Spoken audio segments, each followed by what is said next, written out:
Yo Atlas speaking, and welcome to the finale of What If I Was Reincarnated in the One Piece world as a Skypiean. Let the tale begin. Chapter 251. Hitetsu. It's been a while, old man.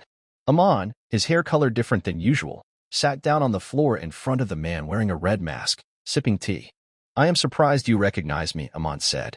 I thought I would have to show you some proof since my mask is missing. Hitetsu, the swordsmith of Wano, shook his head. Your blue hair and large wings are proof enough along with your lightning powers. I could just tell. Hitsuta said, sitting on his knees with his hands resting on his thighs. May I know why you came here this time, Mr. Fool? Amon smiled softly. He wondered if Hitetsu would act the same if he learned what happened to Ace and Marineford. But luckily Wano was a country disconnected from the rest of the world.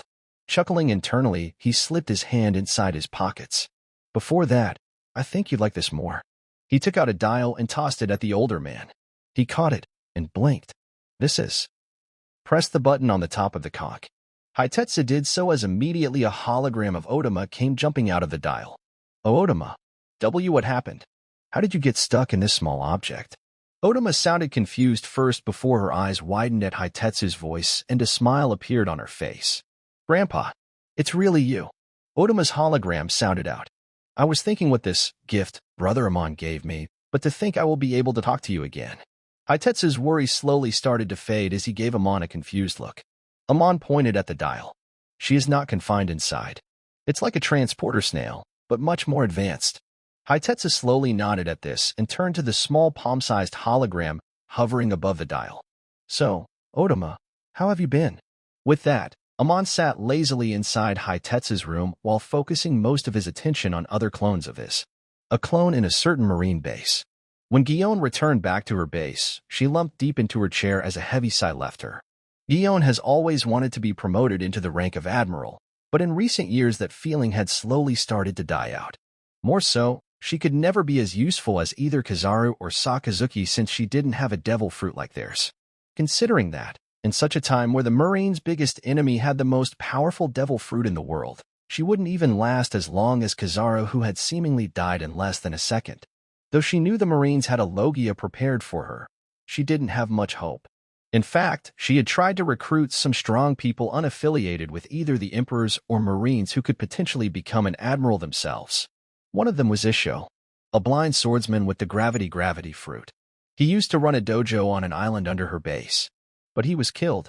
Nobody knew how he died, and people couldn't even guess since Isho wasn't really a person who had enemies. Some guessed it to be the Sky Emperor since he keeps hunting strong devil fruits. But Isho died the same day Skypea was attacked. Amon couldn't have killed Isho in such a time, obviously. Guillaume didn't know the man on a personal level, but knowing that such a kind man was killed by an anonymous person irked and saddened her. She was about to sigh again, but before the breath could completely leave her, a knock fell in the room. Come in, Ariana, she said in a tired voice as she closed her eyes. Ma'am. A girl with bright blonde hair walked in. It was her assistant. We have got a new recruit, and he is really strong. Guillaume opened her eyes at this. Oh, how strong exactly? He beat me. He struggled a bit, but he won in the end. Guillaume watched the girl's blonde hair messy and her marine dress dusty. I'm not sure what to do with him. Guillaume stood up at this, her tiredness hidden behind a mask. Ariana was a rear admiral. If someone new could beat Ariana, then he would be a good soldier in such dire times. Lead me. She was quickly led out of her office to a window on the second floor where the new recruitment ground was visible. This ground was available in all Marine bases currently, for everyone to try and get admission into the Marines. There she saw the man. No, the kid, who was huffing while standing above a pile of grunting soldiers. That's him, ma'am. At her assistant's words, her eyes moved across the kid's face. He looked to be 15? Around that age. He had white hair stuck back like strands of metal and red, crimson eyes. An alarm rang out in Guillaume's mind as she almost mistook the kid for Amon, the Sky Emperor. But she immediately shook her head, unable to find the Oni horns, slick black hair, or that overall dangerous air around him. The red eyes weren't anything exclusive to him, after all. And besides, you said he has a devil fruit? Yes. Ariana softly answered her as they stood on the second floor, looking down on the training ground below. It's the gravity fruit. Guillaume's eyes widened. He said he found it on the shore of his home island a week ago. At her assistant's words, Her brows furrowed as she squinted at the young boy who was burning with passion. Check his background, ASAP. Not that they'd find anything. Amon, back in Hitetsu's room, thought with a chuckle. That white-haired kid was one of his lightning clones. His clones could use his other devil fruits as well, so it was a perfect alibi to get into the marine base to control the next admiral. Killing Isho wasn't hard, just slicing his throat at lightning speed when he was sleeping. Just like that, he had another fundamental force of the universe. So he needed to train that, along with his other fruits. Using his lightning clones was the best answer for that. With that young version of him there, he would be able to do pirate hunting in a fun way than his usual one-shotting. But he had other jobs to do there too. He had a month to get closer to Gion enough to have an internal influence on the Marines via her. Anyway, it was a pain managing so many clones at the same time, but when you could think at the speed of 100,000 kilometers per second, it wasn't hard to get used to. So Amon focused on the scene in front of him again. Sniff? Otama, I will talk to you later. I missed you a lot. But your nice older brother is surely here for something important. Hitetsu finally cut the call while Otama also shared some tears from the other side and turned to Amon again. You don't look to be in a hurry, but I am sorry if I took too much time. Amon waved it off. Nah, it's not even been 15 minutes. Amon was deliberately delaying.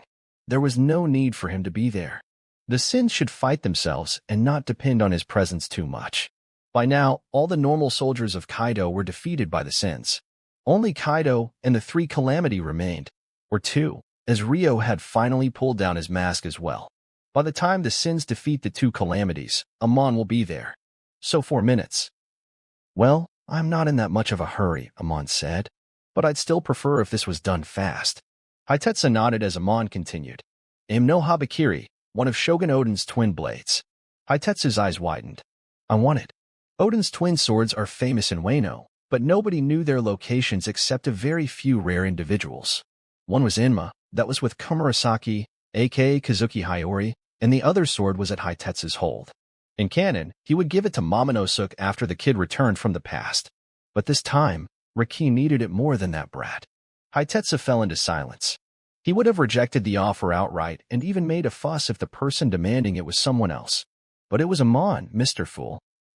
Hitetsu had already handed him Nidai Katetsu before, so this shouldn't be that big of a problem, but when Odin died, he had taken this sword as a keepsake for when Momonosuke returned. What would he say to the young boy if he gave out the sword now? Hitetsu sighed as he watched Amon's patient expression. What would you need this for exactly? Hitetsu finally asked. He remembered one crucial thing. Amon was on the hold of Otama. Hitetsu doubted Amon would be threatening him with Otama, but the way Amon let him converse with the little girl right before the negotiation. It seemed a bit sketchy. First of all, I am not taking it. I am just borrowing it. Then Amon smiled a blood-unsettling grin. As for your question, let's just say I am here to free Wano from Kaido and Orochi. Chapter 252. Regroup. There were 30,000 soldiers here. Kaido had called most of his troops from across the world as a safety measure for any attack from Amon. Riki knew it would be a waste of precious time to fight on those small fries. So, Yamato, Wiper, and Hancock used the same move they did in Marineford after reaching the middle of Skull Dome. With a burst of all 3 of their conquerors' haki, 90% of the pirates present were immediately knocked out with the remaining running away or being too far to even notice. Immediately when their burst ended, 5 strong presences came rushing into their vicinity. Page 1, Altai, Who's Who, Black Maria, Sasuke. They were the Flying 5. Who comes? That's what Black Maria had yelled out when she rushed in front of the Sins. But as her eyes narrowed at them, before widening, she immediately tried to flee. Riki didn't give her that chance and rushed at her. Her fist curled up, an orb of white appearing as she slammed down on the giant 26-feet woman. The space itself cracked like glass as Maria's eyes went blank against the power of the former strongest man alive. The other Flying 5 were immediately alarmed, but the Sins didn't give them seconds to think before they all crashed into them. 5 Vice Admiral level opponents couldn't take on the 7 Emperor Commander level at all, as at exactly 40 seconds they were all lying on the ground, severely injured. All their arms and legs were broken, but Amon had told the Sins to not kill the Flying 5 and King of the Wildfire unless it's a necessity. He apparently had uses for them. Who comes? Then came an even louder voice. Slowly with loud footsteps, Queen, King, and Rio walked in at the spot. Who dares to dash? Queen's voice caught in mid-sentence as his alarm spiked up. Before the calamities could react, the Sin's eyes locked with Rio. Rio, it's time for you to shine. Riki ordered aloud just as she was instructed. Not even she knew that Rio hadn't actually betrayed Skypea until yesterday along with the Sins. Rio's body froze briefly, processing everything in his mind before he struck at Queen's back. Rio was much stronger than both Queen and King hockey-wise. But he knew he was no match for King's defense, so he let the Sins handle the man and chose to attack Queen instead. The Sins took the chance and immediately rushed forward just at King, who took out his sword at a blinding speed before striking forward. Riki groaned at not having her swords to block it and dodged the attack with everyone else. Guys, look at the fire on his back. Riki shouted. As long as that is turned on, he is pretty much invincible. Wiper, try to turn it off. Don't order me. Wiper yelled in annoyance. Amon didn't know about King at all since he had stopped reading the manga around chapter 1000. However, in all these years Rio has been here, he has learned enough about King and his weakness. Amon was notified thoroughly. The Lunarians had a fire on their backs. When that is turned on, their defense is top tier. In the canon timeline, King was quite easily defending Zoro's slashes that had only recently cut Kaido's skins. However, when that fire is turned off, it's not as if they lose everything they have either. They lose their defense, but their speed increases tremendously. They were a perfect battle race. But King was surrounded, his speed wouldn't matter, and that is why the Sins needed to tone down his defense instead. Wiper's hand swiped in the air as the fire in King's back went off like a burned-out candle. Good dash. Riki's words came to a halt as the spark of flame flared back up from King's back. That won't work, unfortunately. King's rough voice said. Wiper clicked his tongue before saying, I am trusting the intel on him. He would be invincible with that fire turned on. So I will keep turning it off every time he turns it on. Everyone else, keep attacking. Okay. But don't order me. This time it was Riki who complained as she kicked the ground at King. Yamato and the other Sins also rushed at him immediately. On the side, Queen was being roughly beaten by Rio, who kept trashing the fat man with his arms coated in dark dragon scales. Each of the hits sounded out like metal hitting metal since Queen was a cyborg on the inside. But it at least stopped him from transforming into his Zoan form where his defense was much higher. At the main battle, King slashed at Wiper first, knowing how annoying it was that his fire was being turned off every time he tried to turn it on. But Riki's fist came hitting on the left of his jaw, while Yamato's club hit on his right, causing his slash to quiver and his throat to groan. Then with a loud crack, his mask split in the middle as bits of it started to fall down on the floor, revealing a bit of his dark chocolate skin and white shoulder-length hair. Yuan's dash. He tried to say, but Uraj's palm came crashing into him with a ripple coming out from the impact point. Uraj's original body was vaporized, meaning Amon had no way to extract his fruit mastery. That's why his current progression with his Karma fruit was measly. However, as he was a clone made by Germa, Amon had done some modifications to his body too. Like how Reiju had a poisonous body and Riki had the power to control light, Uraj had the superpower that allowed him to absorb things beyond physical. Using that, he was able to absorb a bit of the Conqueror Haki burst from before. And now, from the point of his palms, he radiated the same burst in the form of a beam. His rough voice said, what comes around, goes around. His hand flashed with red and blue colors before it went through the defenseless King in an instant. King cried out loudly, but it was clearly not enough to knock him out entirely. So Tsumi's blade, which was radiating frost, slashed across his chest and created a scar. Hancock's kick caused his shoulder to turn into stone, unable to block her fruit with his haki because of the pain, and Riki's constant punches started to barrage through his ribs. At last, Yamato's club hit King in the head, shattering the rest of his mask, as King's eyes went visibly blank in front of the Sins. Rio, you betrayed Kaido. As King's body fell to the ground, each of them turned to Queen's shout, who was desperately fighting against Rio, who was skillfully fighting. But without any dignity, the Sins rushed in to aid Rio. This time, no other Sin got to attack first as Wiper took the lead, clearly displeased to not get any action from King. He wasn't using any weapon this time, just his fist. He was quite fond of it after donutting a Kaino. Queen's eyes locked on Wiper even as he defended against Rio's attack as Wiper growled. Oi, Rio, move. Without protesting, Rio stepped to the side just as Queen's lips twitched. You never listened to us like that. You fucking loyal Skypiean dog. Queen's words came to a halt as Wiper concentrated his fire onto his fist and then threw it forward. Unlike how his blue flames usually were, light and gaseous. This time, his blue flame was dark and almost looked liquid. This was a technique he made after studying Akaino. Fire, as hot as it was, couldn't melt things that fast since it was gaseous. But by concentrating it deeply, by compressing the atoms of the fire to stay closer to each other, Wiper could give it a liquid look that melted anything like hot acid. And so, as the fist made of liquid flame hit Queen at his right arm, eating out his flesh to reveal the metal padding below, which was quite unscratched even with the liquid flame. Wiper frowned just as another voice came from behind. TCH, weak. Can't even one-shot. Riki said as she rushed ahead of Wiper. First, an orb of white formed around her hand before it shone in bright yellow just as light started to condense on her palm too as she threw it forward. The ball of golden light flung at Queen and upon contact, it exploded brightly as cracks formed around King's body and even the space. That attack was a mix of her fruit and genetic superpower. Queen yelled out again, and this time from under the explosion, his ragged flesh came out to view with a metal coating revealed under his belly, proving his cyborg body. But that metal was bent backwards. TCH can't kill him with a single shot even with the most powerful paramecia, Wiper said, chuckling. Oi. Ignoring Riki, Wiper rushed forward again. It took 3 minutes for Queen's breathless and still body to lump down on the floor with a large fist-shaped hole in his chest, placed by Wiper. Then, from the sky, a large serpentine figure started to float over. You brats. King of the Beast, Kaido's dragonic voice crashed into the sins. You think it's so smart to come here alone without Amon? The sky had darkened by then, a storm brewing overhead. From Kaido's expression, he was the one making it instead of Amon who might be around somewhere. Now die, he said and parted his jaws wide.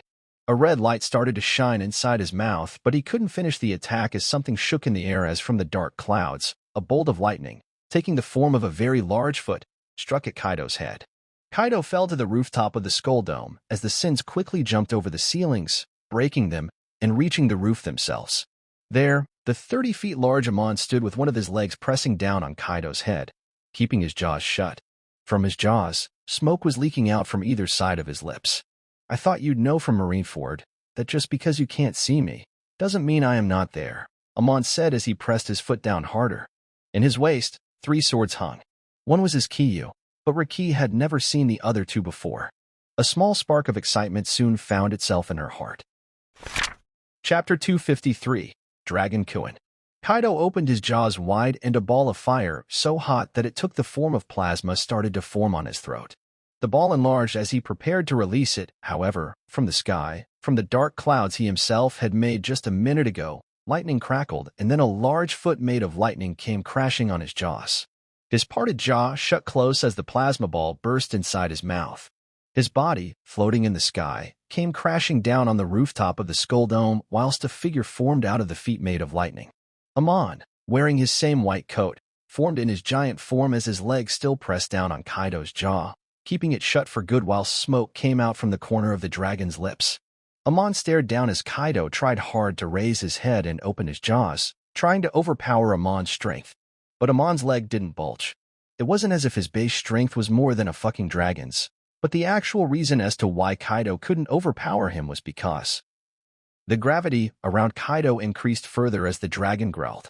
I thought you'd know from Marineford that just because you can't see me doesn't mean I am not there, Amon said, his face cold as he started down on the dragon's single golden-colored eye. Then both Kaido and Amon sensed the presence of 7 strong individuals jumping out from behind him. Kaido's eye glowed in rage as he looked at Yamato amongst the newcomers. Amon lessened the gravity just enough for Kaido to say, Yamato, you ungrateful dog. Yo, that's your daughter. Amon whistled. Calling her a dog, out of nowhere like that. You two sure have a good relationship. Kaido's eye moved up in his socket and locked at Amon's. You brat. He growled. Are you here to kill me? Then go ahead, try it. I don't have the fragile body of old man Whitebeard. The Marines have tried dozens of ways to kill me. None of them worked. Show me what you can do, dash. His words stopped midway as one of his 4 horns simply dropped to the ground, chopped on its root perfectly. Amon's sword clunked, drawing the wide-eyed Kaido to look at his sheathed sword that he never saw unsheathing. You do know you are not unkillable, do you not? Amon said calmly. As long as a person has Conqueror's coding, killing you isn't hard, let alone impossible, as you try to put it. Amon drew his feet back from Kaido's jaw, but the man didn't attack immediately, unlike how Yamato from behind expected.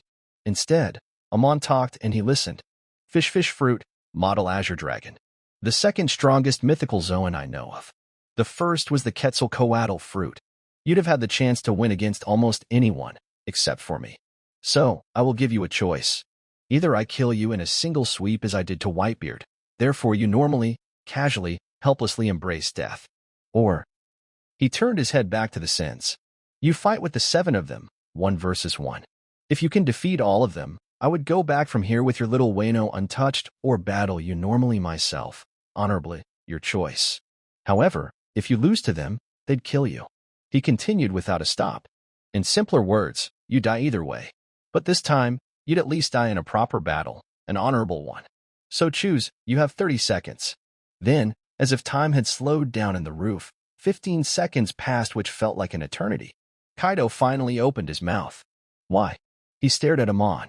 Why do you want me to fight them? Amon smirked. So that you can be a training dummy. Why? You got a problem with that? Kaido's draconic jaws clenched. If I win, you'd fight me normally? No high-speed movements? No high-speed attacks? Amon raised an amused eyebrow. He was asking his opponent to not use his 100%? How dumb was that? He shrugged. Oh well, if you wish. Kaido's grim face formed a grin as his serpentine body started to shrink and soon he stood in his hybrid humanoid form. He dismissed Amon and looked at the Sins instead. So, who's gonna come first? From the crowd. Yamato stepped forward. The current Kaido was scared of death, but he was more scared of an unfruitful death, outside everyone's eyes. Amon had shown what he could do. He easily cut his horn in a millisecond, so it wouldn't be a shock to see him slash his neck off either. Kaido feared that type of death the most. So he would fight. He would fight to see how long his body could last, and he would fight to see what his limits were. If he could defeat all 7 of them, then at least he'd die by the hands of the strongest being he has ever seen. If not, Kaido's club, coated with Conqueror's haki, clashed with Yamato's own haki-coated club. Their clash caused air to stir, the dark sky to almost split in half, and the whole Onigashima to shake violently. Look at you, trying so hard to kill your own father, Kaido said, chuckling as even their gazes clashed. Father? What fatherly duty have you ever done to claim that title? To me, you are nothing but Kaido. Yamato yelled out loud, her eyes almost teary. Today I will use my hands, use the strength you have given me, the techniques you have taught me, to fight against you. Today, I, Odin, will free my country of your clutches. Their clubs drew back, and then struck again. The clubs never met, instead the black lightning surrounding them did. The clash caused space to crackle at the impact point. From the sidelines, the Sins watched the fight grimly. Really weird relationship, as I said, Amon muttered. Also, I have to fix that Odin complex of hers. She was fine in Skypea, but changed the moment we stepped into the boundaries of Wano. He muttered half to himself and a half for the people behind him to listen to. So, who exactly is Odin? Riki was the one to ask that as Amon turned to her. He didn't answer her immediately and instead grabbed 2 of the swords from his waist and then pushed them onto her. She accepted them both and started to inspect them as Amon talked. Kazuki Odin was the former shogun of Wano. He was the 2nd Division commander of Whitebeard pirates back in the day, and he was also the guy who out that large scar in Kaido's torso. Amon explained. The swords in your hand are his too. He was the greatest samurai of all time, though not necessarily the greatest swordsman. Amon continued while turning his head to the fight where Yamato started to bleed. Around 24 years ago, he was killed by Kaido after inflicting that injury on him. His death story is pretty cool, I guess. Anyway, in short, Yamato admires him a bit too much. She was delusional enough to believe herself to be Odin just after his death, and since then she hasn't abandoned that thought. Her whole life's goal was to free Wano off Kaido and Orochi's suppression, and now she's finally the closest to that possibility. So yeah, she's pretty excited and nervous. He went silent, letting the Sins take in his words before they nodded. He then turned to the swords he handed to Riki. Now, that's all about Yamato's past. Let's talk about those 2 swords now. He said, the white-sheathed one is called Aim no Habakiri, the blade that can slice through the heavens, as the creator put it. It has a will of its own, but it's not a cursed blade. I guess calling it a blessed blade would be the right word, instead. Basically, it has the ability to keep the wielder's mind cleansed. helping in concentrating and rationality, and it can also draw power from nature itself to a certain degree. Though what type of power it draws is unknown to me. It can be haki or simply body strength. Then he looked at the other sword. The purple-sheathed one is called Inma, the blade that can slice through the depths of hell, as the creator put it. A typical cursed blade, I guess. It draws haki from the user more than it should be possible to imbue in a sword. With that, you can easily cut mountains. Usually, your haki would be dried out soon at that rate, but I am sure Riki can manage. He looked at Riki. You have used Wado Ikamanji before, yeah? Riki nodded. That's the sword Zoro got in Logtown and Canon, and in this timeline, Amon did when he returned from his trip on the Blue Sea to Skypea for the first time. Inma is the masterpiece of the blacksmith who made Wado Ikamanji, while Aim no Habakiri is made by the last descendant of the smith who made the Katetsu blades. After a while, Riki nodded. You really went into the history of it, huh? Amon smiled. Well, I am a bored god. Anyway, it seems Yamato is almost done. Everyone turned their gazes back to the fight at his words. There, they saw it. Kaido was injured and wounded. There were cuts in different parts of his body, and he was bleeding from his forehead. He was huffing deeply, his stamina unable to overwhelm his daughters who he has trained himself for 2 years. However, Yamato was in a worse condition. Her Zoan didn't focus on defense, so each of Kaido's attacks that managed to hit her was a devastating one. At last, Kaido's long tail snapped Yamato's weapon first before his club smacked on her jaw, throwing her meters back. She struggled to get up again, but Amon clapped his hands. That's a defeat, Yamato, he said. No need to push yourself too much. I can sense you are on the verge of collapsing. Yamato clenched her fist along with her jaw for an entire minute before sighing. I understand. It's not as if she needed to defeat him by herself. Not when she was weak enough to be unable to do that. Then Wiper stepped forward. Nobody protested as he walked past Yamato and stood in front of Kaido with his arms crossed. Amon went ahead and took Yamato in a carry before walking back to the Sins and putting her back in her feet where she leaned against Amon's shoulders. Thanks, she said amidst heavy breaths. Amon chuckled softly as his eyes observed Wiper's liquid fire leap at Kaido in the form of a fist and engulfed his face immediately, but his face then came out unscratched from below, which seemed to surprise Wiper greatly. Heh. If just that much heat could melt Kaido's haki-enhanced draconic skin, then he would have been killed by Sakazuki already when he was captured in the past. You know, Yamato, no need to be so formal, observing the battle, Amon said. We are like what? Mother and son? Sister and brother? Distant cousin? I don't know. Your blood and DNA flows within me, treat me like family. Yamato froze at this as her gaze slowly turned to Amon's smiling face. After a while, her lips thinned as she nodded softly while muttering a thanks. She needed to feel the company of someone close now that she was going to see her father die. No matter how much she says she hates Kaido, she would only realize after his death the value of family. So, Amon was just proposing himself as a substitution for her only family. He leaned his mouth closer to her ears. For example, if you feel lonely, I can always call you mommy. Yamato seemed to consider his words for a minute before nodding seriously. I will. Think about it after all this ends. Meanwhile, Riki gave the two of them deadpan looks from the side. Huff, huff. Blood dripped down from Kaido's club as he leaned on it to not fall face first. His body was burned badly, his light blue skin was now dark blue, and his mouth was agape as he took deep breaths in. From here and there, such as his shoulders, calves, and waist, his flesh was almost melting, which released a smell like charred fried fish. But in front of him, Wiper laid with his body twitching and his eyes closed. He was unconscious while bleeding more than Kaido. There were bruises everywhere, proof of being hit by Kaido's club, and his brown shirt was stretched red. Who's? Kaido huffed. Next, Amon bought Wiper's body flying via a thread of electricity and then pushed Riki forward before anyone else could step forward. Riki seemed surprised, but she stepped forward nonetheless. A part of her felt as if going after Yamato and Wiper meant Amon saw her as the third strongest here, which caused her heart to feel hollow all of a sudden. If only she had her Zoan. She sighed and walked forward while unsheathing her new swords. Kaido's single eye slowly focused on her sword as a small, strange grin formed on his face. How would Odin have reacted knowing his swords would be the ones taking my life?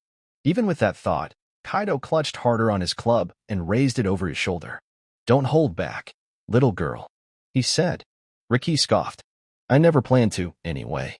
With her swords out, she kicked the ground and rushed at the strongest creature alive. Riki could feel Enma trying and even succeeding at sucking on her haki, but only a small but adequate amount of it streamed through the blade. Her guess would be no Habakiri's soothing feeling. It was canceling the cursed blade's side effect for the most part. Guess this is why Odin made his set out of these two blades exactly. Thinking so, she crossed the blades in front of her and went for a cross slash across Kaido's chest. Kaido moved his club too, its tip crackling with Conqueror's haki. Then it happened. All of a sudden, Riki's eyes went terribly wide as an unfamiliar power crackled around her own swords. Black lightning. Her heart leapt, but she suppressed the sudden excitement and clashed with Kaido's club head-on. Crack. The space cracked in the middle of the weapons, not even touching, as the wind suddenly started to blow faster around there. Riki tried to push that unknown power far, and it worked. Kaido was momentarily pushed back, and she took the chance to land a kick on the man which threw him a few feet back. Instead of continuing with her barrage of attacks, Riki kicked back and turned to Amon. "Oi, brother. That was Conqueror's coding, wasn't it?" She sounded very excited, but Amon was by then pointing his finger at her mockingly. "It was, but it wasn't yours," he said. "As I said, Enma absorbs the wielder's haki.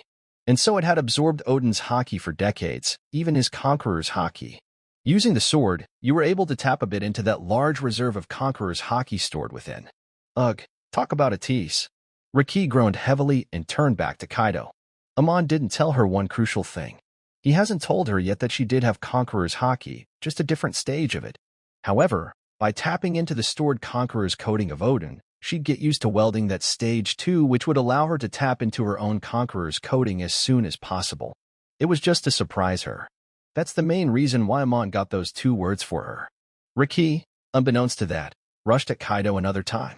"I am finishing this as soon as possible then," Riki said as Kaido groaned. By now his movements were slow, his mind foggy, and his breaths heavier than before. He faced Yamato, who was mid-Emperor level. Then he faced Wiper, who was low fleet Admiral level. And now there was Riki. This was already too much for him. Riki took in a deep breath as she took a pose. Her wings widened behind her and curled up as if holding 2 invisible swords. 12 sword style. Riki's words seemed to command the reality itself as 2 swords materialized on her wings, and then her wings multiplied along with her arms. 2 more heads popped up on both her left and right side as more arms appeared on her body. In the end, she was holding 12 swords. Sky sword style, 7th form variation, Dragon's Roar. The space itself stirred as Enma's Conqueror's haki started to coat all over her swords along with her trimmer powers. Then in a breathtaking set of movements, her body twisted in the air, swirling like a tornado, as she passed by Kaido's body in the metaphysical form of a dragon's roar. Kaido, who tried to defend himself with his club, failed miserably as he froze in his spot with his eyes going wide, before one by one, his limbs started to fall to the ground. First, it was his arms, and then his knees. At last, when his body was about to fall face first, his severed head very simply dropped to the ground as well. A long silence stretched at the rooftop of Onigashima, whilst Riki's arms and wings vanished before she fell on her face too. "Gotta say," Amon whistled. As weakened as Kaido was at that moment, barely an admiral, cutting through his defense like that was impressive nonetheless. His words were what made the Sins and Yamato finally take in the sight and realize. King of the Beast, the strongest creature, was now dead. Just like that. Chapter 254. Riki's Power. Tears streamed down involuntarily from Yamato's cheeks, but she didn't bother wiping them. She only leaned closer to Amon, her head resting on his shoulder. She's been wanting to kill that man for years, decades, even. Yet, now that he was dead, murdered brutally right before her eyes, she couldn't help but look back into the bit of sweet memory they shared in the past. He was still her father, after all. And so, how long did she stare at the scene like that? For seconds, which felt like hours, Yamato merely gazed. The slow-motion world came to an end when Amon's hand wrapped around her arms. Yamato glanced at his unreadable crimson eyes before taking her gaze away. She was grateful he didn't look delighted or happy at Kaido's death, or at the very least he was considerate enough to hide it from her at this moment. The Sin stood behind her with Wiper, who had woken up just a while ago, leaning over to Urich. Then Amon's voice came to her ears. It might sound mocking coming from the guy who initiated the execution to begin with, but... Amon squeezed her arm softly. "I am sorry for your loss." Yamato merely nodded. After another short silence, Amon turned to Hancock. Boa, take her away from here, please. Hancock nodded at his words, her face as neutral as possible, and then slowly guided Yamato away. Only when she was gone and Amon confirmed she wasn't trying to peek in with her observation haki did he shrug. He turned to the remaining sins. You guys should go and finish of the remaining beast pirates that evaded the Conqueror's haki burst, or somehow managed to regain their consciousness. Each of them nodded, but before they could go, Amon opened a small healing room, just big enough to cover the 5 of them. Urij and Yona clasped her palms as if to pray in the presence of this miracle, while Tsumi brushed off dust off her dress before doing the same. Wiper was the one who was visibly affected by the room as his wounds, bruises, and bleeding stopped, and then started to reverse. In seconds, he was back to almost his top condition. Oh. Wiper blinked. Pretty good ability. How many fruits do you have now? Amon winked. That's a secret. Wiper stared at him for a moment before turning around. Well, whatever. Just don't wink like that. Then, with Yona, Tsumi, and Urij, the Sins walked away too, leaving Amon alone with the dead Kaido and unconscious Riki. When they were at a safe distance away, Amon went closer to the dead body of Kaido, ignoring Riki's limp body nearby, and then crouched down close to Kaido's severed head. Kaido had a frightened expression as he saw his death approach, and now that he had died, that expression was plastered on his face. Good enough to be made into a trophy. Amon thought and nodded in satisfaction. But that's not why he was crouching down. First, he took out a fruit from his pockets and placed it on the ground. It was hard to figure out what fruit Kaido had, exactly. Mythical zoans are rare, after all. However, Amon had actually found out about it almost a year ago, since he was looking for strong devil's fruit for a long time already. Slowly, the fruit he placed started to stir, swirl, and then change into a completely different and new one.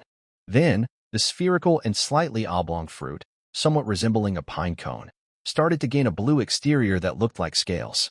On its top, the fruit's 2 identical, separate stem-like leaves started to turn orange. Soon, as minutes passed, the fish fruit, model azure dragon, rested on the ground. Devil fruits reincarnate faster than the speed that human souls leave at. So, Amon knew Kaido's soul was still lingering in his dead body. So, instead of taking out his devil fruit mastery first, he decided to do something else, something better. Slowly, Amon drew his hand closer to Kaido's severed head and then clutched on his skull with his 5 fingers. Before that, he watched the near future for a while, nodding at the result and continuing his work. Soul Devour. With a light channel of his 6th fruit, Soul no Mi of the diseased Big Mom, Amon sucked on Kaido's soul out of his just-dead body. A pink tangible light, looking almost like gum, stretched out of Kaido's skull and slowly went inside Amon's palm. As was the case with Riki, souls don't immediately leave the body of the user. That's why Amon could indeed suck on Kaido's soul like sipping juice from a straw. Normally, the target needed to feel fear for this fruit to work, but maybe because Kaido was dead, or because of the fact that he was indeed frightened by Amon, it worked on the dead body of Kaido. It was a tough job to do, but as Kaido's soul rushed in him, he felt it trying to fight his own. But Kaido's soul was lacking any form of actual consciousness, while Amon was a person who had maintained his consciousness even after death, even after crossing dimensions. It was easy to guess who would be the winner, even without considering the control over souls as a general Amon had with his new fruit. Even then, it took a few minutes to devour the soul actually, as sweat formed around his forehead. Amon's brows furrowed and relaxed multiple times, and he gulped on here and there. He wasn't in any pain, but it was very uncomfortable. Taking in people's souls should be very dangerous, more so for someone like Amon. He might not even be himself after this process ends. That's exactly why he was purifying Kaido's soul of any will, desire, fear, or anything it contained. It was like flashing a memory drive into a clean state, like magically purifying a bottle of wine into a bottle of mineral water. However, he couldn't clean it entirely. But that wasn't a bad thing since he was still getting something useful. Amon, as he devoured Kaido's purified soul inside, started to see some of Kaido's memories. Amon had wondered when he first reincarnated, how exactly did he carry his memories even though he didn't have a brain? But this incident proved that souls carry the user's deepest memories in them, no matter who the person is. While Amon somehow carried on all of his humane memories, which was still a mystery why, Kaido only had a few broken pieces of his life in his soul. One of his memories was the fight between Rocks against Garp and Roger. Whoa, damn. Amon couldn't help but be impressed at the 3 of them. especially rocks. Soon, a few more minutes passed as Riki started to get up from the ground too. She groaned and looked around before her eyes locked on Amon, who was sitting still except for his changing facial expressions. With a loud gasp, before Riki could say anything, Amon fell back on his butt. Phew, that was heavy. Amon breathed heavily as he turned to Riki. Oh, hey, you are up. You okay? Riki rubbed her head while watching his sweating face. You don't look so good. I am good. Don't worry. It was like lifting a heavy weight, that's all. He then turned to the sky. Ah, what an interesting world we live in, right? Huh. Riki was confused and was about to start a barrage of questions before her eyes fell on the devil fruit resting on the ground and went wide. Oh, it's there. As Riki ran to the fruit, Amon instead curled his fist up. Black lightning, stronger than he could ever muster until now, crackled on his knuckles. Guess that worked. He had just devoured Kaido's haki out of his soul. It was why he even devoured the soul, to begin with. The devoured amount wasn't as strong as the original, as Amon had to purify the dreams and desires, then replace the empty husk with his own dreams and desires, but it was still a huge boost. Amon needed not only fruits but haki as well, after all. He smiled at Riki. Guess it's cheers and celebration for the both of us. Now he just had to make her eat the fruit. I don't like it. What? It's not as good. Riki complained to Amon's face as she stared at his red eyes with her new golden ones. My eyes look golden, but there is no special ability. No wisdom eyes, and my light manipulation superpower is trash compared to the one I had before. Amon's cheeks twitched. She should be happy with what she has. He took on a deep breath and held himself back from slapping her 2 miles across the Sea of Wano, before saying, look on the bright side, you can control elements. Isn't that good? Riki couldn't control elements directly before. She could manipulate the weather to call on tornadoes and thunderstorms, but nothing direct. But now she could. And she scoffed. From before, I could control water with Fishman Karate and wind with Wind Style. Those two just got a bit boosted with the new wind control perk. I can also control fire now, but except for the heat breath, it's nothing compared to Wiper. What's so good about this? Amon held onto the last string of patience as he pushed one last time. That's not the only element, you know. Kaido could create and manipulate ice too, as far as I recall. 1. You can also make something called flame clouds, which could basically work like telekinesis if you get used to it. Finally, he shrugged. You can manipulate a bit of lightning. I only remember seeing Kaido do that while he roared. And no, it wasn't his conqueror's coding. I can tell different types of lightning. Trust me. Try to get used to it, and you'll have something similar to me. Riki blinked, unveiled excitement boiling up from inside her. She looked at her arm, which took a partial transformation that she gained from Kaido's devil fruit mastery, before frowning. How do I bring it out? Amon tapped her arm with electricity, which made her wince. Try to work on that feeling. Imitate what you felt. Oh, okay. Riki clenched on her arm as she tried to imitate that feeling she just felt. Then, black lightning cracked around her fist. A short silence stretched around the room as both of them stared at her fist. Amon rubbed his nose.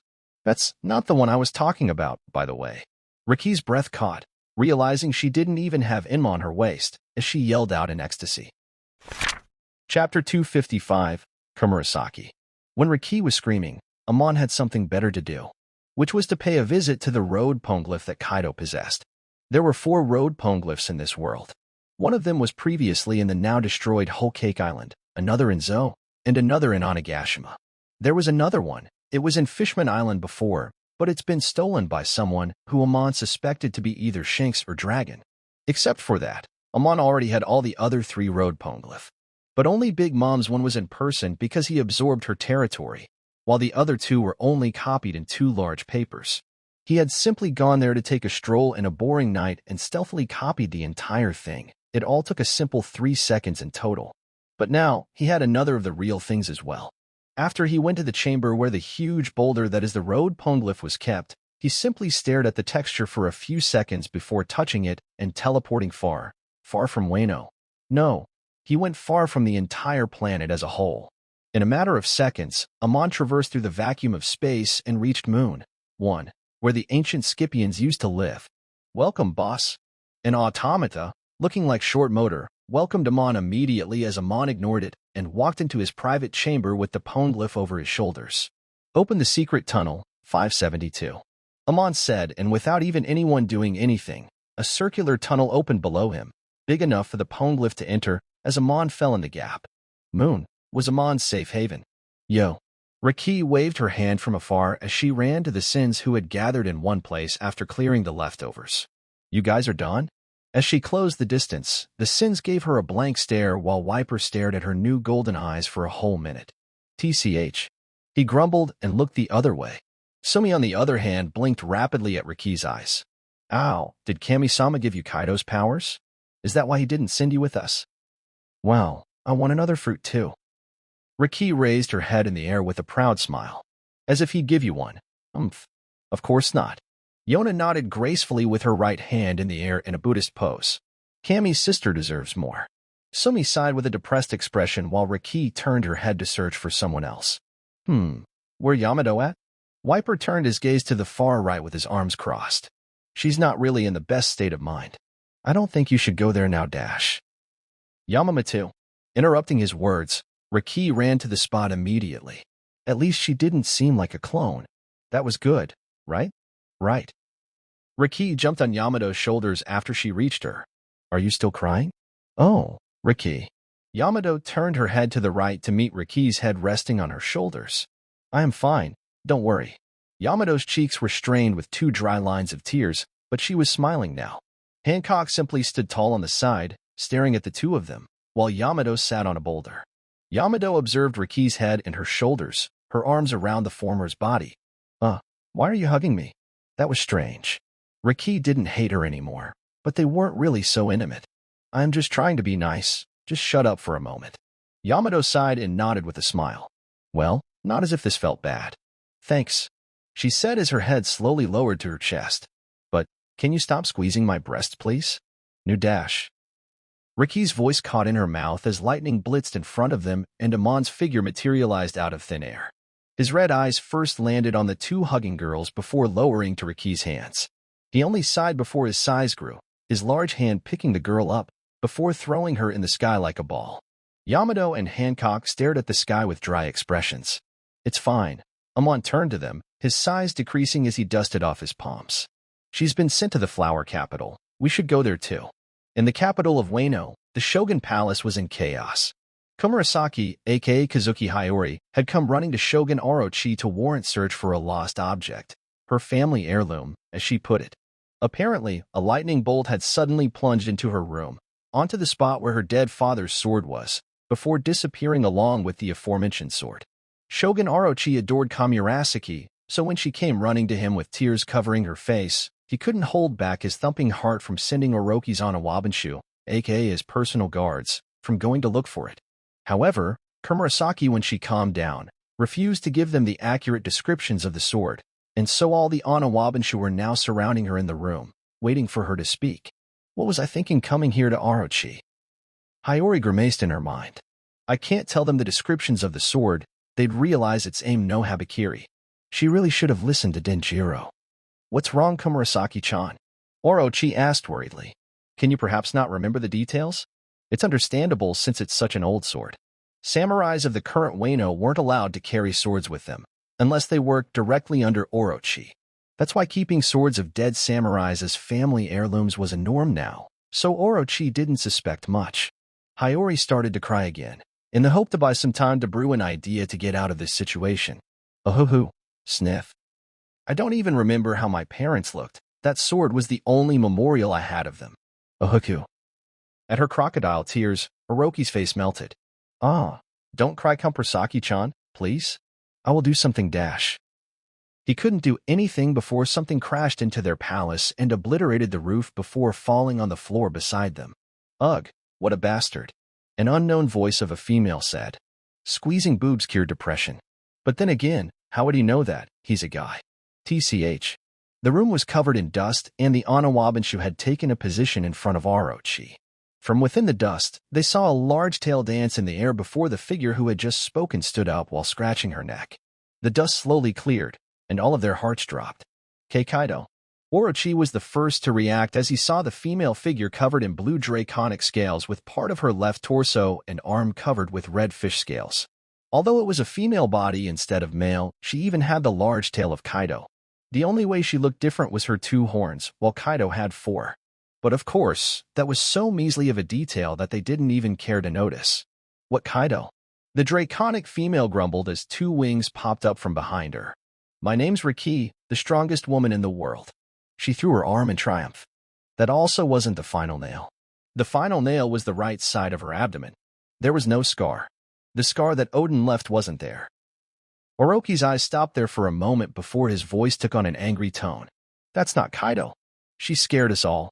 He was about to order an execution before Komurasaki stuttered. Those swords. She cried. Those are Odin's sword.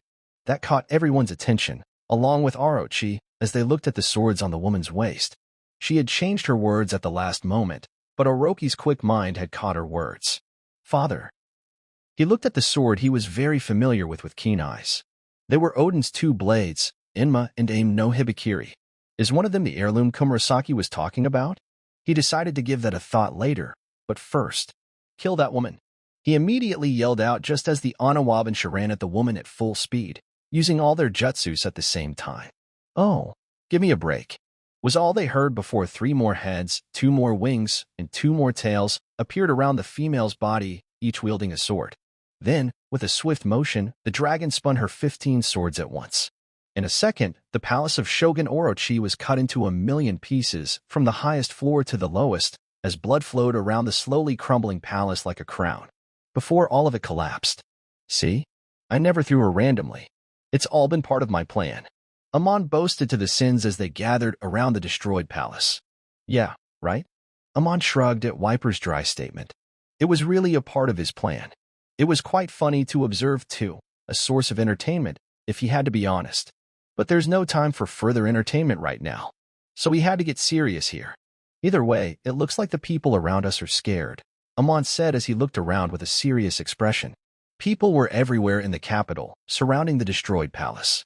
Some were happy, some were scared that this would make Kaido angry, while some were frightened at the source of it all, and the strangers standing ahead of them. Then the hybrid Riki slowly came out of the destroyed building with an unconscious blue-haired woman in her hand, who didn't even have a strain of blood, he might add, as she noticed Amon staring. She grumbled for a second but still walked over to him. Can you heal her? She's fine. No need for healing, he said. Why did you save her, though? At Amon's words, she shrugged.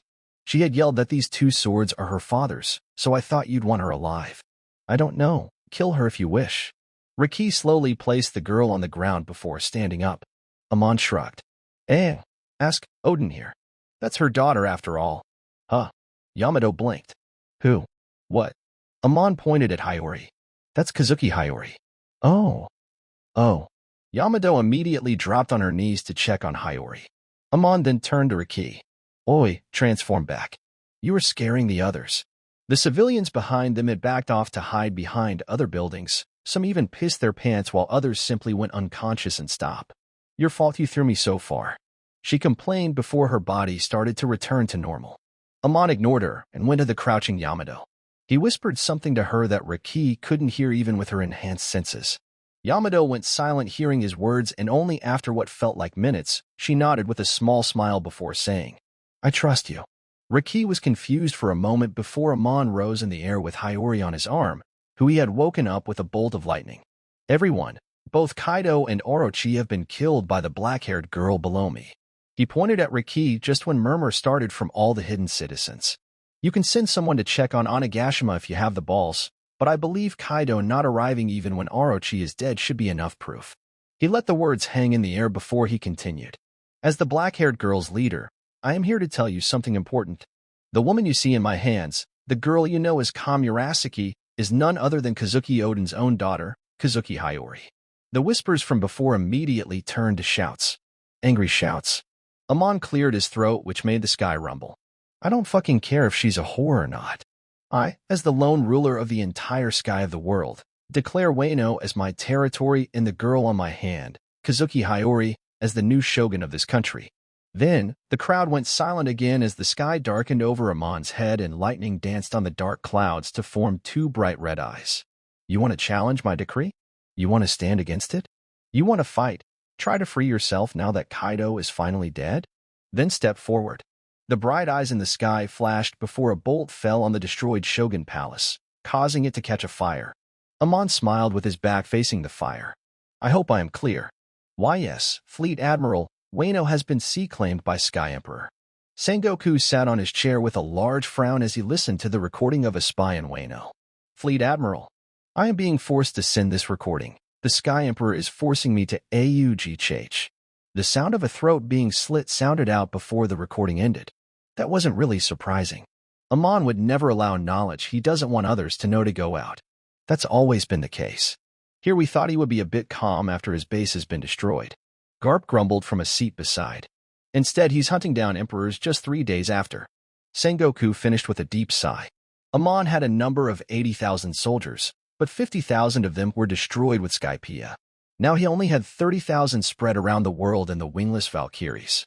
However, from the rate he was moving, the number of his army would not only be restored, but would even surpass the previous number in a matter of weeks. From what I know of Kaido's soldiers. Sengoku trailed off. They aren't the most loyal. They would change sides the moment they realize another stronger force is here, which is Amon for now. Fortunately, as I said, they wouldn't be as loyal. His previous army was a cult if anything. They would have done anything as long as it was his order. But the new ones would be hesitant, wary, scared to do anything dangerous. Garp grumbled at Sengoku's words. You are forgetting his army doesn't matter. Did he bring his army to the war? Sengoku went silent as the realization hit him. No, my bad. Garp clenched his jaws and nodded. It's fine. Not every day do we encounter situations where a person alone is an army. Chapter 256, Secrets in the Open. With Kaido down, 3 emperors have been taken down by Amon. This news and realization threw the world into a chaotic state once again. Amon's bounty was updated likewise, though the sins weren't since the Marines didn't know the details of the battle in Wano. Amon's bounty now sat at a whopping 5,500,000,000 berries. In other words, only 64,800,000 berries less than Gold. Roger, the Pirate King. The people that were taking the destruction of Skypiean as a sign to eat out Sky Emperor's territory stopped immediately. The few stupidly brave ones didn't do so, but it took a single week for Amon to make an example out of all of them. However, they just wouldn't put the numbers above Roger until I take down all the emperors. Tisk. At the Marines try to devalue him, Amon was amused if anything. That was a decent time pass challenge. He didn't care about bounties as much as before, but he could truly care less 100% when he's at the top. That fulfilled Amon's desire too. He was planning to let things go unhurriedly and hunt the emperors only years later, but what Imu did. That was like a warning to Amon from the world itself, telling him that he couldn't play around until he truly was the absolute one on this planet, at the very least. Meaning, after he's done with the emperors, it'd be Imusama's turn. Amon wouldn't train for a few decades before freeing Imu, unlike he had initially planned. Instead, he would kill that old voyeur as soon as possible. So, he started looking for Shanks after calming down the pirates taking advantage of the destruction of his base. It's been a month since then. Yet there was no progress. This planet was huge, bigger than Amon's previous world by a few folds.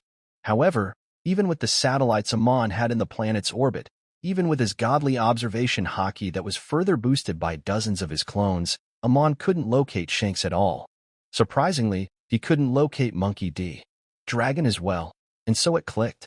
Rayleigh was dead, so the best teacher for Luffy would be either Dragon himself or Shanks if the red-headed emperor had the time for it. The latter must be the case here since Shanks and Dragon, along with his entire headquarters, disappeared at the same time. Dragon was rumored for his spatial abilities amongst the stronger beings in this world, so Amon was pretty much sure he had either teleported his base underground in some part of the world, or he had gone into a separate dimension as a whole like the door or mirror dimension.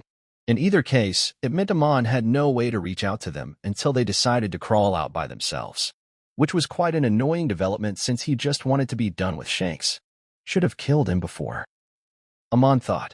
Then again, I wasn't supposed to hunt the emperors so early. Other than that, something a bit less annoying was happening around the world as well. Nico Robin took a seat opposite the table with a poster-sized page in her hand as she stared at it while wearing glasses. You saw this? It's getting famous lately. Amon nodded. I did see it. It's quite funny, I'd say. They aren't even trying to hide the truth that they are basically trying to invite me there and kill me. Robin nodded. Yes. I don't see the smart in that thought, honestly. They are basically inviting you to their graves. I mean, how do they plan to kill someone who can move at lightning speed? Amon shrugged his shoulders. Oh well, they are people, and people are dumb. Robin giggled. Then you were calling me dumb too? She shook her head softly. Anyway, what are you going to do about it? The new Roger pirates are the ones holding it, and they are calling it the Pirate Festival. Thousands of pirates would gather there because of the log post to Laughdale. The new Roger pirates are inviting you specifically as their VIP guest, too. I am sure you know their motives more than my dumb mind can understand. So, will you ignore it, or still go? A glass of coffee teleported on Amon's hand. He took in a sip and then nodded. Well, they are walking devil fruits. Along with the fact that the new Roger pirates have been a pain in the ass for a while, I don't see a reason not to go. There should be dozens of devil fruits from those thousands of pirates. Some should be simply magnificent, such as Douglas Bullett's Clank Clank fruit, and the worst generation, Eustace Kid's Magnet fruit, which should theoretically complement his control over electromagnetism. Speaking of worst generations, I am supposed to be considered one of them too because of the time frame where I turned into a pirate from Warlord. Amon thought leisurely. Talk about funny. Oh, I see. Robin nodded as she pushed her glasses back. The festival is in 7 days, so I suggest you be prepared. Okay, but Amon put his coffee down and leaned over to her face. What's wrong with your eyes, darling? Are you having trouble with your sight? First time seeing you wear glasses. Robin blinked. Oh, Chach, don't worry, it's nothing, she said before sighing. I have been staying up late for a few weeks because of all the problems caused by Skypiean's destruction. Things weren't exactly smooth, you know. Guess my eyes are a bit strained from overworking. Oh. Amon put on a worried facade as he put his palm above her eyes, shoving the glasses upwards. Why did you not tell me about it then? You do know I can heal it, right? Blazing white flame stirred up from Amon's palms as Robin smiled softly. You are a busy man now. I didn't think it'd be appropriate to disturb you with such a small matter. Amon agreed to that 100%. Maintaining his worry, he drew back his hand. Of course not, Robin. What do you mean small matter? Your eyes are very important. Amon's body vanished, and then Robin's did so as well. Next, Amon appeared back on his chair with Robin on top of his lap, looking a bit surprised. Oh, she blinked before a smile crept on her face. Well, now I am fine, aren't I? Then she leaned over to put her head on his chest. If you're so worried, can I stay like this for 5 minutes? I am certain this would heal me more than your fruit did. As her eyes were veiled by his chest, Amon's eyes turned a bit annoyed before he sighed in his mind, though he still nodded. Of course, I am all for you. Maybe creating dozens of mindless Robin clones would be more efficient. Then again, he liked this slight annoyance sometimes. It was at least distracting from fleeting boredom. A week later, it was the time of the Pirate Festival. Riki was humming to herself as the warm water from the shower fell on her face. She rubbed soap around her body, stopping to feel her breast a few times, before continuing to move the soap around the body. In simpler words, she was enjoying her time showering in the Palace of Alabasta. However, it didn't last long. Just as Beezy's tea, lightning crackled on the bathroom, and the next instant she found herself being pulled by her arm in the sky. Naked. What the? Riki yelled out loud as the wind slapped on her face, wiping the soap foam away. What the fuck, bro? What are you doing? The wind was repressing her voice, and she sounded as if she was yelling from a far distance. Hair wet slapped on her eyes and entered her mouth as her body whipped around while she could only see Amon's back. Bastard. Let me go, she yelled. Fuck you. Let me go, Dash. Her hand was freed the exact moment as her body simply started to drop down. Before she could fall too much, though, her body enlarged and she turned into a massive azure dragon. She looked almost like Kaido, except for some changes. The major one being she had 2 large wings on her back, large enough to cover a mansion. Next, she didn't have the scar of Odin, lacked a beard, and also 2 horns. But she still had Kaido's scary face. Her scary face rose up in the air as she glared at Amon. What the hell is wrong with you, Dash? Interrupting her, Amon teleported on her head, sitting casually with his hands grabbing her large horns.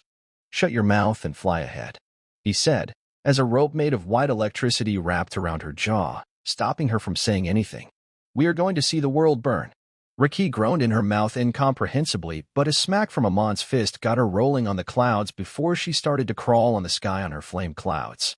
Douglas Bullet was standing with his arms crossed as he looked down on the gathering of partying crowds, thousands of pirates, from the multi-story building in the middle of this island. Buena Festa, captain of the festival pirates, was helping the Roger pirates hold this festival. They were managing most of the stuff around while the Roger pirates sat still and wait for a certain someone to come. The crowd below did not know who was going to come here. They were simply not notified of that news, as they would surely run off just by the name of the man feared by almost every pirate.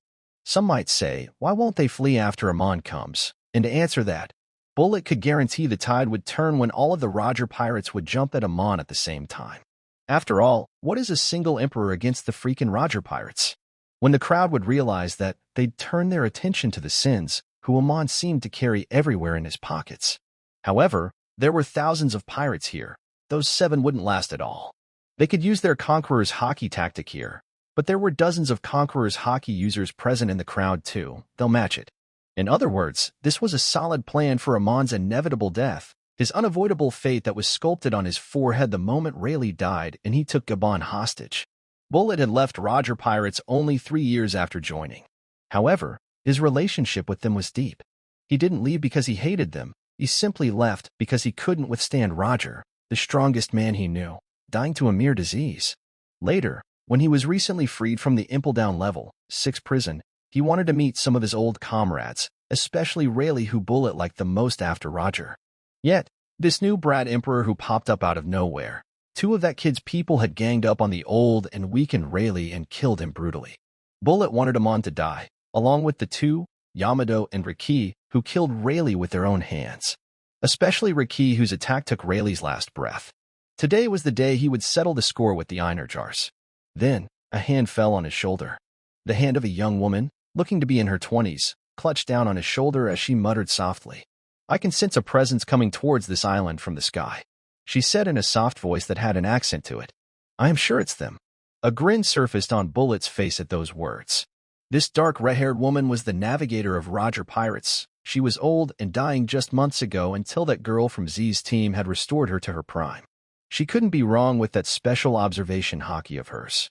She continued, "They should be around 4 kilometers from here, and they are coming towards this place, fast. It would take around 2 minutes at most for them to reach here." Bullet's grin enlarged as he nodded and then tapped on the earpiece on his right ear. "Buena, tell your people to announce the game. Reveal the eternal log post and start the chaos. The Sky Emperor is here." He only heard a shrewd chuckle from the other side as the call cut and a female's voice flooded the entire island from the speakers placed all around.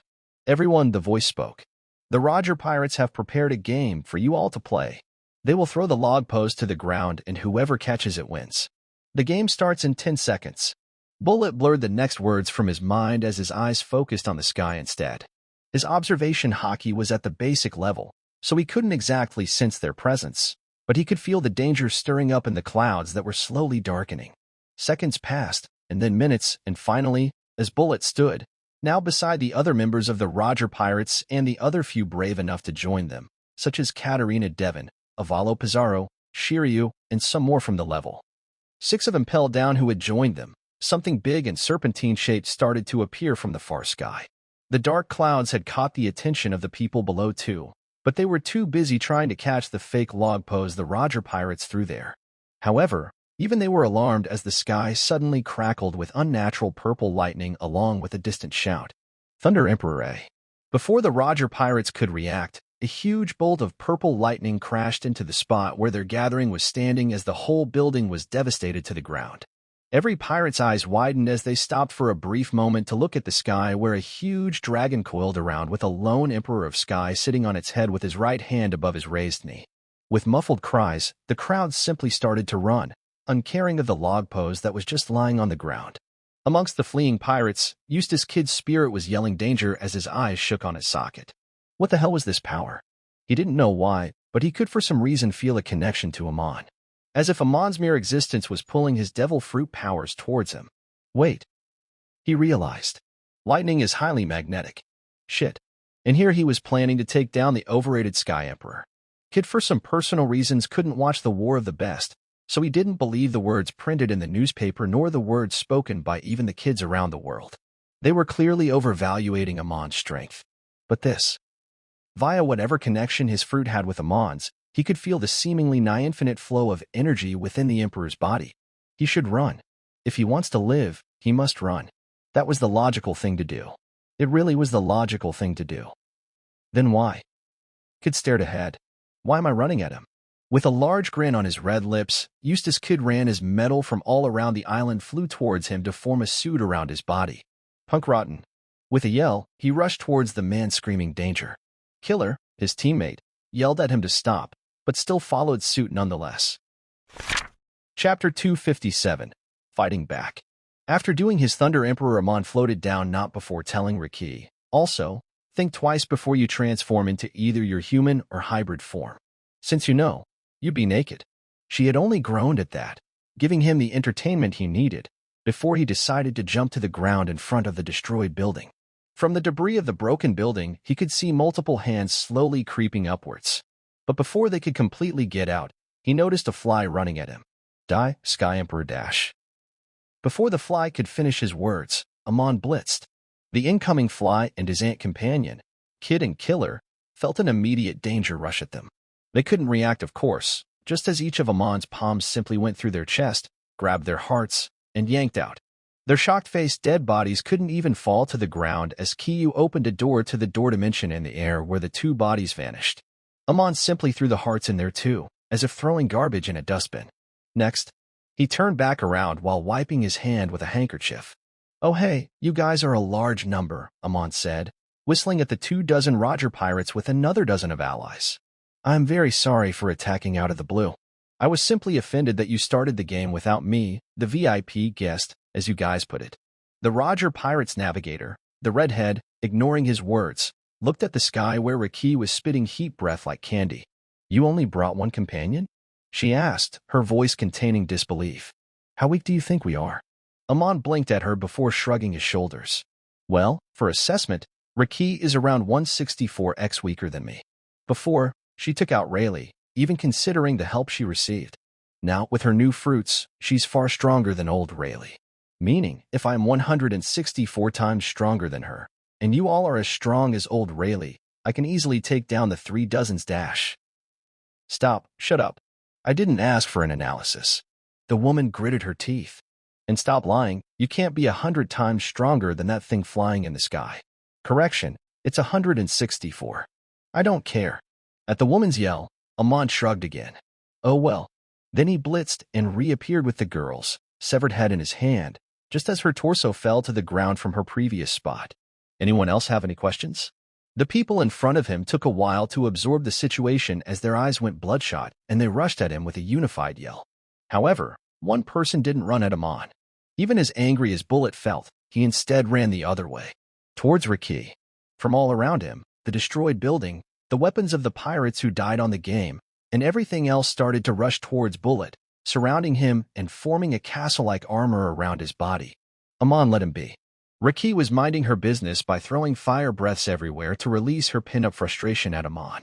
It killed some pirates, she noticed. Which was a good thing, too, since she was supposed to burn the world here. Then an annoyingly large fist came crashing into her face that was flying in the sky.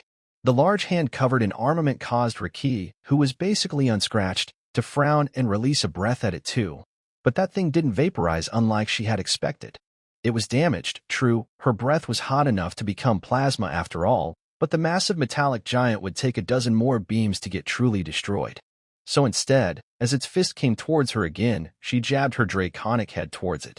Her yellow horns turned ink black, crackling with black lightning of her very recently discovered Conqueror's coating, as she head-butted the incoming fist.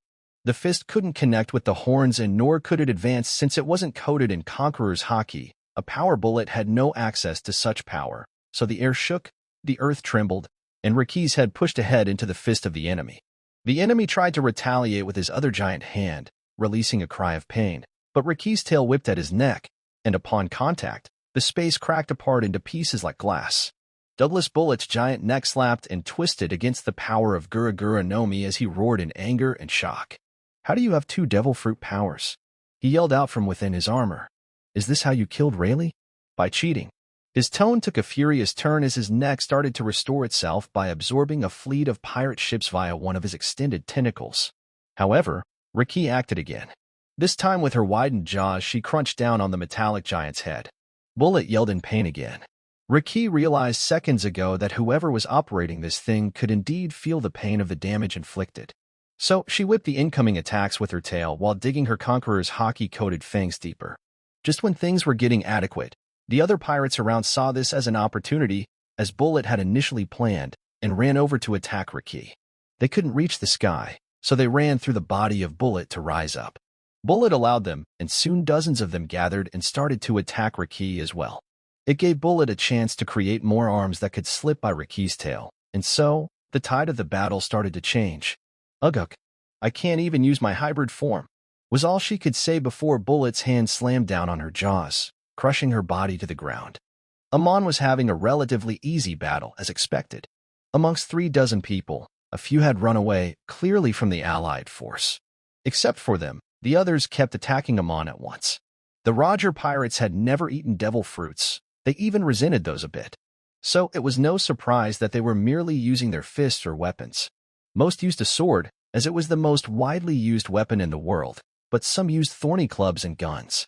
With those weapons, they attacked Amon from all sides. 3 swords from his left and right, 2 clubs towards his head and knees, and dozens of hockey-coated bullets. None of them hit Amon. He didn't take any risk of creating gaps in his body to let the attacks pass. He had learned from Garp to not do that anymore. Instead, he actually dodged them, though he did that more casually than a farmer walking to his field to work a boring long day. Like in the war, he moved as if he was dodging raindrops on a rainy day. Something impossible, but was actually happening. Stop dodging. Fight us. A fat man in his 30s, black hair and a thin mustache, yelled out while swinging a club. You sure? Amon asked as he dodged one of his attacks. Yeah. That's all he could say before his death approached in the form of a curved blade of plasma. It severed his body in exactly half, causing 2 slices to fall to the ground at once. The others stopped for a brief moment before continuing their assault. The navigator was weak, but the guy who just died was one of the fighters. Yet, only a single attack was all Amon used on his now dead body. What the hell is wrong with this guy's strength? Doubts started to spur up in them even as their movements started to get hesitant. Could their captain beat this kid? At his prime, could he do it? Of course, he could. They shook their heads immediately. Of course, Roger could take on a kid in his 20s. It was Roger, after all. He could, right? Amon, moving slowly, slipped his palm inside a girl's chest, his 7th victim since the fat man, and pulled her heart out of her wrecked breast. He could, right? Amon's hand grabbed a guy's throat before yanking out his vocal cord in the air. Everyone. No, their captain couldn't match this man. Retreat for now. The others didn't hesitate at the order of their current pseudo-leader. They simply kicked off in the hope to scurry off far. However, Amon's body multiplied as dozens of them stood against the dozens that were running, therefore stopping them dead in their tracks. All the Amons had an amused cold grin on their lips as they wiped their bloody hands with a handkerchief. I don't believe I asked you to leave, did I? He said, eyeing the remaining 15 or so people. Show me the power that made Roger Pirates so famous, so dangerous. Don't try to run, don't try to flee, because remember, death is faster than light. Hey, one of the allies cried. I am not a part of Roger Pirates, let me go dash. Oh. Amon's finger pointed at his skull before a beam of yellow light left his fingertips and penetrated the man's skull, causing the dead body to fall on its back in silence. Should have said that before. Seconds passed as the Roger Pirates exchanged glances. Then they clenched their weapons tight, before loosening the grip as their weapons fell. Just kill us. Their current pseudo-leader, a burly man with a long black beard reaching his waist, said, You have no right to make fun of us when you can kill us on a whim. Just kill us. The others seemed to share his sentiment as they nodded very slowly. They were after all old folks who had already accepted death long ago, so now death was the better option than having them reconsider their captain's power, his greatness. You sure? All the Amons tilted their heads. After a long moment, they nodded again, with the allies shaking their heads rapidly only to get their hearts torn out. Then Amon nodded. Oh well, I don't like when the enemy gives up, so I guess I will end it. All of the Amons crossed their arms in front of them and made a perfect sign by making their thumb touch their middle fingers. Then, from within the fingertips, light shone and then thousands of particles of yellow light rushed at the enemies, creating dozens if not hundreds of holes in their bodies in an instant. Yasakani's sacred jewel. Oh, Amon blinked. I said it too late. They are already dead. He slowly put his arms down as all of the bodies simply fell to the ground, most of their flesh missing because of holes. Yes, Pika Pika no Mi is far stronger with Conqueror's coating. He shrugged and then turned his head at the fight of Riki. Oh. Riki was pissed the moment her head hit the ground. She shouldn't hold back. There was no need to do that here. So, she did the deed.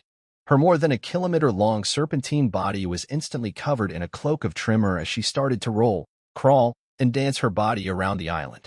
She squashed pirates like ants, and the tremor cloak covering her from head to toe made even the squashed people turn into red jelly of blood. Because when a dragon dances, everything gets destroyed. As Riki's serpentine body rolled around, her tail wrapping around Bullet's giant body, pulling him down to the ground, she danced with him, causing his body to break, crumble, shatter, and so slowly come off entirely. In less than 3 minutes, the part of the island where Riki was in was a desert of dust with an almost dead, bloody Bullet laying on the ground. However, even he couldn't last long as Riki continued her dragon's dance. This wasn't a win, this was a massacre. A weirdly beautiful one at that. Chapter 258, Cobra King. At the new Marine Ford, a meeting was taking place where the fleet admiral, the new admirals, and some important vice admirals were present. The news comes from a trusted source, Sengoku said as he stood in front of everyone. In the pirate festival that happened a week ago, both the Sky Emperor and the Wrath Sin were seen wielding multiple fruit powers. Precisely, the late Admiral Kazari's Pika Pika no Mi by Amon, along with Whitebeard's Gura Gura no Mi, wielded by Riki.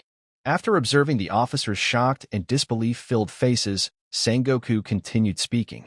The latter, on the other hand, was seen in a different dragon form than before. It matches the description of Kaido we have, except for the fact she still had her wings. Previously, except for the serpentine body that was covered in millions of feathers, Riki also had 3 pairs of wings, 2 pairs from her fruit and 1 pair from her Skypiean bloodline. But now, she only has 1 pair of wings. We can't be sure, Sengoku continued. But with Kaido dead and Amon known to meddle with devil fruits, there is a chance that Riki's previous fruit was replaced with Kaido's, while it could also be that the 2 fruits were instead merged together. Either way, it's no good news for the Marines. What about the eternal log pose of Laughdale? One of the new admirals, Ryakujiu, who had taken Tokacake's spot at the last moment, spoke. Is the Sky Emperor in posses of that? With a deep sigh, Sengoku nodded. Yes. From the looks of it, we might see the rise of the second Pirate King soon enough. The room went terribly silent at this. Amon was in his office in Alabasta, his back leaning on the chair. But his mind was roaming around the entire world. All around the world, dozens of his clones were at work, being controlled by his brain right this moment. One of them was in Gion's base. Amon watched through its eyes as Gion walked inside her office with a hunchback. Soon after, he controlled that body of his to follow her, knock on the door, before going inside with the excuse of his heavenly massage technique. By lowering the gravity around the room, therefore giving Gion the feeling of floating in the open sea, he then used a bit of his electricity to slowly calm her mind. The easiest way to gain someone's trust was to make them feel better. In the last month, Amon's been doing exactly that with that clone of his, though he needed to push a bit further to get the entrance leading deep inside her. Amon retracted a bit of his attention from that body and instead focused on some other important ones. But honestly, there was nothing that important going around. He still focused on some parts though. In Dressrosa, he told Monet he had a way to get Sugar's devil fruit out of her body without harming the girl. And so, he took the woman stuck in the body of a little girl to a different room. Amon had ordered a clone of Sugar from Germa 66, and as Amon took Sugar to a room, another one of him brought Sugar clone to Dressrosa. There, he killed the original Sugar whose fruit took a few minutes to reincarnate. But when it did, her body didn't look like a child's anymore. She had immediately grown into an adult woman, though still dead. Then Amon simply vaporized her body into nothingness using extreme heat. After that, he put the clone Sugar, who had an adult's body too, since she lacked the original's devil fruit from the get-go, in the original's place. This wasn't exactly a mindless clone, just like Urich. It even had a soul that he confirmed with his soul fruit. It was still Sugar, had the same exact personality, except she lacked the toy fruit, and she was as loyal as a dog to Amon and his words. For reference, that's the same for Urich too. The new and old one's souls are certainly different, but they have the same memories. Truthfully, that's all what Amon cared about for people that wasn't someone he truly cared about. Next, Monet was certainly happy seeing her sister not stuck to a child's body anymore. But Amon didn't care about that and focused on his other clones. Now, the actual important part began. Except for Luffy, who Amon couldn't reach, the Straw Hats of this timeline had 8 more people. Honey Queen, Zoro, Nami, Usopp, Sanji, Alice, Frankie, and Bartolomeo. The others were all original members of Straw Hat Pirates. Except for Honey Queen and Bartolomeo, who joined Straw Hats by a pure stroke of luck. However, along with Honey Queen, now Amon had another spy in there, Frankie. As Amon said before, he had brainwashed Frankie back when he retrieved Pluton's blueprints, so now Frankie was but a puppet. Even Honey Queen didn't know about this, which was because Amon wanted to see exactly how loyal she was. Fortunately for her, from the report the cyborg had given, she's been a perfect little spy for the past 10 months she's been with the Straw Hats. That's why she was being rewarded in another room in Alabasta. However, the spies didn't matter anymore. Not now, when Amon had killed Ace and made an enemy out of Luffy. On a whole, the Straw Hats did not matter at all. This time around, the commanders of the Revolutionary Army were the ones who notified them about the 3D2Y, but Amon planned to take over the world in less than the said 2 years. In other words, the Straw Hats would never meet anyway, except for Honey Queen, who Amon retrieved from a desolate island where she was sent by Kuma. The other Straw Hats were in the exact same islands they weren't sent to in canon. The only other changes were the new recruits, Alice and Bartolomeo. Alice was sent to an island filled with teddy bear-looking monsters, while Bartolomeo was on an island where earthquakes happened every hour. Amon had brought both of them from there. Bartolomeo was killed because of his useful devil fruit, and the spoiled brat, who was Alice, was simply kept captive. Amon would need her if by any chance he needed to blackmail Sengoku. Zoro was in Mihawk's place, Usopp was on the island filled with large bugs, and Sanji was in Ivankov's Kamabaka kingdom. Nami, on the other hand, was in the same sky island she was sent in canon. She was on a sky island. There were hundreds if not thousands of sky islands present in the world, and the island Nami was sent to was far, far from Skypea. That was surely the reason why Kuma had even dared to send her to the sky, but still. Monkey D. Dragon dared to think he could put one of his son's companions under Amon's nose and accept he'd do nothing to her. Then again, not like putting her anywhere else would have mattered anyway. This just helped to spite me a bit. Amon had decided before when his Goro Goro awakened, he doesn't need Luffy's plot armor anymore. That was why he even killed Ace, to begin with. That's why he was hunting down Shanks too. In that regard, eliminating the future obstacles that are the Straw Hats wouldn't be a bad move right now. But he was saving them so that he could lure out Luffy from the hole, therefore bringing both Shanks and Dragon out too. In that plan of his, Nami, who just happened to be sent to the sky out of bad luck, was going to play the same role of the celestial dragon whore who died in the destruction of Skypea. Meaning, he needed to build a brothel in Alabasta, where the king was too much of a nice guy to have built one beforehand. Suddenly, a knock fell on the door of his room. "Come in," he said just as the door opened and a crying Vivi ran inside. "Amon." Vivi's hair was messy as she cried. Her cheeks were wet and her eyes were red. "See, can't you sense what's happening around the palace?" Of course, he could, but he didn't go. Because. "And my father is dying." He had planned it himself. Vivi led him on to Cobra's room and ordered the other doctors and royal officials to clear the room in an instant. Then she crouched down beside the sleeping king of Alabasta, Cobra. "Please, heal him," she begged Amon with her eyes watery. Amon stared at the scene with a well-maintained shocked face. "It's at the last stage," he asked in disbelief. "I saw him last night, he was entirely fine." Then how did things turn so bad in less than a day? For years, Amon's been planning Cobra's death so that Vivi could rise to the throne. But now he was in Alabasta, he needed the throne for himself. And he needed it as soon as possible. Just simply asking Cobra might have done the trick, but Amon would feel much safer when the nobles and every other citizen in the country saw him as the sole ruler, instead. So, he's been messing with the medicine of Cobra for the last month he's been here. Cobra has been really stressed with the recent developments around the world, so the worsening of his health from high pressure and stuff that the medicines enhanced by many folds was reaching its peak for the last few days. Today, from the looks of it, the man's going to die. And that wouldn't be suspicious at all. Amon crouched down with a frown on his face.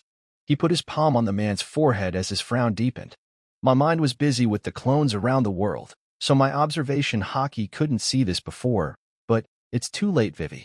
Then in a low, regretful voice, he muttered, if only I was notified 5 minutes earlier. But Vivi grabbed his shoulders, her tears suddenly flowing like a fountain. Why you made the Skypieans regrow limbs, regrow their entire lower half. In fact, you brought Riki back from the dead, didn't you? Why can't you do something to help father? Amon stared at her with well-hidden annoyance before sighing in regret. This was why revival wasn't a power everyone should be aware of. First of all, he slowly pushed Vivi's hands away from his shoulders. Riki had a clone prepared. I just had to transfer her consciousness to that clone. Your father, on the other hand, doesn't have such a clone prepared. I can transfer his consciousness to another body, but that wouldn't be your father anymore, as his consciousness would merge with the other present in the body. The last part was a lie. But Vivi's mind was in such a chaos that she wouldn't be able to see through. Then just heal his body. She cried. As I said, you healed Sumi's entire lower body, didn't you? Amon sighed. Regrowing body parts doesn't mean I can cure illness. That was another lie. If I could do that, why do you think Marco, the previous user of the Phoenix fruit, never cured Whitebeard's illness? She didn't know Amon had awakened the fruit, only he and the Sins knew about it. Then, Vivi's wide eyes were streaming tears as she bit her lips. Is there no other way? Amon stayed silent before sighing deeply and bringing Vivi to a hug. Vivi, nobody is immortal. One day, everyone will die. I will of course make sure you live as long as those people from the giant race, but even you'd come to see the end one day. Amon's tone was sincere. Sometimes, you just need to accept the inevitable. After a long moment of stillness, from Amon's chest, Vivi's cry broke the blanket of silence that had been covering Alabasta's cold night. Amon, on the other hand, guess it's time to build the brothel for everyone's favorite burglar. Planned his next moves. It's been 2 months since then, but Amon hasn't brought Nami to Alabasta yet. If he did some things immediately after Cobra's death, Vivi might get suspicious, which would be a pain since he didn't have anyone else of the Nefertari bloodline to run Pluton. So, he focused on other things in the meantime. The outside world was in chaos, but the target had shifted. After Skypiea's destruction, the Inhurgers were being suppressed, killed, and massacred. However, after a mere 3 days as Amon took out Kaido, the tide had changed dramatically. It's been 3 months since then. The chaos hadn't entirely calmed down even now. After all, even with Skypiea destroyed, Amon was the richest and strongest man in the entire world. So, after he had toned down the chaos enough for his people to take a breather in the first month, he ordered his people to wield chaos as a weapon instead. With the incident of the Pirate Festival as the news that Amon now held the log pose to Laugh-Tale traversed through the entire world, everyone had their eyes on him. People joined his side like a beehive, and in mere 3 months, he now had 250,000 people under his wing. 30,000 of them were once Kaido's people. Almost all of the pirates and the Beast Pirates, along with the Flying Five, had turned their loyalty to Amon immediately as he had asked. He knew they weren't exactly loyal, but it's not as if he needed all his people ready to give their life for him. However, even though he was rumored to be the strongest man to ever live in history, many still chose his opposite side too. New pirates started to appear. The Revolutionary Army's number exceeded millions, though the majority of them were normal humans, while the Marines started to gain new recruits as well. So, after Amon's people started to retaliate largely, there was an unannounced war going on all around the world. However, today, on Amon's birthday, he was going to make the war official. Amon was never the one to care about birthdays, but it seemed simply sophisticated to do something special today, which he decided was to announce war against the world government. But the question was, how? It took him 3 whole seconds to think of the best choice, and so, he went above and pelled down. BZZT. Teleporting in the sky, Amon observed the tower hidden below the sea for a few minutes. Then, knowing that the life of the criminals didn't matter at all, he raised his arm in the air. Commanded by him, lightning started to crackle on the clouds before the entire sky darkened. Slowly, but surely, rain started to fall while Amon gathered lightning in a single spot above his raised hand in the form of a ball. He pushed his own lightning inside, which worked to strengthen the ball many times over, before he poured in a lot of Conqueror's Haki as well. Like that, the ball took a whole 30 seconds to form as the Marine guards below started to yell in horror and terror. As if pleased at their scream, the bright purple ball turned and twisted as it started to expand. Seconds later, the ball took the size of an entire town as it still roamed in the sky above Amon's hand.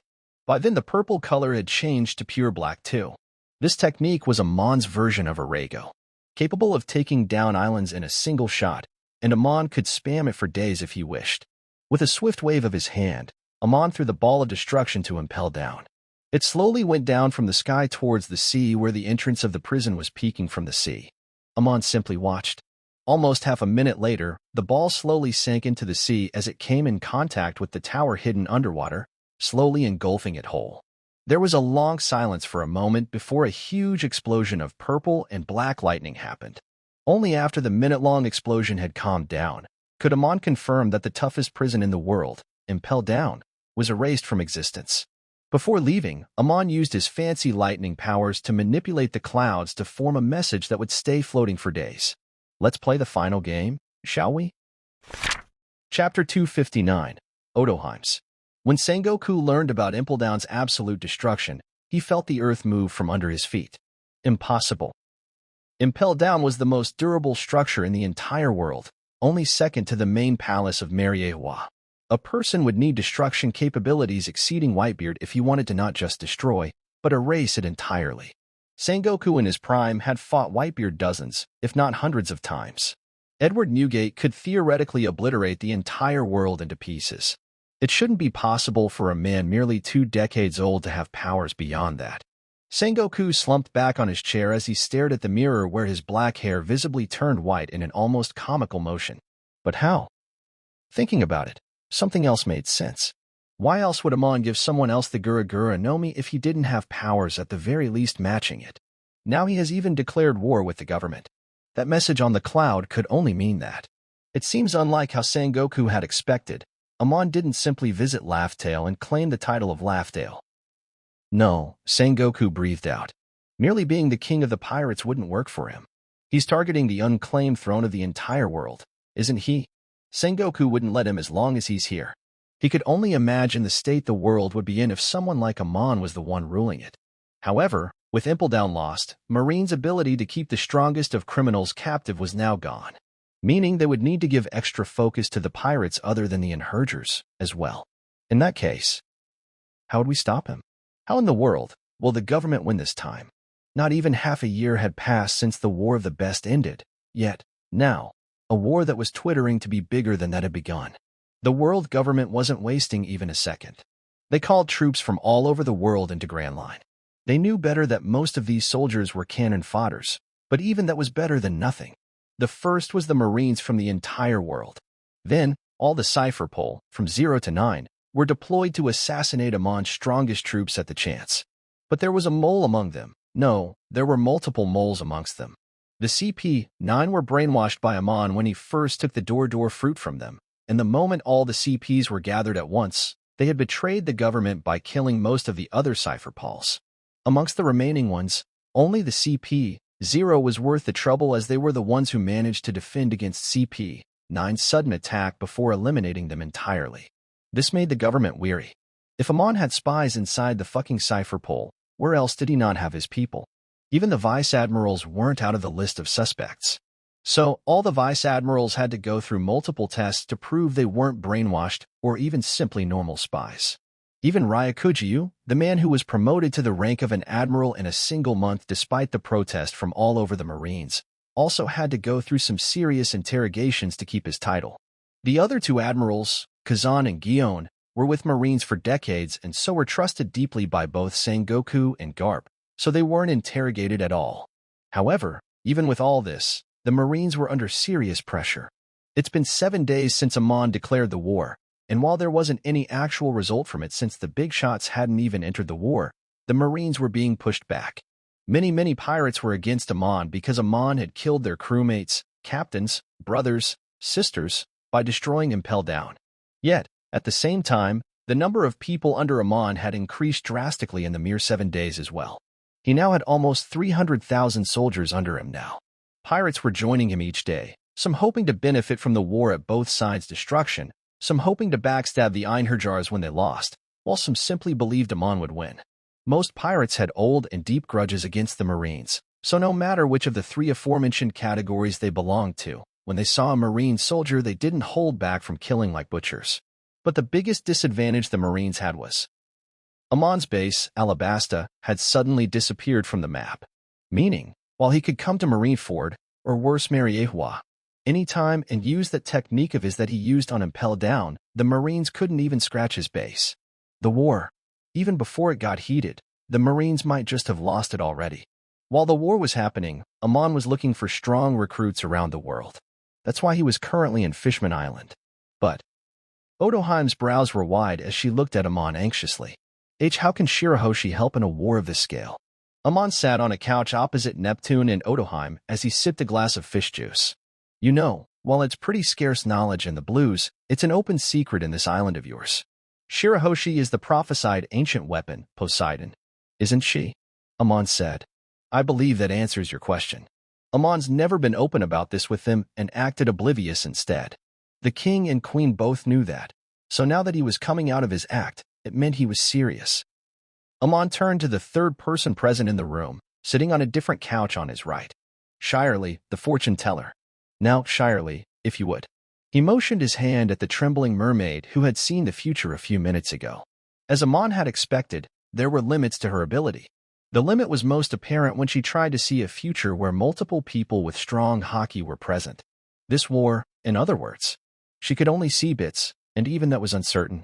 That's why Amon could easily show her what he wished without her realizing. Why, yes. The shark nodded and turned to the king and queen. Your Majesties, I think it's better if you do as the Sky Emperor says. She said, the war is dangerous, that's true. However, if Amon doesn't win, not only would we lose his backing, but the government would be the strongest force with the absence of almost all the emperors. Meaning, the fishmen will be in danger once again. She let the work sink in before continuing after a breath. But, according to my calculations, the chance of victory if Shirahoshi joins Amon's side is many, many times higher. So I think it's a good idea, Shirley, Otoheim cried. She's 15. You want her to take the weight of a worldwide war on her shoulders. Are you out of your dash? Amon's deep, annoyed sigh interrupted her. He put his cup down and raised his head to look down on her with his red eyes blazing. Otoheim, have I not saved your life? Immediately Otoheim's face paled with guilt. Amon, you know I am grateful for that. This is a different matter, Good to know you are grateful. Amon cut her again. But remember, then Amon's eyes flashed red, but it only happened in the sight of Otoheim. Amon's haki sprung up towards her, entering her eyes and showing her a vision. The vision, where her head, along with Neptune's, fell to the ground with a small thud. I can, at a moment's whim, take your life as easily as I saved it. Otoheim's already pale face lost color as she stared at Amon in shock and disbelief. He had never threatened her before. In the end, the fear of a living being warning her about the threat in front of her made her gulp in a mouthful of saliva. The technique Amon just used was his new stage of observation haki. He was trying to train his Conqueror Haki's third stage by projecting his haki out to form constructs. Riki helped him with it, very smugly he might add, which annoyed him a lot. However, even with all that, Amon couldn't succeed, yet instead, he found himself with a technique that let him create illusion to a single target. Instead of seeing things with haki for himself, this technique showed others what Amon wanted. He had a simple name for it, Mirage, he called it. Seconds passed as Otoheim exchanged glances with Neptune. The two at the end sighed deeply.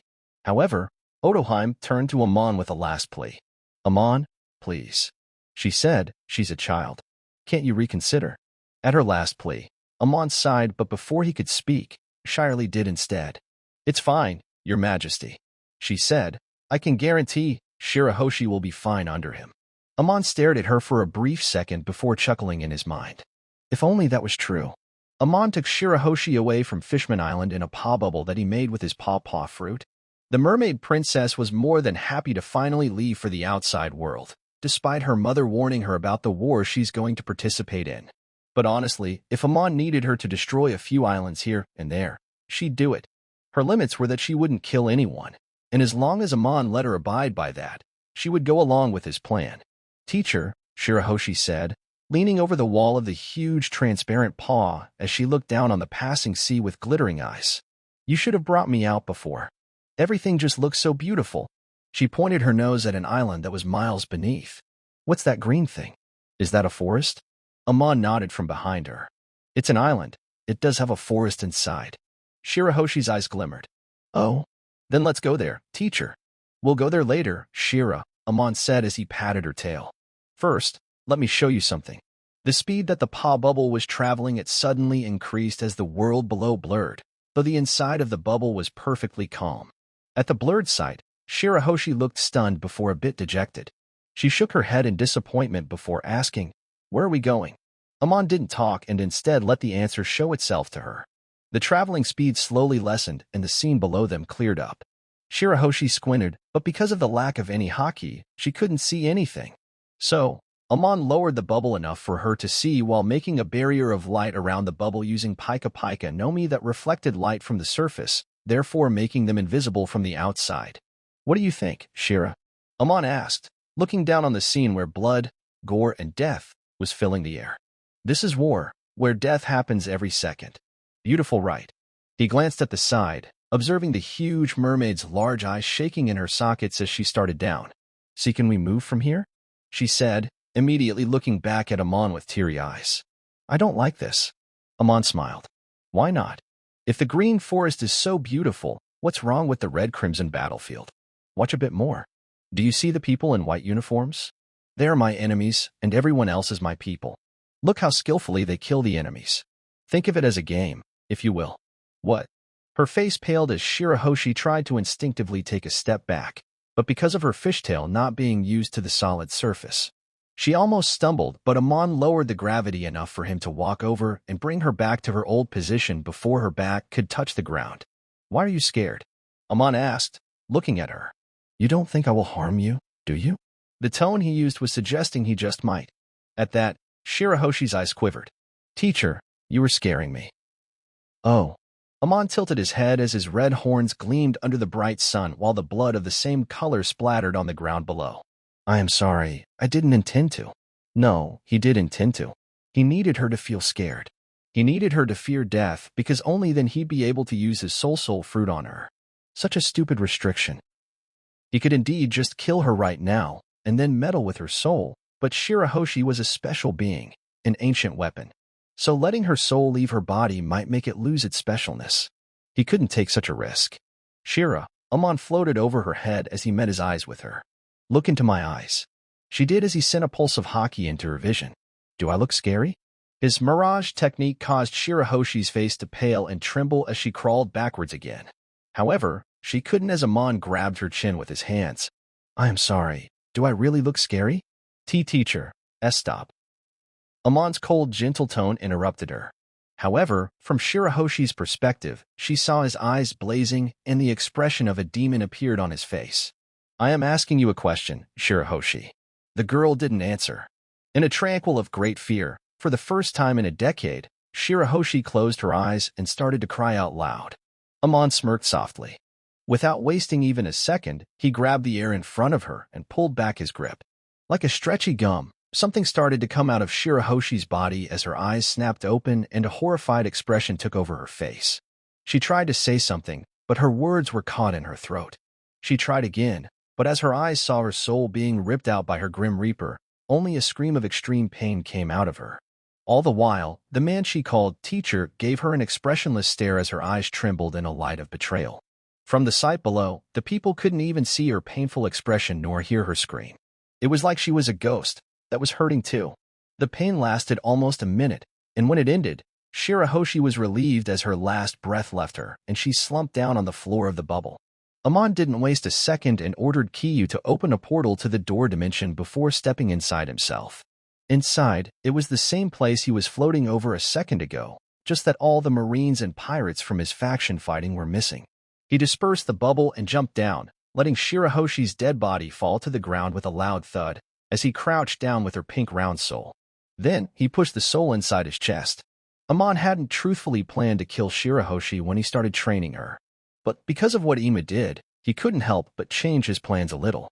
He had gone to Fishman Island intending to just grab Shirahoshi and teleport away before scaring her and then killing her there. However, he changed his mind on the way. If Shirahoshi suddenly disappeared, there were only a few suspects. It wouldn't take long for them to realize it was Amon. In that case, the entire Fishman race will be against him in this war, which was a big no-no. There were millions of fishmen all around the world. after all. So he asked her parents politely before bringing her away. Now, he just had to make a clone out of her, and everything will be fixed. These were his thoughts as Amon cleared the will, desire, and ambition from Shirahoshi's soul, filling it with his own at the same time. He stopped thinking and instead started to observe the bits of her memories instead. They were childish memories of her childhood and her memories with him. Knowing that the soul only contained the person's deepest/precious memories, Amon couldn't say he didn't feel a tad bit guilty. But he had to remind himself, guilt wouldn't make him stronger. So, with a motion of Saimai Kikken, he stopped the guilt and focused on his current job. It took minutes in reality, but Amon felt like he just spent a lifetime as finally. The entire soul sunk inside his chest, and he released a relieved breath. However, that was hard. His relief caught in his throat as a great pain suddenly leapt around his body and soul.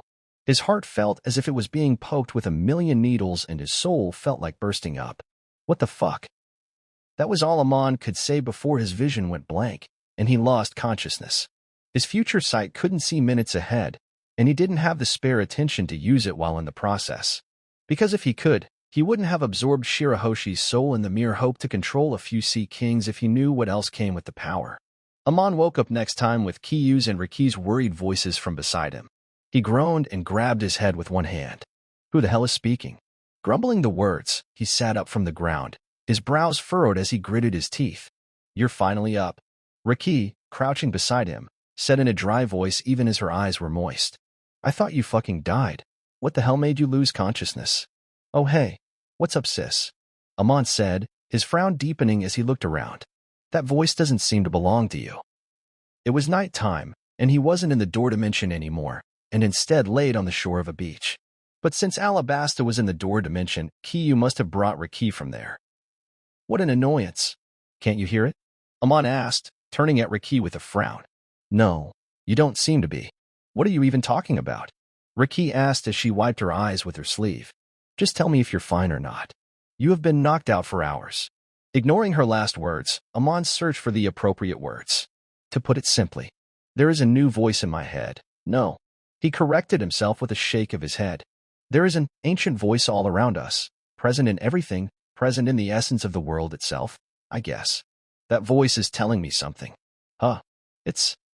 Amon's frown deepened. Telling me to die. Then it clicked. As Amon's eyes widened. Seconds passed before he grinned like a madman. The voice of everything, aha.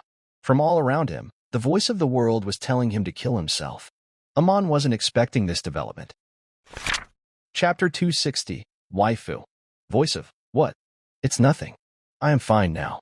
Amon shook his head at Riki's question. Instead, let me focus for a bit. Amon closed his eyes. Die. The voice of the world was yelling that, besides some other incomprehensible words along the lines of his death. It was basically telling him to die, though Amon could guess why. It was either because he was basically against the world's favorites, the DS, or the reason just might be because he wasn't from this world. Perhaps it sees me the same way a human body sees an invading virus. That was one possibility, but he could only be sure of any of that after some tests, which he wasn't free enough to take now. It was harder to even think straight right now. The voice was yelling all around him, though it had no discernible origin. It just felt the world itself was yelling. The yells felt as if inside his head, too. So he needed to stop his mind from listening to it ASAP. But the possibility of learning how to stop the voice of all things, a power only a few chosen ones ever possessed, in a night or two would be hard, if not impossible. He still tried to use different ways though, like willing his spiritual ears to stop listening, or simply command the world to stop. But even after a dozen more tries, none worked. So, Amon decided to go back to his old tactic. He had stopped using this technique when he learned to veil himself to other people's observation hockey using his own will. Since in that case, people like Isa wouldn't be able to read his thoughts anymore. It hasn't even been a year since he stopped, yet he was going back to it. With a chuckle, Amon took in a breath and chanted in his mind. I am Theon, I am Theon, I am Theon. Amon's breath became calm immediately as he almost felt nostalgic. This would help fine-tune the other voice, so he could at least focus even though it wouldn't quite feel natural. From the outside, Riki saw Amon's annoyed exterior change and calm down gradually, very slowly, as a pleased smile crept on his face. Finally, Amon opened his eyes again and stretched his body before speaking, I am fine now. Thanks for waiting. Riki stared at his face for a moment before speaking. So, what exactly happened? Amon looked at Kiyu. Instead, did she see the body? She did not. I brought you to this island first, and only after that did I bring her out from Alabastadada. Kiyu replied in his childlike voice, floating vertically over the ground. Unlike before, 2 silver orbs were floating around the sword's hilt, looking like ice. After Amon got the soul fruit, he had given the sword a very tiny bit of his soul, which mixed with his previous shadow, strengthening it further. Kiyu's mind was clearer now, as the sword had exclaimed by itself. On top, it could also do some slight magical stuff, like growing in size, floating, releasing a beam of sword energy, etc. More than anything, because it now had Amon's soul, Amon could project any of his powers freely inside the sword without accidentally hurting it. For instance, it wouldn't start melting if Amon used the mixed heat of Pika Pika Nomi and Gorogoro Nomi to their full extent, because, in a sense, that power belonged to the sword as well. What body? Riki asked curiously. It's nothing. It's nothing. Amon chuckled as Riki gave him a narrow-eyed look. Anyway, we don't want to spend too much time outside since some people might just be peeking at us. So let's return to Alabasta. I have some job to do, too. The chance of Ima having seen all this was quite high. But what is secret information to a dead man? Amon would have to test out the main power of Shirahoshi, calling on Sea Kings, later on since there is no other life form inside the door dimension where Alabasta stood. For now, he had a more important job to do. In the past 3 months, he realized just including Nami in the brothel would not work. Luffy isn't the type to check newspapers. The ones who'd do that would be Shanks, or most likely Dragon, since he would be the one checking on news from the outside world using his spatial powers. Meaning, Amon would have to do something to attract either or both Dragon and Shanks' attention as well. Shanks was easy since he knew the woman Shanks cared for most, Makino. But there weren't even many females close to Dragon. The closest one he could tell was Bello Betty, one of the army commanders. The army commanders were still on the outside the world. Amon knew that since he had been torturing Karasu for the past 3 months for Dragon's location. But the crow humans seriously didn't seem to know. That's why, after a day since he got Shirahoshi's powers, he was now sitting in front of 3 standing figured. The 3 girls he just talked about. Bello Betty was the one standing straight while Nami and Makino took protection behind her back. Shame on you. The woman wearing red sunglasses said. To kidnap 3 women like this. Quite a manly thing to do. Amon gave a shrug. Whoa, I thought you were the gender equality type. What's this, using your sexuality as an excuse? Double standards much? Amon shook his head in disappointment. Betty stared at him for a moment before speaking again. What did you do to us now? Take advantage of our bodies? Like the low-class villain that you are? Humming at her words, Amon picked up a grape from the table before throwing it in his mouth. Not really. Surprising as it might be, I am not into rape. He said. I mean, what's the point of power if you still have to force people? That's not exactly a fun game. Amon chuckled at his own words. Instead, everything that's going to happen to you starting from today is for the greater good. After a second, he scratched his chin. Well, for my greater good. The 2 girls, Nami and Makino's eyes shook at his words. He was clearly implying something, and it shouldn't be anything good. Nami's scared voice, trying to sound fearless, asked, What exactly, she said. Why are you using me, even? The last time you let my crew go without many injuries. Then why now? Her voice was filler in confusion and betrayal. She did hate Amon because Arlong saw him as an idol, but that hate had honestly lowered a lot when he let her crew leave almost safely. More so, his golden empire was too enchanting. Amon chuckled at that. Oh, you poor girl. That's all he said before snapping his fingers. From the table where Kiyu was lying, the sword shook and a door leading outside the door dimension popped up in existence behind the 3 women. Amon disappeared from their sights, causing Bammy to yelp, and teleported behind them.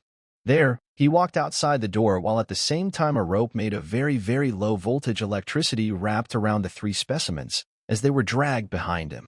They struggled at first, yelling even, but Amon continued walking inside the green portal that extended inside for a few meters. Unlike before, Kiyu could now open a door leading to places that weren't the exact spot on the other dimension. It wasn't exactly awakening and was rather an ability the sword attained because of the soul enhancement, and it was honestly handy to carry other humans. Though there were limits to it, of course. Currently, it could only cover a few hundred kilometers. As Amon walked through the green circular tunnel, coming out from the end, and the next instant, all of the 4 people stood in another room, in front of a large woman with blonde hair smoking from a tobacco pipe. "Oh," the woman spoke. "If it isn't the little boss."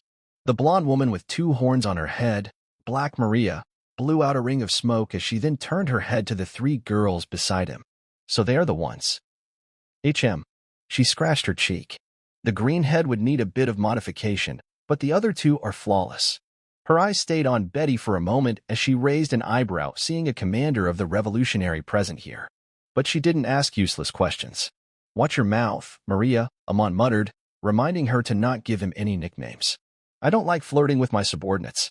Black Maria shrugged at this. She was born in Wano and had only joined Kaido in the past for the sole reason of survivability.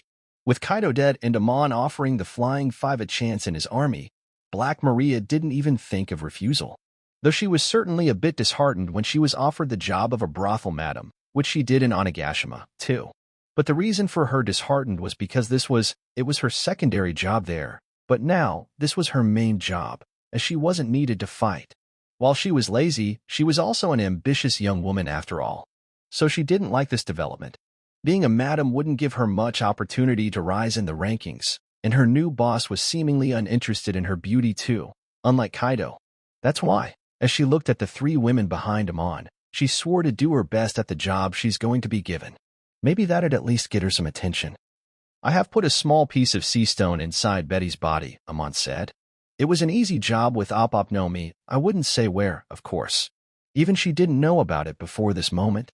Indeed, Betty was looking at him shocked from the side. This was a type of sea stone that didn't weaken her body, since that would be an inconvenience for a whore. That's why she didn't notice the change. "Her physical strength is laughable," he continued. "So you'd be able to keep her calm easily. I expect the goods to be prepared in a week. Call me if you need any help subduing them." Black Maria smiled. That wouldn't happen. Calling him would lower her value. After all, Maria giggled. "Of course, my God. I will keep that in mind." Amon gave an intense stare. "I can see what you were thinking. Just remember, if there is any problem with them, for example them killing themselves, then you be the one facing the casualties from me." Maria's face froze for a moment before she gave a nervous chuckle. "Of course. I understand. Don't worry. Maybe she should really stop trying to flirt with him." Chapter 261. It's been a week since then, and Amon had got the good news. He planned to go back to the brothel today, but an emergency has occurred. The Inhurgers were attacking all the marine bases present in the New World, for now. There were disgustingly few of them, but all bases were under the strongest of vice admirals, so attacking them needed Amon to send strong soldiers. Just a while ago, such a strong group of Inhurgers had attacked a base that was under Tokacake, the vice admiral who was nominated to take the admiral's seat before. That's why the group of Inhurgers sent were one of the strongest too, the Kuja pirates. This was the first attack that a Sin was participating in, and while Amon was confident in Hancock's abilities to take on an admiral candidate, there was an anomaly in that base. Vice Admiral Tsuru, one of the 3 black horses of the Marines from the Rocks era. Vice Admiral Tsuru just happened to be on that island out of coincidence, but when she saw Hancock attacking the base, she immediately took action. Back when Amon recruited Hancock a few years ago, Tsuru was the one taking her to impel down. She had failed her mission because of Amon. That was why she wanted to hunt down Hancock successfully this time. That's why, while the other Marines took on the Kujas, Tokacake and Tsuru jumped at Hancock. Hancock was honestly very strong, as she was one of the rare people in the world with Conqueror's coding. She wasn't as talented on that aspect, even with Amon's incense training, but even just being able to use it at all made her very dangerous. But against an admiral candidate, and a woman who was compared to Garp and Sangoku at the start of her career, the Pirate Empress' strength fell lacking. So, hours later since the fight had started, Amon had to go and save her for another time. Amon, as expected, was keeping an eye on important battles with his clones hovering 1,000 meters in the sky, so that his real body could teleport to any of those places at any given time. But he believed he wouldn't need his real body to kill 2 mere vice admirals, strong or not. But he decided to make his clone wait for an hour or so for Hancock to feel despair and stuff, realize her weaknesses and come to accept them. Those were needed for character development. There was no rush, either. Impel Down was destroyed, and the Marines couldn't spare to make a new one at such time. So Hancock was supposed to stay at this exact base for an unforeseen time. At last, 3 hours after the battle ended and all the Kuja were captured after the two vice admirals started to attack them, Amon decided to dive in. Tsuru was in the office sitting opposite Tokacake. They were on the Dendenmushi with the fleet admiral, discussing what to do with Hancock and how her capture could turn the war around, just when a knock fell on the door. "Ah, fleet admiral, it seems someone is at the door," Tokacake said softly. "Of course, take your time. I am in a good mood because of your capture of one of the sins, anyway." Tokacake gave a chuckle at that too, though he frowned at the door. It was strange. They were supposed not to be disturbed until the meeting ended. Then why? Just to be sure, he used his observation hockey to feel who was on the other side of the door. It's just Kareem. It was his assistant. Now that was worrying. Kareem should know better to disturb now, meaning it was a serious situation. Just as another knock fell on the door, he spoke, "Come in." Tsuru also turned around to face the door, which opened slowly, revealing the black-haired young man with tan skin. "Kareem, what happened, Dash?" Tokacake couldn't finish his words as from beside the door, someone else, someone he hadn't sensed somehow, slid beside Kareem. Tokacake and Tsuru's eyes watched as the invader's palm smoothly slid inside the tanned young man's chest, whose eyes Tokacake noticed just then were dull and motionless. "Yo," the other man with black hair and red horns waved his bloody hand holding Kareem's beating heart. "Been a while, you too. Though I have only met the old madam before." "Wait, that voice." Sengoku's shocked and frightened voice came flowing out of the snail. "Amon, what the hell are you doing there, you bastard?" However, vice admirals weren't listening to either of their words. Even before Kareem's limp body could fall down on the ground, both of them had rushed at Amon together. They both relied on their fists, and so both punched at Amon at once. Tsuru even gave her knuckles a touch of her devil fruit. Amon simply dodged it like a leaf falling from the tree, striding in the air with his hands in his pockets. "Ow, ow, dangerous fruit," Amon commented, dodging Tsuru's punches. "It can cleanse the evil inside a person, I heard." That was true. The wash-wash fruit had such metaphysical powers, too. Amon's body shivered, even as he dodged more attacks. "I can imagine the future where I am a man donating money to orphanages, picking up flowers for a lovely lady, and buying ice creams for little girls." He blinked. "Actually, I sometimes do the second one. Does that mean I'm a good guy?" "Shut your mouth," Tsuru yelled. "My fruit can only cleanse a fraction of evil. I doubt it would affect you at all, even if I wash you for decades." "Ah, there goes the alternate timeline's good guy Amon." Amon sighed in exaggerated disappointment. Then as another punch came at his face, he softly and casually redirected it towards Tokacake's face. Tsuru tried to change the protection of her attack, but she could only barely stop her devil fruit before the impact happened and Tokacake was slid back a few steps. "Ah, quite a nice reaction speed for someone with such old bones," Amon muttered. "Anyway, it seems like the girls have reached the ship. So let's end this." The vice admirals groaned at his words. The Kujas were freed. In desperation, they tried to reach out for him again. However, Amon's body suddenly started to glow. It started to glow yellow, but it had a different hue compared to Pika Pika and Nomi that the two admirals knew Amon had eaten. "What's happening? Hello, are you two still there?" Sengoku's voice still flowed out of the snail, but none of the three answered. Amon didn't care, while the other two didn't have the leisure time to do so, because they watched as Amon's body glowed orange. No, God. Before he simply burst in a brilliant mix of light, heat, sound, and destruction. Even as both vice admirals covered their entire bodies under armament, the brilliant explosion from the bomb fruit didn't allow even their hair to remain intact, as even the entire island simply blew up. Chapter 262, The Crownless Pirate King. The Marines were devastated when they learned about Tsuru and Tokacake's death. Sengoku was the one to announce the news, and his expression was colder than any of the Marines had ever seen. Garp knew the reason. Sengoku was listening to the sound of Tsuru's fight, and so he heard the explosion that took his comrade's life. He could only imagine the internal pain Sengoku must have felt at that moment. "You got anything on your mind, Sengoku?" Under the brilliant blue sky, Garp put a hand on Sengoku's shoulder as both of them stood in front of a cemetery. "Remember, you can always talk to me." The wind breezed past his gray goatee as Sengoku gave a nod. "I do have something in my mind." After a short silence, he spoke again. "Since the lust sin has made a move, we can be certain the other sins would also start moving." He raised his head in the sky. "The moment we get news of any sin close to any Marine base, you and I would go there immediately. Then..." He let the words hang in the air as Garp sighed from beside him.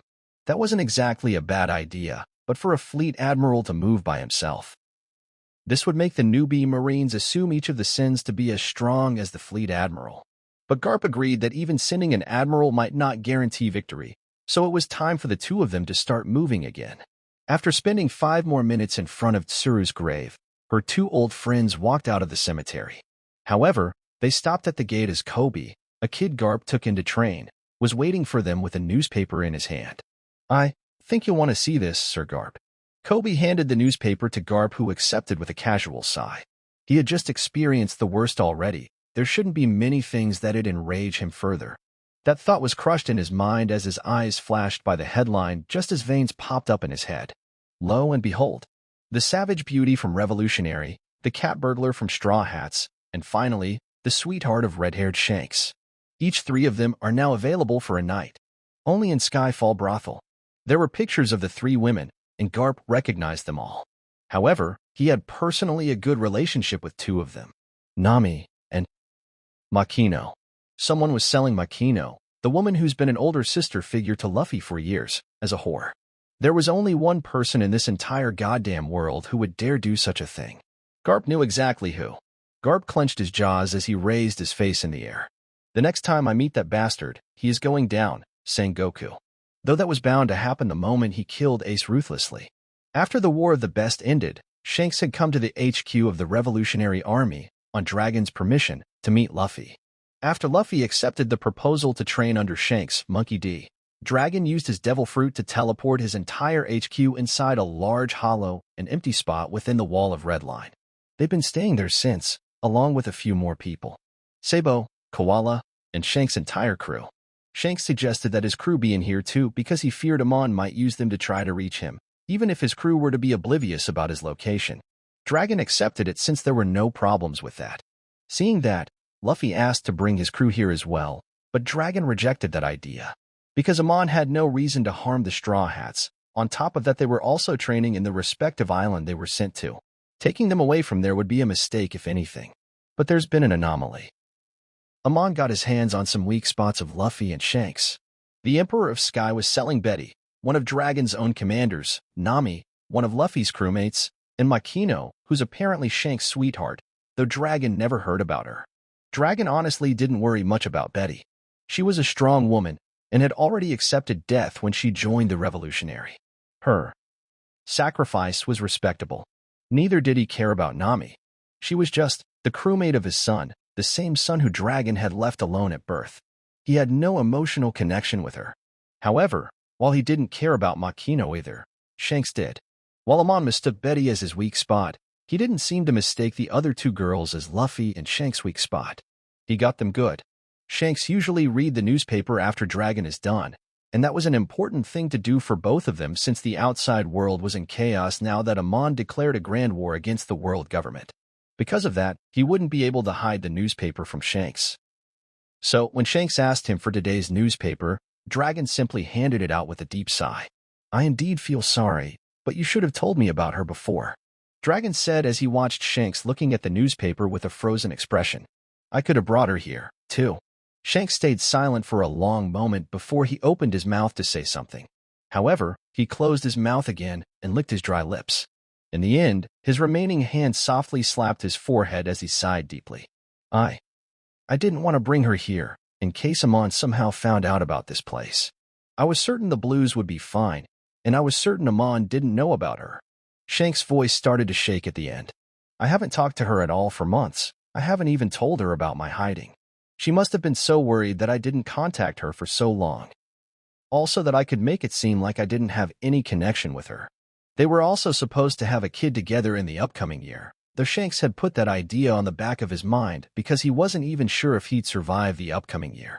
Finally, Shanks looked at Dragon with slight expectancy. "Do you think you can teleport her here?" Dragon gave an apologetic smile. "You know I can't teleport to a place I can't sense, or can't see, or haven't been to before. I have been to Alabasta before, but unfortunately the island the brothel is situated on isn't Alabasta. It's an artificial island made with germs tech, from what I understood through the pictures." He continued.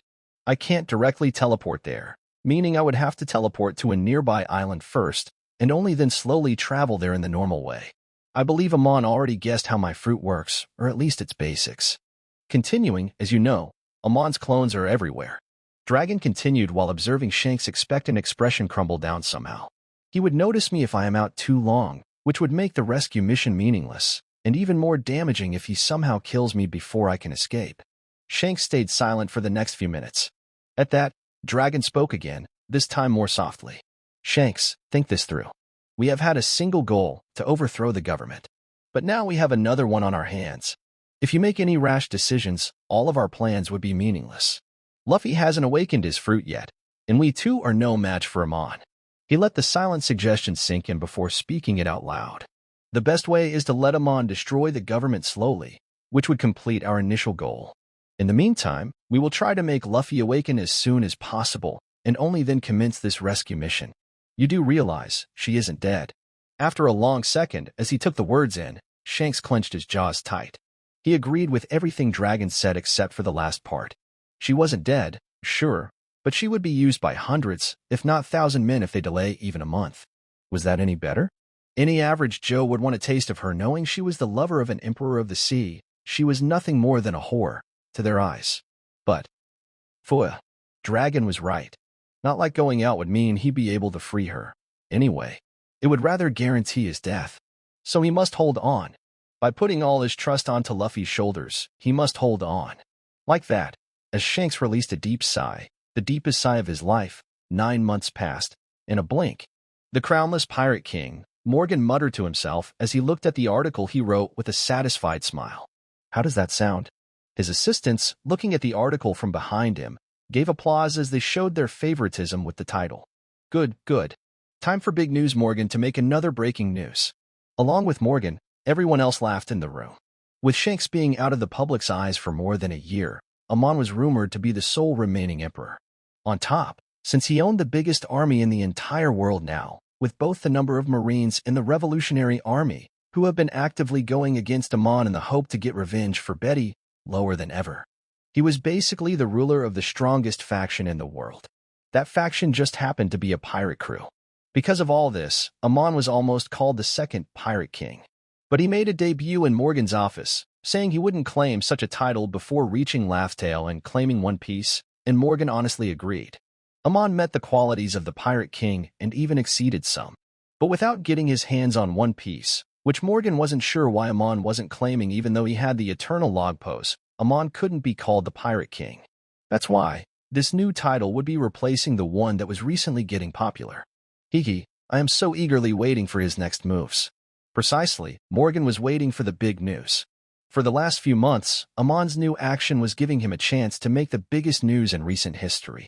The New World part of Grand Line was entirely conquered by his people, and even Paradise was halfway taken over. The amount of blood spilt for that though was more than the last decade combined. Amon's people weren't invincible, either, of course. That blood belonged to his people, as much as it did to his enemies. At the initial stage, his sins sometimes came face to face with the fleet admiral and Garp, who ran to the base that was under attack at a moment's notice. In such scenarios, the winner was clear. Amon was stronger than 2 emperors combined. People knew that from the War of the Best. However, his sins weren't that strong. None of them would be able to take on Garp and Sengoku, who Morgan knew were as strong as 2 emperors of the sea. That's why Amon made the smart move. Just when Garp and Sengoku were about to defeat the Sin under attack, Amon simply teleported between them and vanished with the Sin, leaving 2 enraged old men behind. By now, each 6 of the 7 Sins had met Garp and Sengoku more than once, and while they have yet to win, they could last longer than before. In other words, as Morgan had observed, Amon was using the 2 marine heroes as mere training dummies. However, not everything was bright and sunshine for Amon. Amon sends a lot of pirates at a single base attack, but if the said base had a vice admiral in it, almost all the time things got dirty for the insurgers. The soldiers were, after all, mostly unnamed pirates who didn't even have that good of a bounty. But, in some cases when the targeted base was important but the insurgers still lost, everyone got to see something magnificent. Sea kings, sizing from a house to an entire island, rose from under the sea before crashing on the island that survived the assault, thus killing both the Marines and the soldiers Amon had sent. Because of the latter point, People of the world almost thought the Sea Kings were controlled by an outside party. But Morgan was different. Amon was instead making an example out of the people who failed their missions even though it was an important one. But how did he summon the Sea Kings? That was the question in everyone's mind. It took Morgan a great deal of research to figure out what was up with that. But being the man whose whole life's about poking out secrets, he learned the truth. The truth that the ancient weapon, Poseidon, was working under Amon. The weapon was the infamous mermaid princess, Morgan learned. That was the moment for Morgan. Only a few people in the world even knew about the ancient weapons, but amongst them, Morgan was an expert. As a journalist, he knew things that no one else did. For decades, the government was theorized to hold Uranus, one of the three ancient weapons. Morgan only got the confirmation of that when Skypea was destroyed, and he let the news out as soon as possible, which was just 2 days after Amon declared the war. That had put the world at a standstill. Amon had Pluton, and the world government had Uranus. This made the two factions look equal, in the eyes of the citizens at least. However, when Morgan learned that Amon also held Shirahoshi, the Poseidon, he knew who would come winning out of this war. After all, the government only had one ancient weapon, but Amon had 3 as long as he counted himself. With more than a few fruits, each capable of destroying islands, it was no wonder that Amon had raw power equaling, if not surpassing the power of a weapon of mass destruction. Chuch it. Suddenly, the earpiece on Morgan's ear buzzed as a piece of interesting news came flowing in. Morgan chuckled in his beak. Yes, big news, Morgan's gonna be busy again. It seemed that the world's gonna flip after the current move Amon was taking. Chapter 263. You really think this is a good dress to wear even though I am going to fight? Yamato asked Amon, looking over her body. Yamato had 2 strands of hair falling to her chest where she wore a green t-shirt and a white jacket on top of it. Below her torso, her black tights were tightly clenched around her thighs. On one hand, she wielded a black thorny bat in her hand. On the other, she wore a golden ring around her wrist.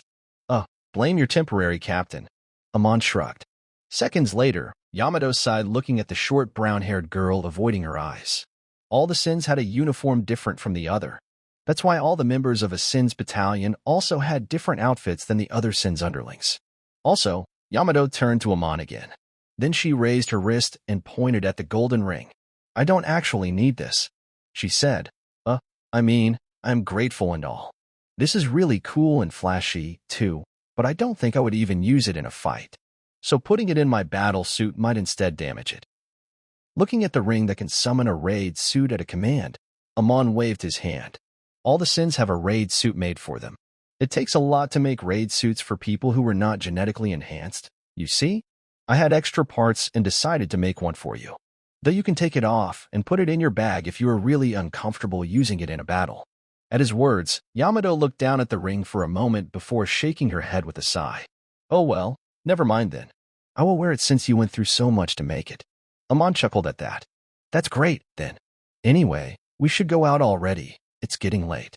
Yamato nodded as the sword on Amon's waist shook before a gate to the outside world opened up behind Amon. The gate was human-size at first before it expanded into the side of an island. Everyone, Amon pointed at the gate. Head out. In his words, the 7 submarines that were beside him sank in the water as they slowly went towards the outside world. Meanwhile, the owner of the 7 ships, the 7 Sins, and Yamato, stood beside Amon. There were honestly so many marine bases in the Grand Line alone that it was ridiculous. However, in the One Piece world where more than 30 million islands existed, even if most were uninhabited, it only made sense that the power ruling over the world would have thousands of its branches all over the world. Especially the Grand Line where it was most needed. But Amon wasn't destroying only one base each day. His army was ever increasing, meaning he lacked no people. Because of that, he could deploy dozens of groups each day to attack multiple bases. The majority of them were successful, too. That's why, after 9 months of engaging in the war, the number of marine bases present in the Grand Line was close to non-existent. As of right now, at the end stage of the war, exactly 12 bases remained in the Grand Line. One of them was Marineford, under Sengoku. 3 were under the 3 Admirals. Finally, another was under Garp, who was rarely present on his base. For now, Amon was leaving those 5 for later and instead was targeting the other 7 bases. That's also why Yamato was dressed in the combat uniform of one of Sin of Envy's people. Yamato had stayed in Wano for 3 months after Kaido's death, helping the people keep calm beside the soldiers deployed by Amon. But after that, she couldn't hold her adventurous spirit from wanting to see the broader world again, now that the biggest war in 800 years was going to happen, saying it's her duty since Odin had the same dream. Yamato accepted her own name outside Wano, but as long as she was in there, she was too much into character. Kaido's death calmed her off that personality a lot, but the larger part of her still believed herself to be Odin. So, before she could leave Wano again, Amon made her realize who she was. It was simple, really. He just had to make her understand. Odin was a man, and she was a woman. A woman who could experience things that a man never could. Since then, she's been aiding the Inhurgers whenever she wanted, or whenever she was needed, which was rare. But today was such a day. Today all 7 of the 7 deadly sins were going to attack 7 marine bases. That's where Yamato was going as well. No, not because Yamato became a sin. She had gracefully declined the offer made by Amon, saying she didn't want any heavy responsibilities for the unforeseen time. Instead, she was going to aid someone. Isa had finally turned 15, and Amon felt it was time for her to take responsibility that her powers brought, now that she was used to them. So, he handed her the mantle of Envy Sin just a week ago, meaning this was her first mission, and also the first time she was going to lead a fleet. But Amon wasn't dumb enough to trust a little girl who lived her entire life in harmony within the clouds. She would fail just by the pressure on her shoulders. So he asked Yamato to guide her on this mission. Yamato didn't have any problem with that. All right, everyone. It's time to set sail, Amon said, standing on the shore of an island where 7 submarines were preparing to leave, with 7 sins peeking out from the lid at the top. Make sure that I don't need to go there to save anyone, he said while eyeing Hancock, Wiper, and Riki. Hancock's battle uniform was pink in color and looked almost like her Kuja Empress suit except for some slight changes, one of them being the short bright pink cape hovering over her shoulder. Wiper, on the other hand, wore a shiny black jacket over his dark red shirt with a short red cape hovering over his shoulders. Riki wore a simple yellow jacket with a green cape on her shoulders and a green tie resting on her chest. She had a green short skirt ending above her knees, from where yellow tights covered her legs.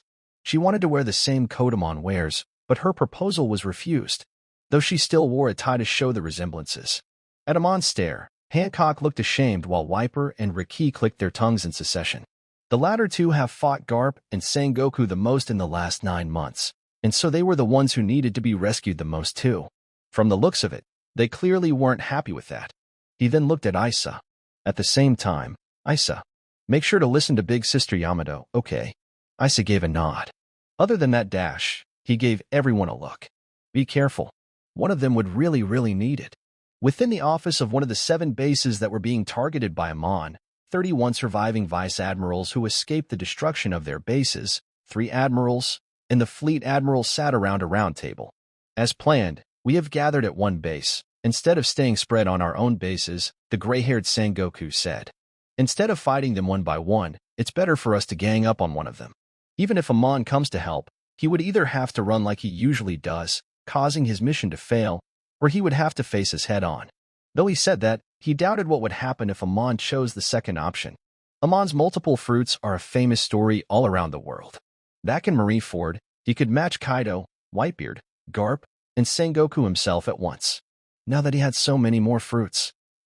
The addition of 32 more vice admirals and 3 admirals would cover the spot of Kaido and Whitebeard, but even that shouldn't be enough. But the one sin who would be unfortunate to come to this island would at least have a very high chance of being eliminated. Sengoku knew about Amon's mind-reading prowess, so sending spies on his region was very useless, more so now that Alabasta was hidden from the world. However, out of sheer luck, one of his spies that he had sent out of desperation had somehow managed to infiltrate Alabasta where he saw the 7 submarines prepared for war. The Marines only learned this news a week ago when the said spy snuck out of the other dimension via the same tactic he used to get in, by hiding inside a ship that was carrying some Inhurgers out of Alabasta. Using Gion's help, Sengoku very quickly gathered all the vice admirals in this base that was under Vice Admiral Hina. Gion was given the Logia, Cloud fruit, which was basically the better version of Rear Admiral Smoker's Smoke fruit. Using her fruit, she brought everyone here via fast-moving clouds. Gion was a very special admiral in everyone's eye because of this fruit.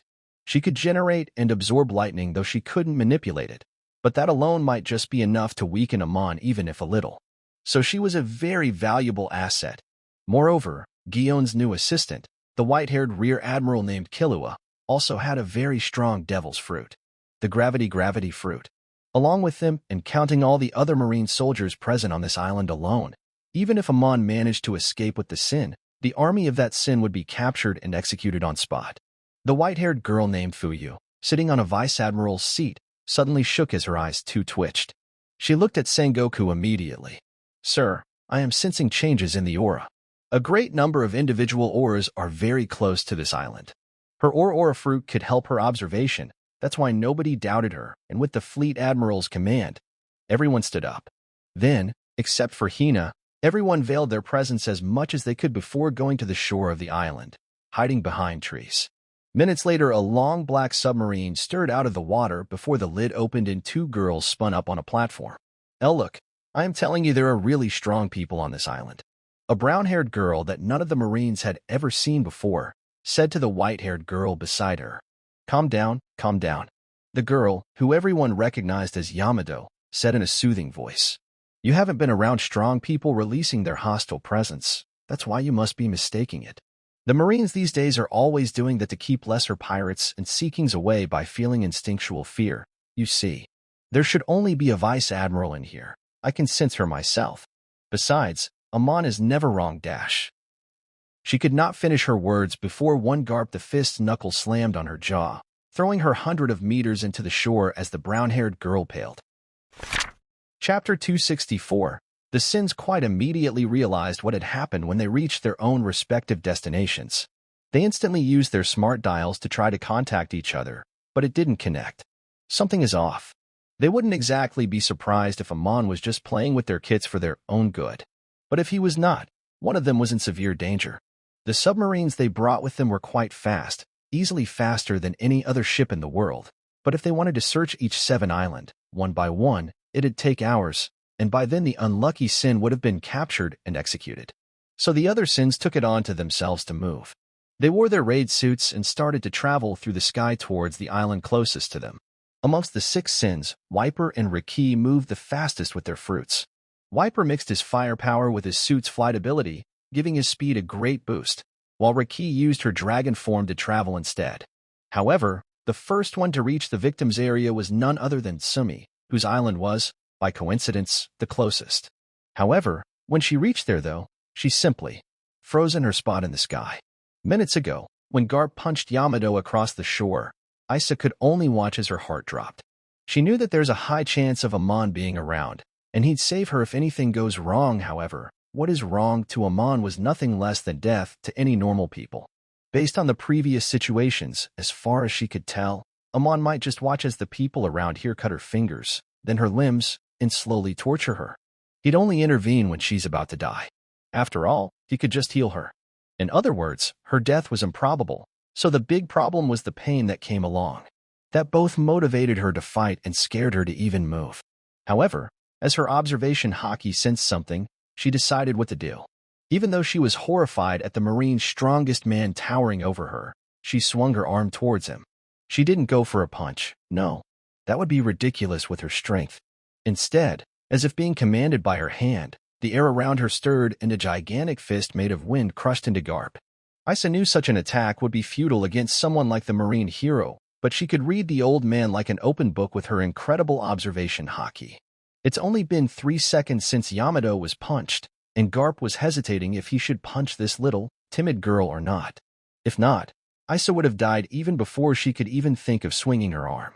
With a burst of wind, Garp was flung back into the land where he stood up and instead rushed at Yamato, who had by then started to rush towards him. Isa took that as an opportunity and activated her raid suit. Immediately, a green cloth wrapped around her before bestowing her a flashy suit, looking very different from the usual raid suits, and in fact looking gorgeous. Isa wasted not even a second before she jumped off from the top of the submarine into the sea. The approaching vice-admirals were astonished at that since they could tell she was a devil fruit user. But being protected by the suit, she just touched the water under the sea with her palm as she got control over the sea in a kilometer radius around the island. With that, what she immediately did was to grab the submarine with a hand made of water and then throw it at the incoming batch of people where it crashed into some of them while being barely dodged by most. Her battalion inside the submarine was certainly shaken and hurt because of that impact, but it took them a few seconds only before they started to crawl out of the submarine from all angles before rushing at thousands of Marine soldiers who had surrounded them. The submarine had held around 2,000 soldiers, with most being Rear Admiral levels, and less than 10 being Vice Admiral levels. They were against almost 36,000 soldiers, from what Isa's Haki told her, and amongst them, while most were weaker than Rear Admiral level, there were still almost 36 Vice Admirals in there. Moreover, they were in a panic mode seeing water move like that. A Devil Fruit user who could control water. That was every other Devil Fruit user's bane. Isa was relieved, realizing this would be a balanced battle, before her mind went into alarm mode just as Admiral Akiji froze almost 100 Einherjars at a single wave of his ice. Then she realized. There were 3 Admirals in there as well. Isa was hoping to stay underwater a bit longer, but she realized that's not going to happen when Akiji brushed past some Einherjars and put his hand on the sea. Isa immediately jumped out of the water, which started to turn to ice, before swinging her arm in Akiji's direction from the air. At her command, the sea moved and rushed towards the Ice Admiral, though as Isa had expected, that was futile as the sea turned into ice too, the moment his fingertips touched onto it. Though, maybe not entirely futile, because even if matter changed their state, as long as Isa had touched it before, it would still be under the control of her float fruit. Fudu. It was in fact the lack of that knowledge that had put Akiji's guard down, which gave Isa a chance to command the spear of water that had just turned ice to move towards Akiji's heart, enhanced by her haki. The Admiral was fast to respond, however, as he stepped away. But while that did save the penetration of his heart, it did not save his lungs as the spear of ice penetrated the right side of his chest. Blood trickled down Akiji's lips before simply absorbing the ice into his Logia body, therefore sealing his lungs temporarily. Akiji wiped his lips, not bad, for a little girl. That must be the float fruit, I assume. Not a moment after Akiji spoke the words, a green-suited man walked beside him. He had curly green hair and a wide grin on his face. Ho, you guys are chatting without me? Admiral Greenbull, Ryakujiu, only smiled at her before he snapped his finger as tentacles of green plants leapt out of the ground and rushed at Isa at a blinding speed. A devil fruit that can control plants. Isa thought as she tried to resist the vines wrapping her hands around her waist. However, it was all futile as the thick, green vines started to wrap around her neck, too, strangling her for air. She wanted to use her powers, but the lack of oxygen didn't allow her to even think straight. However, she wasn't that worried because she had sensed a presence the moment she penetrated Akiji's heart a minute ago. Cool. With a yell from the sky, the vines around Isa's body shook and trembled as ice started to tickle around its surface before it cracked into a fine dust of ice particles. In her own white raid suit, Sumi jumped in and reduced Isa via the air and created distance from the Admirals. Are you okay? Isa nodded softly at the woman's question, coughing. I have been waiting for this for a long time. Sumi then mumbled in a slightly excited voice. Akiji is the guy I despise the most. Even though there wasn't any bad blood between them, as they hadn't even clashed in Marineford. His fruit just annoys me. At first, she thought her cool fruit was just a weaker and nerfed version of Akiji's ice fruit, just like how Charlotte Oven's heat fruit was to magma or flame fruit. However, she recently realized otherwise. She had figured out just how potent her fruit could be in certain situations. Her fruit was far from awakening, but she was starting to gain unlocked powers, or rather use powers she never knew existed. Charlotte Oven could manipulate the heat of anything. He couldn't only just increase it, he could even decrease it by lessening the heat within something. Based on that, Sumi had made some techniques for herself. Instead of just freezing stuff by cooling it, she could heat them up by removing the cool amidst something. It would certainly not be as useful as Wiper Flame fruit in normal scenarios, but against an opponent who uses ice, she could just remove the cold from the ice and thus melt it faster than any fire ever could. Stand up on your own. Sumi dropped Isa in the air and then cracked her knuckles. I gotta pay someone back for all my insecurities. You take care of the green dude. Then she rushed to Akiji. Chapter 265, The Five Elders. Sengoku and Garp were the ones fighting Yamato, who had transformed into her hybrid form by then. From the looks of it, they believe I am the latest sin. Yamato thought. It made sense since they have never heard about Isa until now. Good. At least these two would target me instead of Isa. Though that's only until she is on her feet, which might not be lengthy. In this fight, she wasn't exactly going toe-to-toe with the strongest two Marines, but she wasn't getting one-sided beaten either. Garp wasn't using his silver haki or whatever she had seen him use in the war, so she could only guess that using it must have some consequences. Yamato swung her custom-made bet made with Amon metal towards Garp's chin, who titled his head to the right, dodging the attack, before he threw a punch of his own at her abdomen. Yamato's eyeballs shook in her sockets as she took the impact head-on, even with her abdomen covered with haki. She couldn't block Sengoku's incoming palm either, as it descended on her back, causing her to spit out saliva onto Garp's chest. Garp didn't let that distract him and swung his punch at her chin again, but she blocked it with her club at the last moment. Her fruit allowed her to generate ice, opposite to her father's former fruit, which granted him great control over fire. Using so, she froze the air on top of her to make platforms where she jumped on and slipped from between Garp and Sengoku. Then, Yamato leapt downwards. Hemorrhagiri.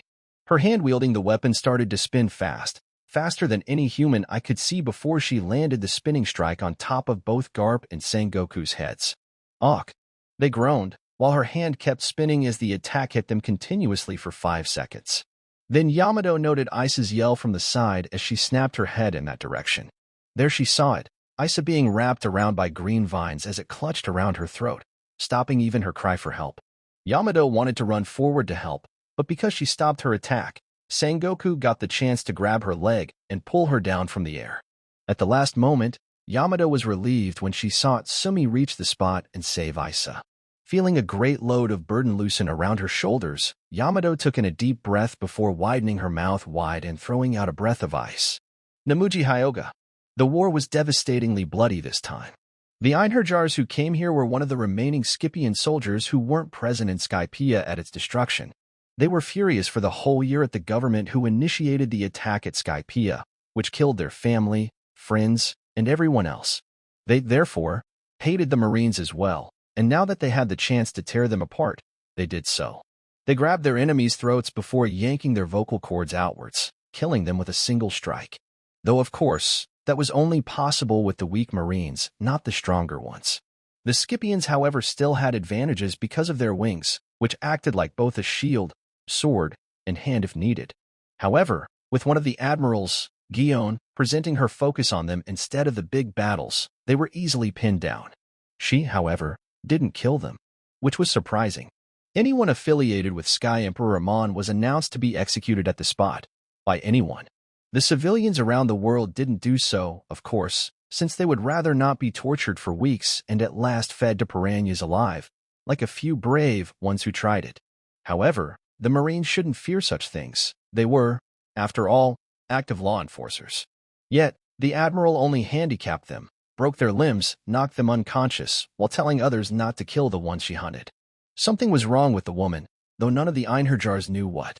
They were instead overjoyed when the next sin reached the battlefield, sin of pride, Wiper. There was a large debate around the world on who was the strongest sin, Wiper or Riki.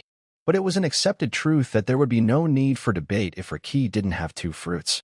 Wiper was just that strong, more than ever now that he had a spear that could withstand his heat.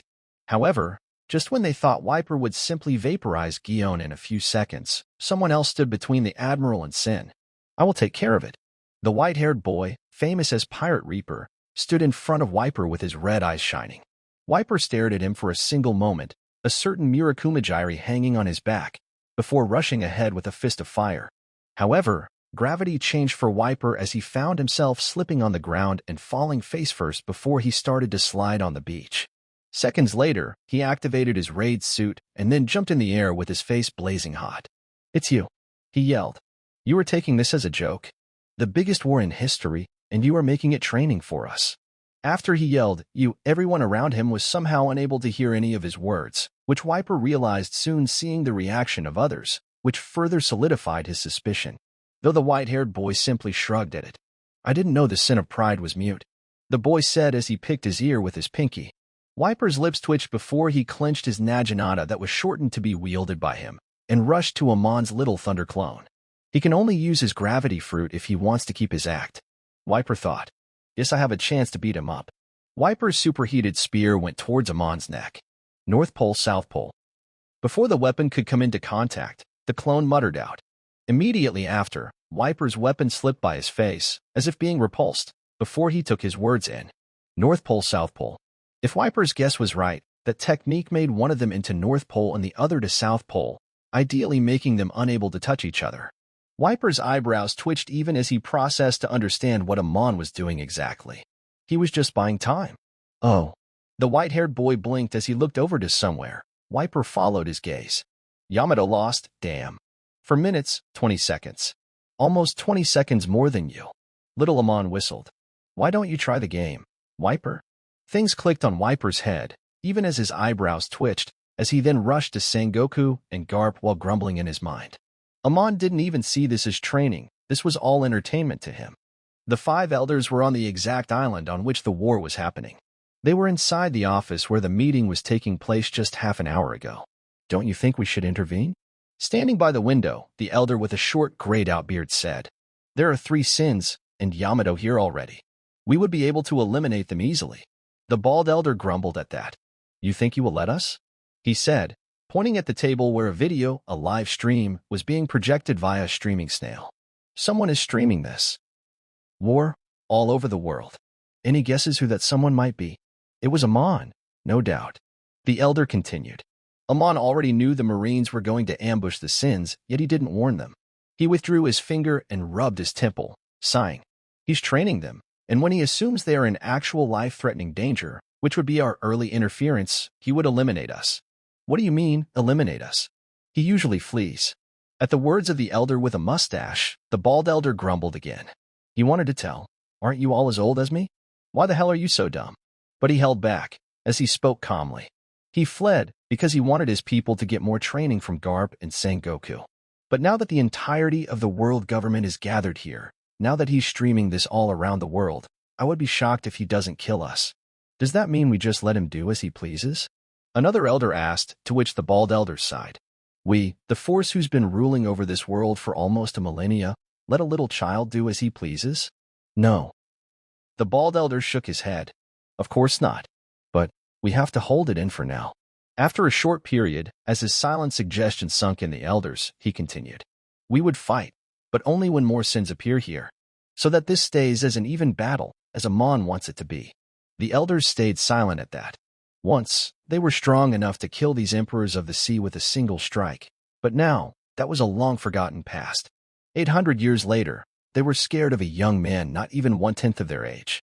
What in the world had they become? In a succession, they all sighed at once. Fortunately, they remembered, as they felt his gaze from Mariehua, that death wouldn't be their end as long as their absolute lord was alive. Chapter 266, The 5 Elders Part 2. Minutes ago. Sumi leapt downwards from beside Isa and went towards the 2 admirals. Green Bull attempted to strike her down midair with his super-fast vines, but 2 serpentine ice dragons leapt at the vines from the frozen sea, controlled by Isa, stopping it from touching Sumi. Sumi took the opportunity to rush to Akiji, who had a frown on his face. Akiji stomped on the ground, from where spikes of ice rushed at Sumi with a shivering sound. Sumi didn't try to dodge the technique and instead reached out her hand for the spikes of ice. Akiji watched, suspicious and confused, as her gloved palm touched the ice, which dissolved into liquid water in an instant. What? For a moment, Akiji doubted his eyes. What happened? Did her palms even touch the ice? His confusion turned into alarm as the situation sunk in his mind. Stunned, he saw her humane skin turn pale white before she pointed her palm towards him. White icy air circled around her arms, before spikes of ice leapt out of her hand, just as her skin started to return to normal. The spikes rushed at Akiji, who tried to command it with his mind, but failed. Frowning, he swiped his hand upwards in the air. Ice rushed out from the ground and clashed with the other hockey-imbued ice rushing at him. Not all Logia users could control the elements outside their bodies. If not, any wielder of Pika Pika no Mi would have been able to kill a person standing under natural sunlight. Akiji was one of those type, however. He could still control the ice that he generated from scratch. That's why he had expected to control the spike rushing at him, since it did originate from him as far as he understood, but Sumi seemed to have gained authority over it when she absorbed it. He'd need to be careful. That's a great ability, agreed Sin. Akiji said as Sumi dropped to the ground. I thought you had the cool fruit, not the melt fruit. Sumi shrugged her shoulders. A dead man's assumption matters not. Then she rushed at him again. As an admiral, Sumi knew Aokiji must be proficient in hand-to-hand combat, but she also knew for a fact that Logia users were very dependent on their fruits, except for some exceptions, meaning there was not much to bet on this battle. Now that she could negate his fruit, Sumi unsheathed a sword from her waist. She used to use a sword on every battle back in the day before she got her fruit. That sword was replaced with another that Amon gave, but both were destroyed with Skypiean. However, she now had a new one. She held the hilt of her sword, Shusui, the legendary black blade that was once used by Samurai Ryuma, whose dead body was found in Thriller Bark. The blade went towards Aokiji, who immediately made a thin sword using his ice. But that was a mistake, as Sumi's devil fruit power flowed through her sword and cut through the ice, which turned into water upon contact. Her sword then went towards the caught-off-guard Aokiji. Aokiji couldn't block the attack, and it made a deep cut on his chest, causing blood to gush out from it, as his eyes went wide. He kicked a few steps back, but Sumi followed. Seeing she won't let him regain his composure back, he covered his body into an igloo of ice to use the time to seal his wound. But that was another bad mistake, just as Sumi touched the igloo with her sword, causing the ice to become water, causing Aokiji's body to weaken. Sumi took the chance and then shoved the sword at Aokiji's heart. Aokiji's eyes went wide as his breathing caught. He's been using this devil fruit for nearly 3 decades, so all his fighting style was based around it. With that ability handicapped, his fighting prowess was lowered a lot. But he wasn't expected to be hurt to this degree just because of that. Sumi didn't allow him to think any more than that as she took out her blade from his chest and drove it into his face. The legendary black blade went through the space between his 2 eyebrows, shoving past his shocked eyes, as blood gushed out of Aokiji's heart and head. Sumi heaved a sigh as she took her sword out. At the same time, Aokiji's body fell to the ground face first. Sumi looked down on his body. Maybe I can ask Kami for his fruit. She doubted he'd listen to her, though. At the same time, with Isa, the battle was going. Well, it wouldn't exactly be right to call it smooth, because there was a lot of ripping and tearing happening. Isa, when she got the chance, had made multiple more ice dragons, which tore apart any incoming vines with ease. If Aokiji hadn't frozen the sea, it wouldn't have been possible with water dragons, so it was safe to say Aokiji was the one responsible for the disadvantages his fellow admiral was facing. Though that thought didn't live well as the majestic ice dragons twisted before their white form changed into transparent, liquid. Green Bull seemed pleasantly surprised at that. Had Aokiji defeated Sumi before realizing the problems the ice dragons were causing? That must be why he unfroze the sea, right? With a smile, he turned his head backwards expecting to see Aokiji. But he only saw the bloody dead body of his fellow admiral as his eyes went wide. Hyujin. Green Bull growled as veins popped up on his head as he tried to look for the culprit. Just as he felt something cold pass through his chest. With caught-up breath, Admiral Ryakuji had turned ahead to meet the cold silver eyes of a brown-haired woman. "Shouldn't have turned your head around, mister," the woman said, smiling softly. Blood leaked out from the corner of Green Bull's lips. How had she come in front of him, undetected? More importantly, he didn't think he'd be killed by a lady, and a beautiful one at that. Guess dying like this isn't that bad, either. Then, he slumped down on his back. Sumi's face cringed as she took the blade out. Weirdo. Then she ran over to Isa. Hey, Isa, are you all right? Isa dusted off her hands with a cheeky smile. It was a battle between my dragons and his vines, so both of us were physically unharmed, until a moment ago. Sumi giggled at that with a proud expression. She had just taken out 2 admirals, mostly by herself. She will have to thank Yona for the sneaking technique later. On the other side of the island, Yamato's fight was one-sided. There were no flashy moves, no showing off, and no flashy power-ups. There were only throwing punches and taking them, or once in a tin, dodging them. So it's not exactly shocking when her eyes went blank before she fell on her face. Sengoku and Garp were barely scratched on the other hand. Sengoku, Garp said in a low tone as he looked down on the unconscious head of Yamato. Crush her skull. Sengoku didn't decline, nor did he give a nod. Instead, he went straight to commit the action. His golden body enlarged and he raised his feet above her head. However, he couldn't stomp his leg because a shining hot blade came flying and struck his neck, making an inch-deep cut. Sengoku was astonished as he lost his footing, stumbling over to the side. He felt the blade retract from his slightly melted neck as someone kicked over his shoulders and appeared in front of his face. The tan man with long reddish-brown hair had a clenched jaw and popped-up veins on his head as he wielded a weapon Sengoku was ever so familiar with. The deceased Whitebeard's weapon, Murakumajiri. It was much smaller now, befitting the Pride Sen's posture, but it did make some old memories rise inside Sengoku. Wiper was about to strike again with his stolen weapon, but Garp jumped from below, his fists coated in silver hockey as he slammed his knuckles against Wiper's jaw, who tried to defend but got thrown back meters ahead. Observing, Sengoku rubbed the cut on his neck slowly. Unlike other Zoans, which had a body of flesh and blood, Sengoku's Zoan form was completely made of gold. That gave him a defense on the same level as Kaido, but his healing worked a bit differently than others because of his body being made of metal. He poured gold from his right finger, which sunk in the cut on his neck and started to fill the gap, while his thick finger thinned a little, though it was barely noticeable. However, the fact remained that his body was hurt to that degree with a single strike. Melting his Zoan body wasn't something anyone could do. In fact, Amon was the only one to do that in Sengoku's entire life.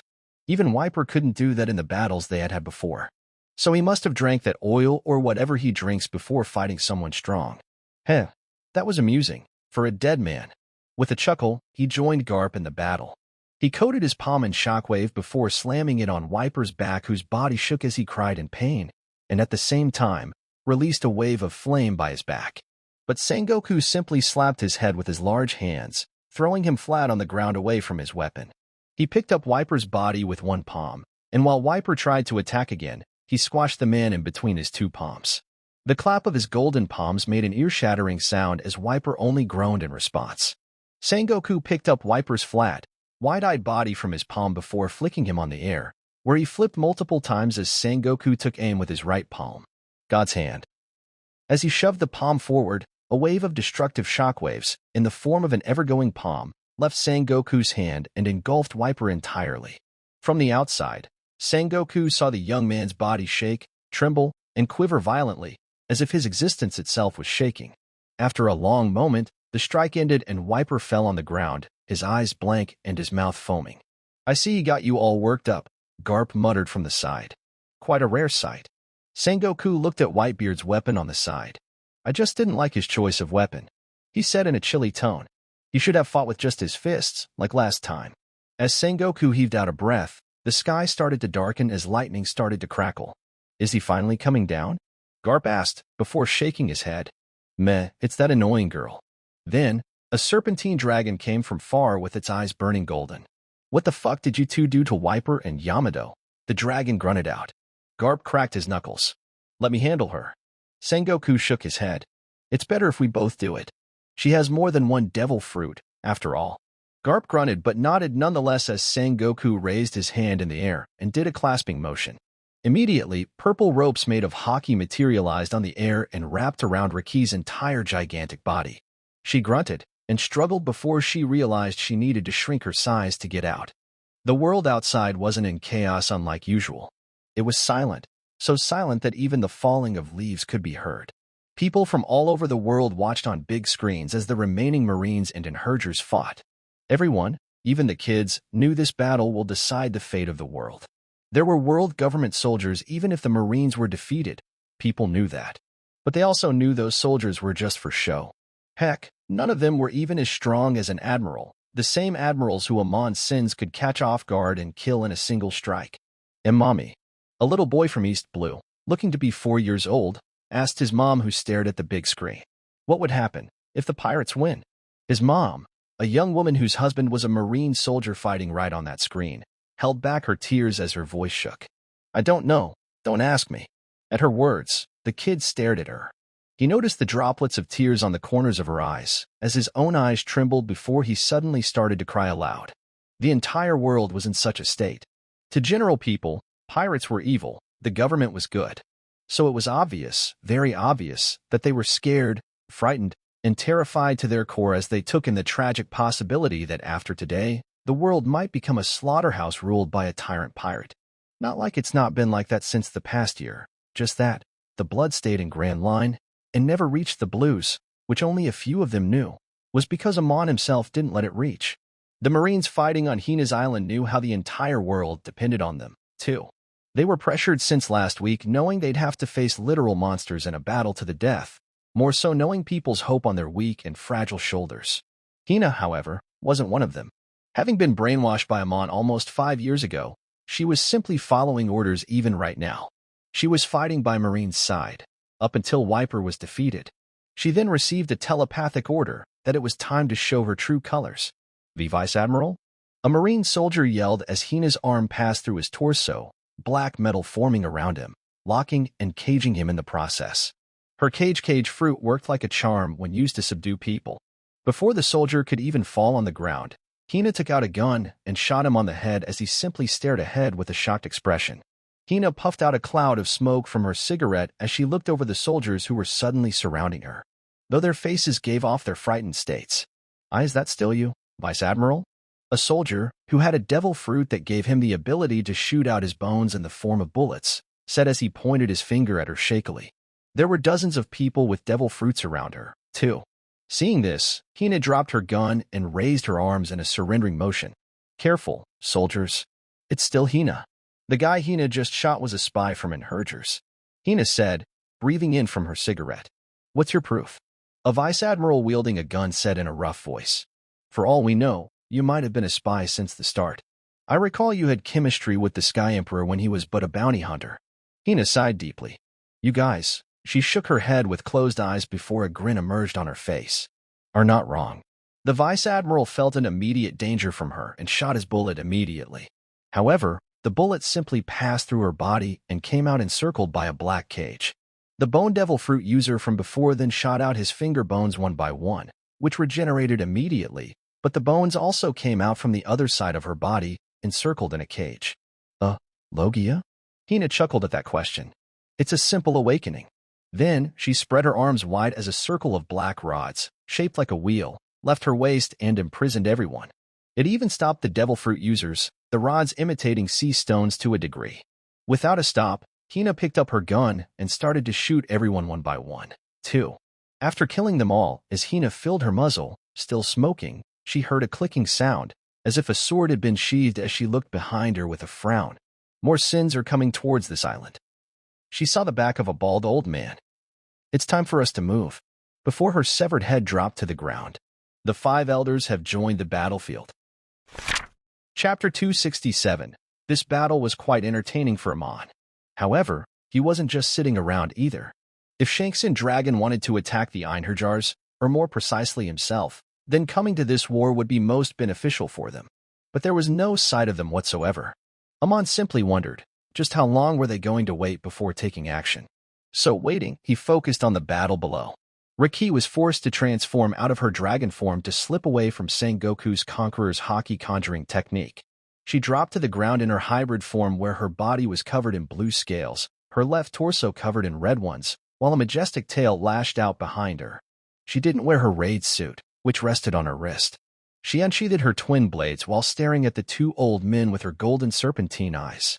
At the same time, red flame clouds left her and went towards Yamato and Wiper's unconscious bodies. The clouds entangled around them like soft cushions and dropped them a bit far from her spot. Everything looks clear. She tightened the grip around her weapon. Let me start. With a battle cry, she rushed at Sengoku by jumping in the air where she wielded her swords over her head. Sky Sword Style. Form 6. The Form 6 allowed the user to cut through heavy, strong metals. And so her blades coated in armament, Conqueror's Haki, and Trimmer rushed at Sengoku's shoulder blades in her hope to sever him in a shot. But Garp meddled in. He jumped from behind her, his arm drawn back for a punch, as he threw it ahead in a whiff of silver Haki. However, his hit couldn't land because Riki's tail leapt behind her and smacked on Garp's cheeks, causing the marine hero to thrash into the ground. By then, however, Sengoku had made his own move. His 2 palms were trying to sandwich Riki from both left and right, and they were terribly close by the time Garp fell to the ground. Riki noticed there was no way to dodge the blow, so she changed target. She put her right hand on her left shoulder and her left hand on her right waist, ideally making her 2 blades point outwards her body as she made a platform of flame clouds below her feet before starting to spin at an incredible speed. Twin sword style, Dragon Twister. Her body spun, and her sword did too, as a tornado of sharp air surrounded her just as Sengoku's hands clasped her body between his palms. That was her bad idea. Now, she was within her own attack. Gark. There was a groan within the tornado which clashed with Sengoku's two palms, making it hard for him to keep them together. In the end, he groaned too as he was almost about to part his hands away. However, Garp jumped back from the ground, bleeding from his forehead, as he jumped on top of Sengoku's two palms and slapped behind the hands, therefore helping him keep them closed. Good save. Sengoku muttered as he, at the same time, started to release strong earth-breaking shockwaves from within his palms which caused the girl imprisoned within to cry out louder. When there wasn't any more groaning from inside, when the tornado of blades had ended, Sengoku parted his palms carefully. His cautiousness was not helpful, however, as a green-skinned human painted red leapt from his palm and reached over his face with her blades raised over her head like before. Die. She swung her swords downward, but again, they couldn't hit Sengoku because Garp intervened again. His knuckles crashed into her ribs, on her red scales, throwing her far in the sky, before he kicked the air to reach over her and strike on her abdomen with his hands clasped. Riki fell to the ground like a rag doll, an undying mosquito, as Sengoku shoved his palms downwards at her and crushed her body like a pest using his shockwaves. Sengoku continued his assault, giving Riki not even a chance to pick up her weapon, while Garp looked at the sky. "Are you seeing this, Brad?" Garp said softly at the sky. "Isn't she your strongest? Look at her. She's not a match for us at all. So, come down yourself if you really want to win this war." The sky had gone bright again when Riki canceled her giant transformation. In that now bright sky, lightning crackled nonetheless. The crackles sounded like a chuckle as a voice formed from within those strikes. "She's not the strongest." The overly intensified voice of Amon sounded out. "She might be physically, and even devil fruit and hockey-wise the best I have, but there is someone better than her overall." As if being summoned by him, in the rumbling sky small figures started to come from far. Hancock, Urge, and Yona, the three remaining sins. While the former two went towards the five elders, the latter, Yona, rushed over to Garp's place. "Behold," Amon's voice said, as Yona dropped to the ground with her shadow enlarging and people, zombies, starting to crawl out of her. "Here's my strongest sin. Charlotte Linlin, Edward Newgate, King of the Beasts Kaido, and finally, Dark King Rayleigh." All of these legends of men and women rose from Yona's shadow, one by one. Garp's eyes bulged wide as veins saturated around his forehead. This bastard. He couldn't finish his line as the three emperor, and one right hand of the pirate king, rushed at him all at once.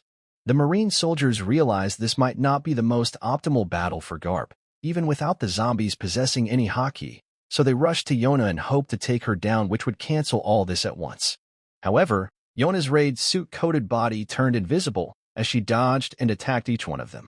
She simply tore their shadows apart, therefore killing them by being roasted by the sun. Even so, the dead Marines were wrong about something.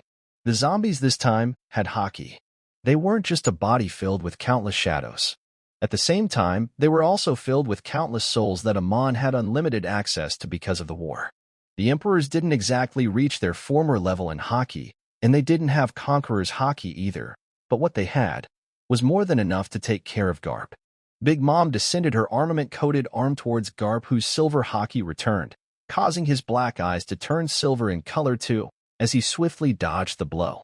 Then came Rayleigh's, then Whitebeard's. He dodged them all. However, at last, Kaido swung his club at him. "Thunder Bagura!" The zombie yelled, even though there was no black lightning around the blow. It was just an instinctual thing to the zombie. The unconscious Yamato's eyes seemed to twitch at the roar, but she didn't regain consciousness. She, as anyone in her spot would expect, knew that Amon must have turned Kaido into a shadow soldier like Big Mom too. But she had yet to see it with her own two eyes. Amon wanted to keep it that way, so he made her lay down unconscious. Kaido's club hit Garp on the jaw, as it was too fast for him to dodge it after dodging 3 other attacks in succession. As Amon had commented in Marineford, Garp, in his silver haki mode, was a few times faster than Kazara before the boost. So he could indeed dodge some strong blows, but dodging 4 of these attacks one after another was hard even for him. That realization made Garp clench his jaws. At last, he might not have that big of a chance. On the other side, Sengoku was furious when he saw Whitebeard's zombie and had immediately tried to rush there. However, Riki jumped ahead between them. She was bleeding from all over, but she was still standing on her feet while breathing heavily. Now, with Garp gone, she felt like she could focus on Sengoku entirely. "You're going nowhere," she said with a heavy heave of breath. Then she sheathed her swords and instead curled her fists around where a half-transparent white sphere formed. "Let me destroy you." Sengoku's eyes locked on the spheres as his jaws clenched. He kicked the ground at the same time as Riki. They have fought before, but Riki hadn't used her tremor fruit like this. By doing this, she was clearly mocking him. Sengoku's large body shrunk to help his speed, and he ran in his own hybrid form, which was the same size as his normal human body but golden. Indeed, Riki noticed the increase in his speed as he tried to dodge her fist while trying to land a palm strike on her, but she also dodged it. Their powers were very similar. Riki had tough skin and strong vibrations, while Sengoku also had tough skin and strong shockwaves. Except Riki had some more powers in her arsenal. She threw a curled fist at Sengoku and predicted where he'll step after dodging the attack, before she opened her mouth wide and threw a heat breath. Sengoku's eyes shook as he was unable to dodge the close-range beam of fire. It engulfed his whole body, going even beyond as it roasted some small marines who were far behind Sengoku. When the beam ended and Sengoku came out, he was breathing heavily while being coated by black armament over his body. The black armament vanished as a scorching red body came from under it. "You." Sengoku growled. He said nothing else and rushed at Riki. His speed was noticeably slower, but his attack would be much stronger because of his hot melting golden body. Riki knew that. That's why she dodged his moves with focus, which was not as hard as before after being used to not relying on wisdom eyes for more than a year. She found an opportunity to strike at his neck with her tremor-coated fist, which made a dent on his neck, causing it to twist to the side. That was a good sign, seeing which she started to strike again and again, creating dozens of dents on Sengoku's body. Alongside all the benefits his mythical Zoan gave him, there were some major weaknesses. One of them was this. When he gets a strong enough strike, a crater is formed on his body. It heals over time, in a week or so at most, but he's always in terrible pain in his Zoan/hybrid as long as there are those dents present. "Ugh!" Sengoku yelled out loud, which gave Riki another chance to attack. Sengoku, with his great battle experience, held on to the pain and blocked the incoming attack. With his other hand raised, he shoved it into Riki's chest, releasing a great wave of shock again which shocked Riki's inside, bypassing all her defenses. She only groaned, though, before she threw her knuckles at his chin, which caused him to back off for a single second, giving her a chance for another heat breath. She ended the beam shortly, which Sengoku clearly hadn't expected, and continued her tremor assault. She yanked Sengoku by his goatee, causing his face to lower as she struck down on his cheeks, which made his body slam over to the ground. She didn't give the man a chance to get up. She jumped over his head and started to slam her tremor-coated knuckles on his face, which kept making dents, and she even started to see some cracks. In seconds, his face was thin, narrow, twisted, and distorted, and barely recognizable.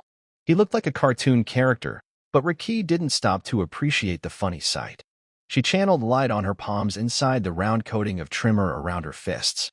When she struck again, there was an explosion upon contact. "RGG." Sengoku groaned, his voice squeaky now, but Riki didn't stop. She punched again, and again. There was a groan after each strike, and slowly they were going quieter. At her 50th strike, she didn't receive any groan. She stopped briefly to look at him, before starting her assault again. Riki could hear Garp's exasperated yells towards her, but he was being restrained by the zombie emperors. At her 59th strike, Riki didn't hit the solid gold anymore. She was hitting human flesh and bones, which she without realizing had crushed into a mess. Huffing, Riki stood up while staring down at Sengoku's normal humane face, which was painted red with blood as he stared at the sky with blank eyes, his chest not heaving up and down anymore. "Oh." Riki realized what happened. Fleet Admiral Sengoku had just died at the age of 78. "You bitch." However, she couldn't defend as her face was slammed by an angry Garp which threw her 100 meters away, from where she didn't waste a second before rushing back. She wasn't the only one running, though. The zombie emperors, who had by then hurt Garp a lot, rushed at him from the other side. Riki dodged another attack from Garp by her observation haki, while the zombie striked on his back, and Riki swiped her claws on Garp's chest.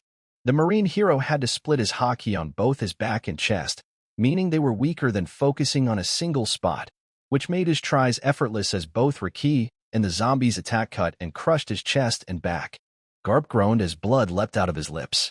However, Garp didn't turn his back to Riki and simply glared. But that only gave the zombies more chances to strike his back. Big Mom's Ikika's sovereignty, Kaido's Thunder Bagura, and Rayleigh and Whitebeard's nameless attacks, which were as strong, all hit Garp's back, causing his entire body to tremble, but the man didn't drop to the ground. With blood-red eyes, he reached his hand out for Riki's skull, slowly. Riki only opened her jaws wide, just as the zombies jumped away from behind Garp. Then with a smirk on her stretched lips, she released a breath of hot fire turned plasma. Garp didn't try to defend at all and still tried to touch her face, simmer haki on his fingertips. But his reached-out hand was the first thing to disintegrate before all of his body melted into nothingness after that. Riki closed her mouth with heavy breaths. She looked around her spot where everyone else, Marines and Einherjars alike, stared at her with a stunned expression. But Sir Garp. Fleet Admiral. The Marines started to mutter in disbelief at the sight of their two heroes gone, their hope dead killed by a girl not even half their age. They couldn't even feel anger, as only fear eroded their hearts. More so, as the 5 elders dropped to the ground, dead as well. At the same time, all the Marines' weapons dropped to the ground before they dropped to their knees. They weren't trying to surrender, and were simply feeling hopeless. That concludes it then, a voice said as a man wearing white coat materialized in the air. This concludes it then. The people watching the stream from all over the world saw as the Sky Emperor materialized on the air within the big screen. This is the end of this war. Call this war whatever you like. Give it whatever name it pleases you. But let me be clear, Amon said. From this moment, this entire world would be. Amon stopped talking as his neutral expression changed into an amused one, a one where he smirked. Oh, looks like we have some late participants. A dark blue portal opened at one end of the island, where all the eyes and camera focused on. From within the portal, 3 men of varying ages walked out. The people who were watching the steam, and the Marines, both had their eyes shaken as they watched the 3 people. Shanks, one hand in a pocket and another on the hilt of his sword, lead 2 men. One coated in a green robe, and one wearing a straw hat. Looks like we are a bit late, eh? Shanks said, looking around the battlefield, meeting everyone's gazes, with a smile. Amon's chuckle interrupted his gaze. Certainly not. I'd say you were on the perfect time, Shanks. Shanks smiled at him in the sky, before his conqueror's haki burst outwards. It was a big dome of blue to anyone who could use observation haki, as it covered the entire island easily. In an instant, hundreds of Einherjars dropped to their knees, and some simply went unconscious. Amon's coat fluttered under the pressure as he smiled too, before releasing his own conqueror's haki. There was a stretch in space before the entire will of the strongest man alive crushed over the island, causing all the remaining Marines to drop down, most dying in an instant.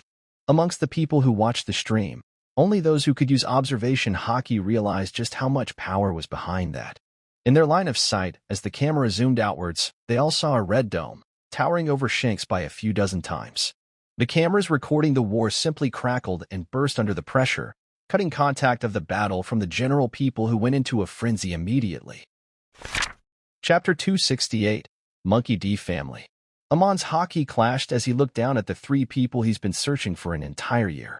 His gigantic dome of Conqueror's haki and Shanks' smaller dome pushed against each other. Even with the difference in their sizes, they were at a standstill, neither going forward nor backing off. However, most people on the battlefield could tell Amon wasn't giving his all, and they were right, since the next moment, his will push the blue dome into its shell, dissipating at the same time. I have been looking for you for a long time, Shanks, Amon spoke with his hand resting on the hilt of his sword. Wanted to do some chit-chat, here and there. But couldn't find you, no matter wherever I looked. Good to see you aren't dead. Even as he spoke with a smoke smile on his face, his body multiplied into hundreds of clones who went below to tie his people, who were still alive, even amongst the Marine soldiers. His sword flew from his waist and cut a door to the door dimension, where the clones started to pull the people into. Shanks and Dragon eyed the scene, while Luffy had his eyes covered by his straw hat. Preparing to leave, are we? Dragon asked with a small chuckle. Amon inclined his head. Of course. Though that's only possible because Mr. Dragon is allowing it, isn't it? Closing a portal like that shouldn't be hard for you at all, am I right? Dragon only chuckled, but he didn't close the portal with his power. Oh well, it's better for us to be alone anyway. Shanks nodded too, while Amon smiled. On the ground, far from Dragon and Shanks, the Sin stood while breathing heavily, while the ones who were unconscious were still out. Riki called out for one of Amon's clones. Oi, brother. What's happening? Why are you putting us away? The clone stopped dragging the dead bodies of Garp and Sengoku to instead look at her. It's dangerous for anyone else other than me to be here. What the dash?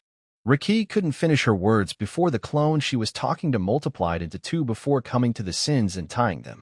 Hey, you don't need to tie us. He didn't listen and simply dragged the sins towards the huge, massive, green portal. It took a mere minute before the battlefield was cleaned, avid of any living person and only filled with dead bodies. With a stretch, the green portal shut itself immediately. Kiyu, the sword, flew back to Amon's hand and he sheathed it back to its scabbard before he hovered towards his enemies. Amon had a small smirk on his face. I was expecting to see you three for a long time, but you came out only now. The smile from Shanks' face had faded and he now stood expressionless. I wanted to come out early, but that would have just guaranteed me my death, would it not? Amon dropped to the ground, only a few meters away from them, and chuckled. So did a year's worth of training change anything? You believe I can't kill you now? His red horns gleamed under the sunlight as he spoke those words. Shanks only gave a chuckle. You are open to try. Amon shrugged at his words before he vanished from his spot and appeared behind Luffy. Thanks for the offer, but I would like to eliminate our Joy Boy first. He said softly and swung his Conqueror's hockey-coated fist towards the back of Luffy's head at lightning speed. However, Amon's hand passed through nothing. He raised an eyebrow before teleporting back to his previous spot. Oh, wow. He chuckled. That wasn't his speed, was it? He looked at Monkey D. Dragon, who stood beside Luffy. Nice teleporting abilities. Dragon gave a nod. My pleasure. What is it anyway? Your fruit, you mean? Amon asked as he yawned. It's called the Sky fruit. It's a Logia. Dragon spoke even as Amon raised an eyebrow. I know sky isn't an element, so it's better to treat it like the Yami Nomi that got famous around a year ago. Amon rubbed his chin. Oh. So, it should allow you control over wind, cloud, lightning, and space. Wow, quite an interesting fruit. That was overpowered. It was very versatile, too. Dragon chuckled. Nice guesses. But I wouldn't confirm any of that. Fair enough. But enough chit-chat. Let us put an end to this all, okay? There was no bolt of lightning flashing this time, but Amon simply disappeared. The next one to disappear was Shanks, who was obviously being attacked by Amon, but was at the same time being saved by Dragon. Then Dragon himself disappeared, and so did Luffy. The disappearing and appearing continued for a minute or two before Amon reappeared in the air. Troublesome. He scratched his chin while looking down on his enemies. It doesn't seem to be an active technique you were using. It's a passive technique, where the moment I reach near any of them, unaffected by my speed, the space replaces the person I am attacking with empty air. It was basically the technique he used against Kizaru and Marineford. The only change was, it was affecting 3 people instead of 1. TCH, Amon clicked his tongue. Things would have been easy if he had the Yami Nomi. Stopping Dragon from using his devil fruit would have been easy, then. But eating that fruit would cancel his Logia body, which would in turn make him unable to teleport anymore, and also make him take double the damage. The Phoenix Fruit's healing would also be meaningless against that damage since he wouldn't be able to heal indefinitely because of the lack of his lightning body using which he absorbs electrons. He's been working on a way to make that fruit from Logia to Paramecia, so that he could enjoy its abilities without giving up all his other Logia bodies that came from his Logia fruits. But it's still in the process of experimentation, which is why he is even facing this annoyance. So, Amon stood straight in the air. You guys only plan to dodge? You can't exactly win like this. They weren't trying to buy time, either. Amon had his clones run around the world to see if anything suspicious was happening or not. There were not any of such things, and so the reason why they must be here should be because they wanted to kill him themselves. Seeing the 3 not reply, Amon decided to play dirty. Come on, be quick. I need to return to my base and reward my people for this magnificent victory. Many of them would like to taste the special whores I have in my brothel. They surely got his message as Shanks' neutral face turned grim. Finally, the kid hiding his eyes under his hat also looked up. His eyes were blood red, as he glared at Amon with hatred. You bastard! Luffy yelled. What did you do to Nami? Amon whistled. I did nothing, kid. She even begged to be my mistress on the day when she was going to greet her first customer. But as a gentleman, I didn't accept it. I have a wife, you see. Luffy's eyes blazed as he yelled. I will kill you. That was a very unlike Luffy thing to say. He didn't usually yell out about killing someone. Amon only waited as Luffy kicked forward, puffing his hockey-coated forearm and leaping in the air in his gear 4th, Snake Man. The two older men didn't try to stop him as he approached Amon. Luffy's huge fist crackled with black lightning as his leg blasted in the air like an air jet, and he reached for Amon's face. Amon wasn't exactly surprised seeing the Conqueror's coding. The world had a will, and it was against him and supported Luffy. So there was no shock seeing his rapid growth in a single year of training. Gum Gum, Jet Calverin.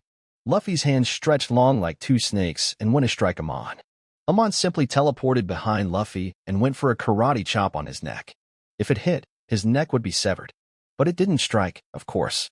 Luffy's body disappeared just the moment before impact, even though Amon shoved his palm down at lightning speed and appeared behind Amon. Amon had a neutral face as he contemplated what to do in this annoying situation. He couldn't hurt them, that was true, but neither could they touch him. Dragon couldn't exactly lower his speed, and as long as that stayed the same, he would be fine. Shanks was the next to join the battle, while Dragon stood on his spot and assist. The most important problem here was him. Each four of them knew that. If Amon somehow struck him down, everyone else was the same as dead. But Amon couldn't say he was disappointed. He was expecting they would come up with a greater strategy than this. Bind. Shanks clasped his palm just as a purple rope wrapped itself around Amon. Annoying.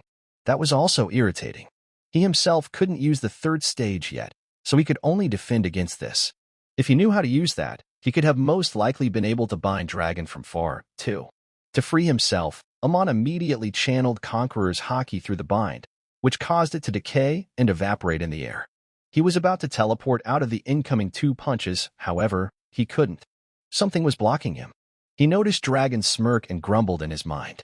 He decided to move normally, still at lightning speed, but a box of invisible haki conjure was around him. Expressionlessly, even as the two fists reached closer to his face, Amon started to poke his Conqueror's haki-coated finger against the wall to make a hole, as he then escaped through the hole via his Logia form. The punches passed through his previous spot, the conjure of haki shattering upon Shanks' touch, as Amon stood behind them. He wasn't going to attack since it would be useless, so he will instead observe their abilities. To his surprise, Shanks reached out for his sword and threw it at Amon with a yell. Griffin. Griffin is one of the 12 super-grade blades of the world. The sword came towards Amon, looking completely harmless, before it wrapped around his torso. There was a twist in space as Amon noted what had just happened. The sword was made of sea stone.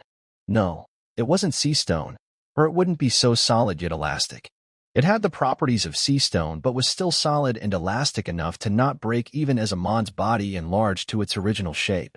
Without Gorogoro Onomi controlling his size, his body erupted like a volcano in the form of a 30-foot giant. HM. He looked down at the sword on his chest and tried to shake it off, but it didn't move. His strength was simply not enough. Shanks and Luffy took their chance and Luffy came blasting on his face, causing Amon to stagger. A few steps. The punch didn't stop with that as Luffy cried on top of his voice while punching Amon's face like a maniac. However, while the sword had sea stone properties, it didn't weaken Amon's body. He still had his big tech eye turned on, along with his body that had by now adapted to its changed DNA entirely. His defense was just as strong as hybrid form Kaido. Luffy's punches still hurt though, as long as he coated his fist in Conqueror's haki. But that wasn't a pain that Amon couldn't bear. Then Shanks came flying behind Luffy as he placed a hand on Amon's chest.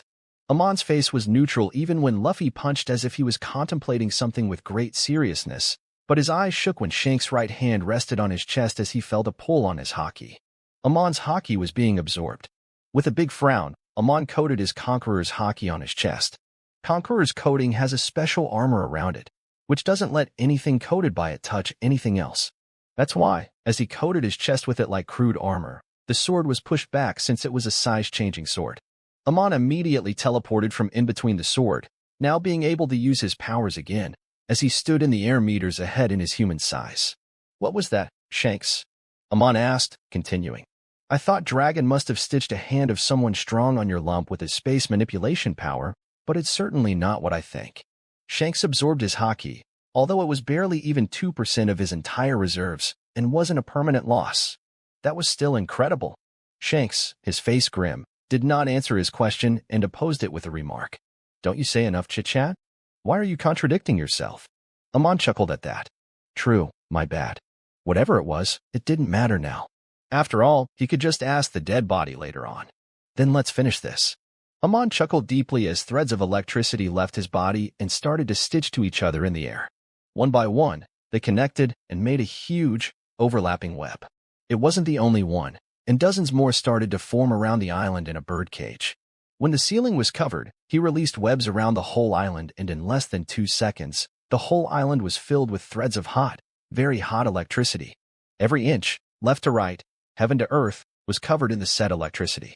It rendered all 4 of them unable to move, though Amon was fine because he's a lightning Logia, Luffy was fine because of his bullshit plot armor rubber fruit, and Dragon was fine because he could just achieve something like Buggy the Clown's chop chop fruit. However, Shanks wasn't fine. Dragon would have to send Shanks out of this cage, that normal eyesight couldn't even see, to save Shanks from one of Amon's attacks. Dragon should be able to do that if Amon's guesses were right. In most fiction, teleportation allows the user to teleport him and others to places they've been before. So Amon needed Dragon to not do that. That's why Amon smiled with shining teeth. His teeth literally shone like a flashbang, the light growing stronger by each passing second as all 3 enemies covered their sights with a groan. Amon used that second to run to Shanks and punch him on the face, and as he had expected, Dragon's Fruit's passive ability made him teleport from the impact, which it by teleporting Shanks a few meters away from him, thus putting the poor Emperor standing on 1,000-degree threads of electricity passing through his body. He might have defended against it if he was prepared, but he didn't expect thousands of threads, heating up to thousands of degrees, to suddenly go through him in an instant. Shanks had wide eyes as he stared at Amon, who only stood casually as he watched the red-headed Emperor's body separate into pieces, into 1,000 small hot cubes, and fall on the ground in a gory mess. The 2 people, rubbing their eyes, were Amon's next target. He attacked them, but they were unharmed, protected by the changing space. Luffy's body also teleported through the 1,000 threads, but he was fine. Bullshit, but that's how the world supported him. Dragon, on the other hand, as Amon had expected, was cut and separated into small cubes, but he wasn't hurt. It worked like Buggy's fruit. By the time he could attack again, the 2 father and son opened their eyes. They blinked and looked around to find someone's body lying on the ground in a bloody mess. It took them a second before they realized what had happened. Dragon simply sighed, while Luffy yelled out in rage, "You bastard!" Luffy's eyes shook while his lips quivered. "You bastard! You bastard!" In rage, he rushed to Amon, but was teleported instantly by Dragon, who shouted, "Luffy, don't let his death go to waste. Do it. It's time." Luffy's eyes widened and he hesitated for a moment before nodding slowly. His Devil Fruit awakening gave him Gear 5th, but diving into that form needed him to feel extreme emotion, which he converted into sheer power for a few minutes. So Luffy, his heart burning in pure rage, took a huge breath just as his eyes turned blank momentarily. There was a small silence before his haki burst out in a frenzy. It looked like the sea itself had crashed onto the island. Immediately after, that sea roared while pure white lightning leapt out of his body and encircled him before engulfing him like a wave of fire. It looked like Garb's special haki, but in the form of Conqueror's haki. At the same time, his rubber body twisted and his slim limbs became large and muscular. He stayed lean, but his height grew a few inches. He went to bare some muscles and looked more mature all of a sudden. The sky went bright white, cleansing any darkness from below. The ground trembled as if satisfied at Luffy's form, while the boy in question looked like a deity. His whole body shone in a silver light while his wavy white hair, looking almost ethereal, danced in the air, and a white mist danced around his neck like the cape of a deity. Almost the entirety of his skin was covered in silver haki, while some parts had wavy black stripes, like a tiger. His front teeth also formed canines, like a beast. This was Gear 5th, by Aquaman. Luffy's anger from a moment ago vanished, and a strange maturity replaced his usually goofy eyes. He kicked the ground, which seemed to stretch space and time, just like his stretching rubber body, as he kicked the air and dashed at Amon at a speed that shouldn't belong to him. Bullshit. Amon cursed in his mind. Luffy's Gear 5th was supposed to stretch his will, not fucking space and time. That didn't make sense. But Amon could only accept it because the world wasn't on his side. Amon clicked his tongue, even as a punch hit him on the face and threw him hundreds of meters into the air. Then again, he hasn't shown all of his cards either. Chapter 269, Amon and Luffy. Luffy was rushing at him in the air, out of the island, at a speed that didn't make sense. Dragon tried to follow, but Amon threw a few clones at him to keep the guy busy.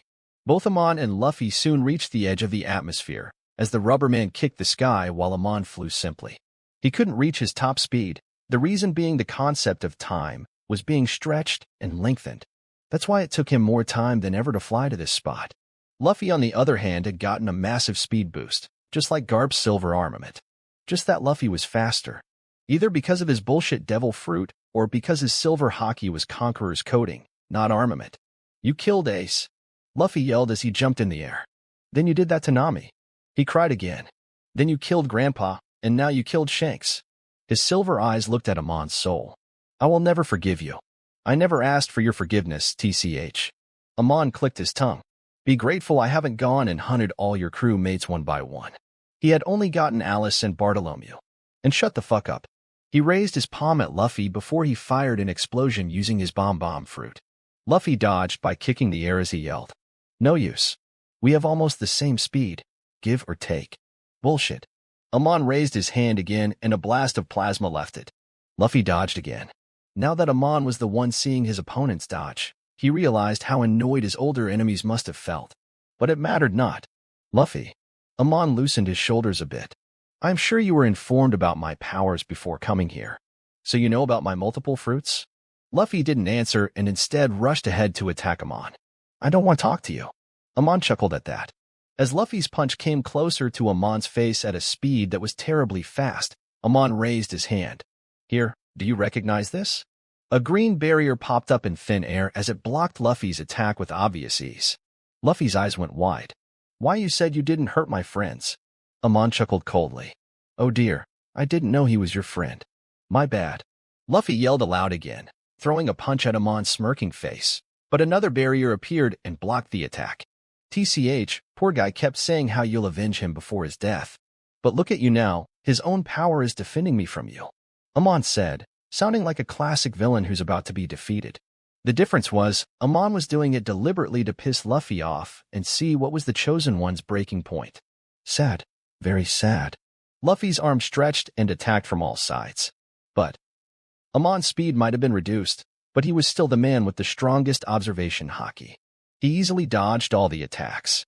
Oh my, you can't touch me? Amon snickered. Why don't you ask the world for a bit more power? Or is it not capable of lending you more? What the hell are you talking about? Luffy yelled again, and Amon clicked his tongue. Oh well, conversing with you isn't that fun. Dumbass. Then Amon pointed his finger at Luffy and fired a beam of plasma from his fingertips. Luffy couldn't dodge because of the close distance. Shockingly, the beam bounced off his silver body. Amon whistled, dodging another of Luffy's attacks. Certainly, with how he had absorbed Kaido, Shirahoshi, the new Roger Pirates, and some other strong people's haki over the past year, it was surprising that Luffy's bullshit plot armament could just bounce it off. But then again, he was the world's favorite. Expressionlessly, Amon pointed his finger at Luffy again, firing another beam of superheated light. Except this time, it was also boosted by Pika Pika no Mi. More, 100 times. The next beam was 100 times hotter than last time, boosted by Amon's more fruit. The finger-thin beam that was hotter than the sun's surface, enhanced further with Amon's Conqueror's haki, dug into Luffy's chest as the rubber boy's eyes widened in terror and shock. Why you? He still managed to speak through. What a monster. Amon chuckled before a dozen more hands popped up from his back, via his Machi no Mi. You shouldn't have left your daddy's observation haki. The dozens of hands pointed at Luffy as well, as Amon started to fire beams of plasma into Luffy's silver-coated body. Even as Luffy tried to dodge and counter by attacking Amon, the beams simply penetrated his body with their sheer heat. It isn't exactly a battle as long as I can land hits. He would have killed himself with his own hands if he couldn't claim that even with a dozen devil fruits in his arsenal. With dozens of holes, the kid chosen by the world itself still stood alive. He was shaking even as he jumped in the air, his balance clearly shaken off, but he wasn't dead. Amon's face was neutral as he then unsheathed his sword and rushed at Luffy at a speed that the rubber boy should be able to dodge.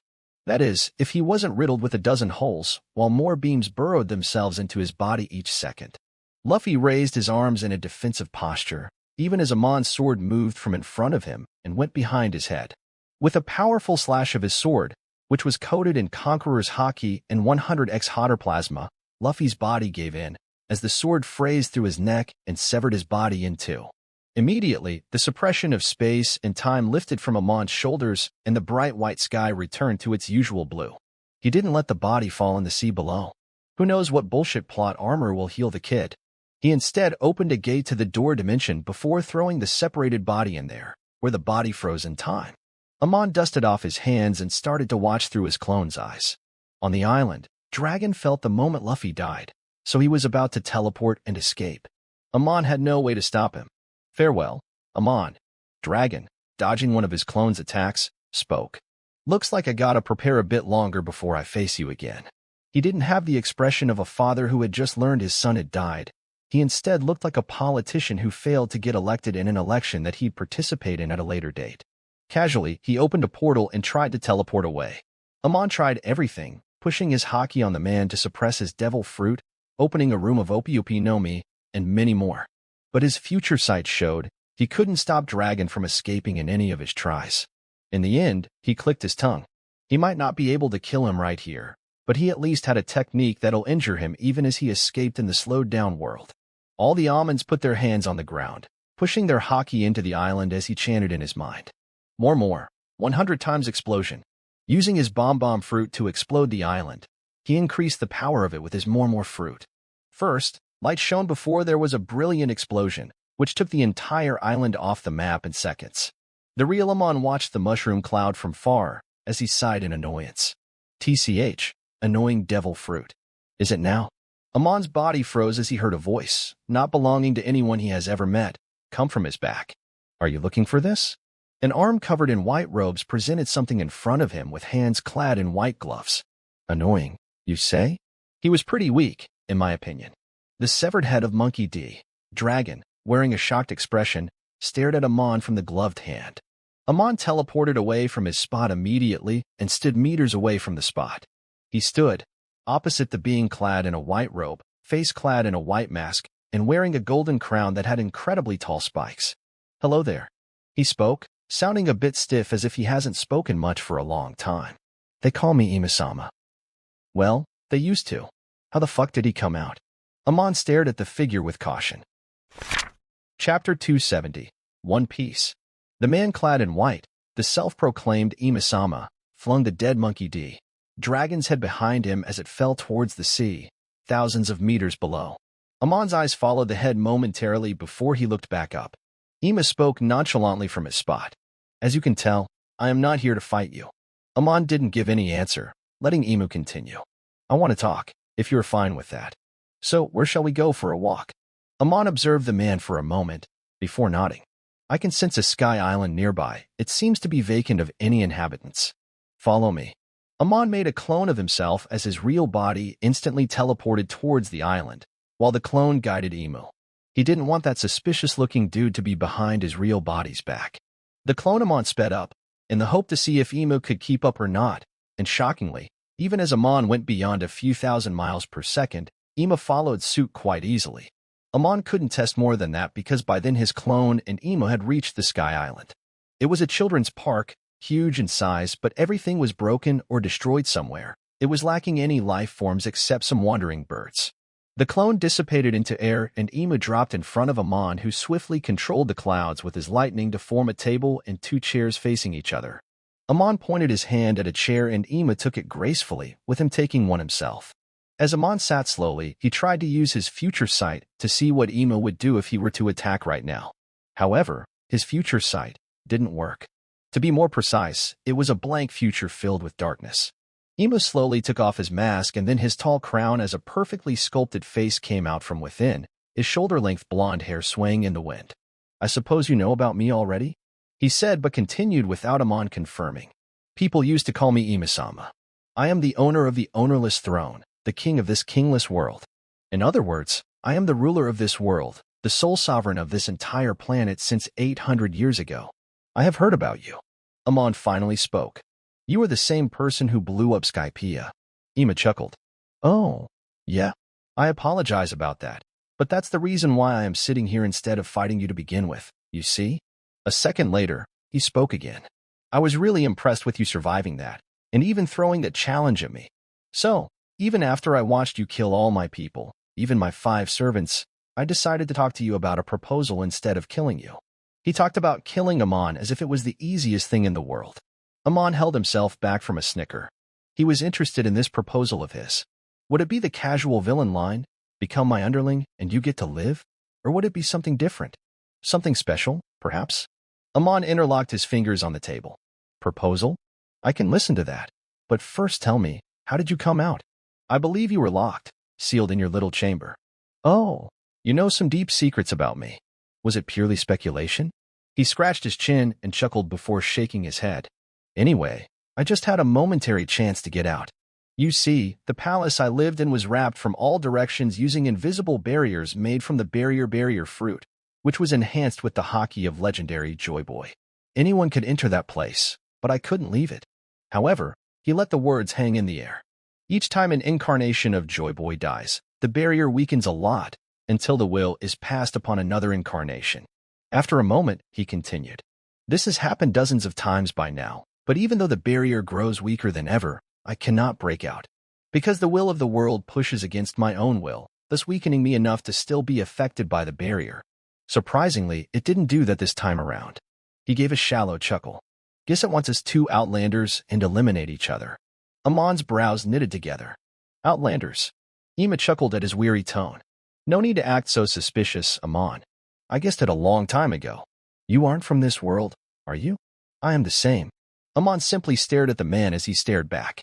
I am from a galaxy far, far from this one. That's why the odd name Emu, you see. Ema spoke again. I had to escape somewhere safe from my enemies to heal off my wounds, and so I came to rest in this star system nearly 1,000 years ago. Amon heaved an internal breath. This guy seemed to refer to aliens or life forms from another planet as outlanders. Not a reincarnator, like Amon had expected. Also, by rest, he basically means he took hiding in here. Amon thought.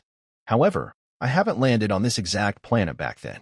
I landed on one of the randomly chosen 46 planets of this star system. Ema spoke. I lived in peace for a while and waited for my wounds to heal. A decade later, I was mostly healed and decided to leave, but something strange happened. Ema's eyes gleamed. Unlike when I entered this place, there was an invisible aura barrier around this star system, which wasn't allowing me to leave. Amon listened attentively. He hasn't tried to go outside this star system in his time on the moon, so he didn't know about this. It took me a while to realize what was happening exactly. One of the planets of this solar system was forming a will of its own. It was at the pinnacle of its existence, and so it was forming a world core, which is why it didn't want any invaders invading this area, so it locked the entire star system. Ema exchanged glances with Amon, who seemed casual about all this. Ema simply chuckled at that. All this was new to Amon, but there was no need to express shock on his face. That's why I was shocked to realize someone from the outside, aka you, had come here even though the world core isn't complete, meaning the aura barrier is still active up there. He continued. As you can expect, this planet we are sitting on is the one who's forming its will, its core. In other words, the world core is the one piece sought by many. Ema spoke. All planets have a will of their own, but 99% of them are just subconscious and shouldn't even be allowed to be referred to as will. When a world core is formed, a single planet merges with the will from all the other planets in the star system and combines to form a perfect will, therefore gaining intelligence beyond most intelligent beings. So kind of like a dungeon core. Amon thought in his minutes. Ema continued, observing Amon. When I realized that a world core was so close to me, I immediately jumped on this planet to wait until the core was finished forming before the Decasti could reach this place. That meant the world core could be used by a third party. Amon could only imagine what power that would grant someone. But he had one confusion. Daikas. What? Ema nodded. The Decasti. They're an organization formed by 12 so-called gods. Amon frowned, seeing which Ema chuckled. They're just people with too much power, not any actual gods. Ironically, they're kind of like you. He chuckled some more. There are thousands of millions of star systems in this galaxy, and there are billions more galaxies in this universe. The Decasti are the ones who maintain order around almost all and each part of the universe. That had an ominous feeling to it. Anyway, Ema continued. Something changed when the barrier formed around this star system. It cut this whole area away from the root, the power source of this universe. Amon narrowed his eyes as Ema continued. People of this planet can use haki. No? That's their own will. letting them do the impossible. However, the people outside this star system are stronger than any of you guys combined. Those people can destroy stars with a thought, because they draw power from the root, which is basically the will of the universe. Or in other words, the world core but with the power of a universe. So we are just stuck in a safe room of a bigger dungeon. Heh. Amon thought again, as Imu continued. However, when I landed on this planet nearly 1,000 years ago, I no longer had access to the root because of the aura barrier, which in turn made me a weakling on this planet, as my power that came from the root started to fade away at a rapid speed. So I had to stand up on my own feet and train this hockey thing for a few years before I got decently strong. In other words, even though he seems to be a big shot in this universe, assuming all this isn't made up bullshit, currently, he is at his weakest. Amon thought in his mind. Ima continued. There were quite a few problems along with that, such as I could die of old age now that I wasn't drawing power from the root. So I had to hunt down the user of Op fruit. Then I forced the guy to give me immortality, which in turn gave me this ring thingy in my eyes. He pointed at the black rings in his red eyes. The world, however, saw me as an invader and kept trying to eradicate me from time to time. I wasn't defeated, of course, but I was sealed in the end. Then, I spent a few centuries locked, and finally came out a few minutes ago. He stopped speaking right then, giving Amon a while to digest all this. People who could destroy stars just with their thoughts. Decasti, an organization broad enough to cover the entire universe. The root, the ultimate power source of this universe. Finally, the world core. What's your proposal? Amon spoke after a long minute. You have caught my interest if that was your intention. Ima chuckled. Indeed, indeed. I am first of all interested in your existence. How did you manage to enter this lockdown place when even I couldn't leave? Are you one of the Decasti? Did they sense the world core and send you here? He shook his head. I have contemplated that thought for ages, and I know you aren't one of them. In fact, I believe even you don't know how you entered this place. Amon nodded after considering his answer. So, my proposal is, Ima stood up and reached out his hand. Join me, Amon. With the world core on our hands, we can make an organization of our own. With that power that can rival the apostles of the 12 gods, we will be unstoppable. Together, with you and your people who you have been training for decades, we would form an organization toppling the Decasti. It might take a few millennia, but we will come out as the ruler of this universe. The world went eerily silent at that, and Ima waited for Amon to accept his hand. Amon ran his hand through his hair, in between his horns, and started to laugh. Ha ha. Ima watched, his expression going grim as Amon laughed for a minute. He finally stopped and tilted his head at Imu. How long have you been watching me, Ima-sama? Ima retracted his hand back. It has been 8 years now. I started observing you since the day you got your hands on the rumble fruit. Amon stood up with a smirk. You know me for a long time then, even if I consider you haven't watched me 24/7. Amon's voice went crispy. Then, based on your long observation of me, do you think I would work under you? Or rather, do you think I believe you at all about working together? Also, what do you mean by when we get our hands on the world core? You sound as if you'd give me a bite out of it. Amon chuckled to himself while Ima smiled. Think this through. Of course, I would be the one taking the core. I would be the owner of our organization. But even then, isn't that a sweet offer? You be the second in command. He spread his arms and spoke soothingly. In this entire universe, you'd be the second strongest. Amon unsheathed his sword. There is a limit to delusions, you old voyeur. Even as Imu's face went grin, Amon raised his hand in the air and slashed his blade forward. Dimensional slash. A green curved sword energy, vertically as tall as a 2-story building, and horizontally as wide as a palm where the dark world of the door dimension could be seen, went towards Imu. If the blade were to hit anyone in the middle of their body, it would teleport the part hit by it in the door dimension, therefore severing their body in two without caring for any defense. Any defense except hockey. Amon could feel Imu coat his palm with armament even with the lack of ink black color on his skin. With the back of his palm, Ima softly slapped the curved sword energy away, which crashed into the ruined park, cutting a part of the sky island in half, as he sighed softly. Then I believe I have no use for you, fellow Outlander. Saying so, he rushed at Amon at a terrible speed. Chapter 271. Amon, seeing Ima run towards him, immediately attempted to teleport away. However, he stopped himself from doing so as the future flashed in his eyes by itself. He was a bit surprised seeing his future sight working again, But that must mean whatever Emu was doing to stop him from using future sight needed the man to give most of his attention to it. Certainly, no matter how strong he was, he couldn't keep doing so against an opponent like Amon. In the automatic future sight, Amon dodged Emu's incoming attack by teleporting away and was immediately struck by spears conjured from Conqueror's haki on the spot he teleported to. That meant Emu's own future sight could predict where he would teleport to. So Amon stopped his teleportation midway, giving Emu the chance to land his attack. His haki-coated fist went towards Amon's chest, where Amon formed a green barrier. Emu's fist slammed into the barrier, which shattered into pieces. Then the fist hit Amon's chest, throwing him into one of the ruined buildings. Emu ran at where Amon landed, just as Amon stood up while wiping his lips. "I told you." Emu walked gracefully and stopped meters away from Amon. "I broke free from a barrier created especially to keep me locked. Your barrier fruit isn't strong enough to make even that weakened barrier." Emu spoke as he looked at Amon's eyes. "I'm not the type to say this, but you still have time. You can clearly see the difference between us. Your defeat is absolutely certain. So just give up and join me, Amon dash." "Shut up."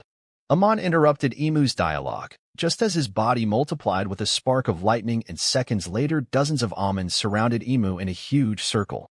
More fruit couldn't boost defense. If it could, Amon might just have been able to make such barriers. But since it can't, he would use his other techniques. He's strong, Amon thought. That single blow shattered my ribs. Without my phoenix powers, I wouldn't even be able to stand right now. At that realization, Amon didn't waste a millisecond, and all his clones opened their jaws wide like a dragon and all fired a breath of plasma, boosted 100 times by the more fruit, at Emu. Emu watched the beams come towards him as his body shone softly, coated under both armament and an armor conjured from Conqueror's haki. From the looks of it, Emu had either reached a level where his haki didn't even have any color, or it was because he is not from this world at all. Whatever it was strong because, even under dozens of plasma beams that were hotter than the surface of the sun, Emu stood in his spot, scratchless. The Sky Island, however, was far from unharmed. Being a large chunk of clouds, it simply melted into vapor under the heat. Amon leapt higher in the sky, away from the vapor, and Emu followed in a burst of black lightning, shockingly matching Amon's speed. From where they stood seconds later, the sky wasn't blue even though it was daytime.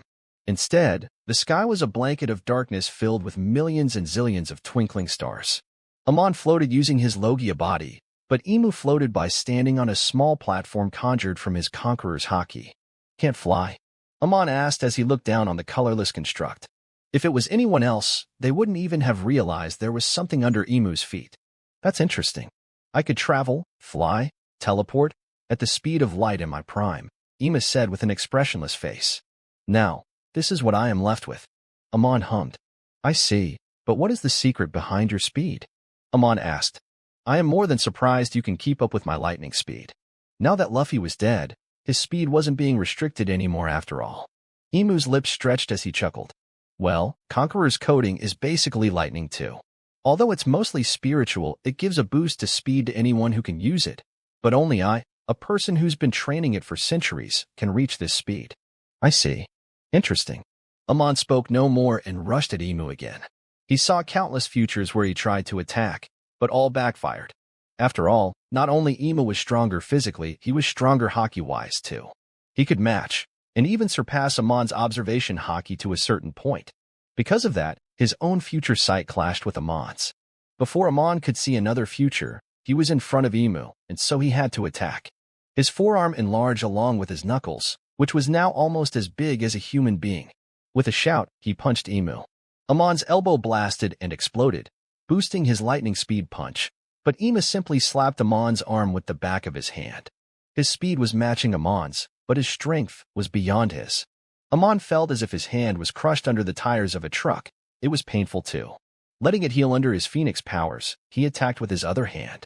"Sad," Emu whispered before he slapped Amon's other hand too, and then slipped closer to him. "I don't think you deserve a third chance." Emu-sama drew his arm backwards before throwing it at Amon's guts. But before the punch could land, gold scales, shaped like square metal, wrapped around Amon's body before green feathers covered all the scales immediately.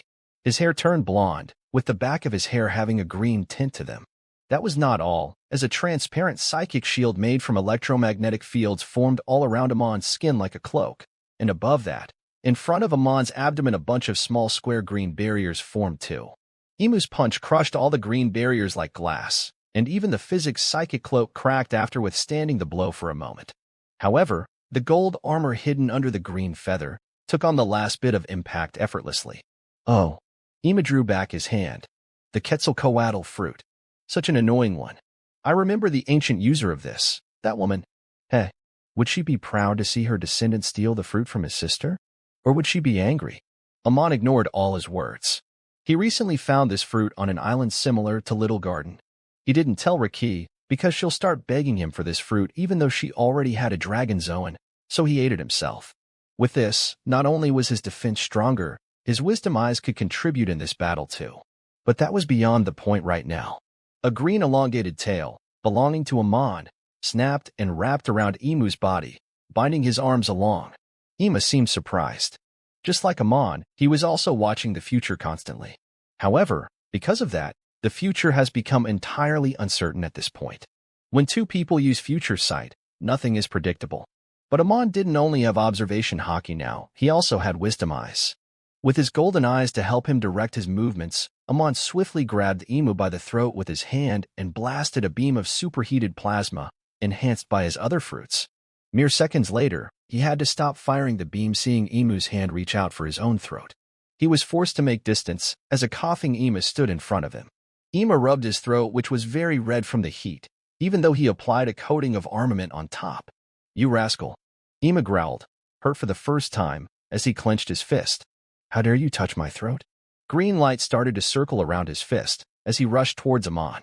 The future was uncertain, meaning Imu couldn't know his teleportation spot anymore. So Amon decided to dodge the incoming attack by teleporting away. However, Amon couldn't execute his plans as invisible ropes conjured from haki wrapped around his body, while a square box materialized around him, imprisoning him immediately. Imu's hand shattered the box construct as it rushed into Amon's chest. Amon made barriers upon barriers, but this time it didn't shatter, it got erased from existence upon it came into contact with the green light. Amon's eyes widened in alarm just as Imu's hand passed through his psychic shield that was clad just above his skin. Imu's hand didn't care for Amon's armament coating, nor did it care for his Zoan defense. It passed through his chest, his flesh, as if Amon wasn't a solid matter, and came through the other side with a big bloody hole in Amon's chest. What dash? Blood leapt out of Amon's lips as Imu stared down at him from his taller posture.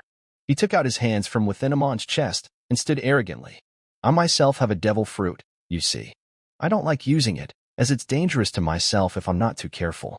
Playing with matter is destructive after all. Imu spoke. You just experienced it yourself, firsthand. My atom fruits, antimatter, technique. That's how he made the prosthetic brain for Kizaru, too. By manipulating the atom of both Kizaru's brain and the brain made by Vegapunk, he merged them together easily. No defense in the world can stand against this technique. Only haki can defend against it, but your haki barely poses a resistance against mine, Imu said. Amon watched the large hole on his torso with wide eyes before his body lips formed a chuckle. Imu-sama.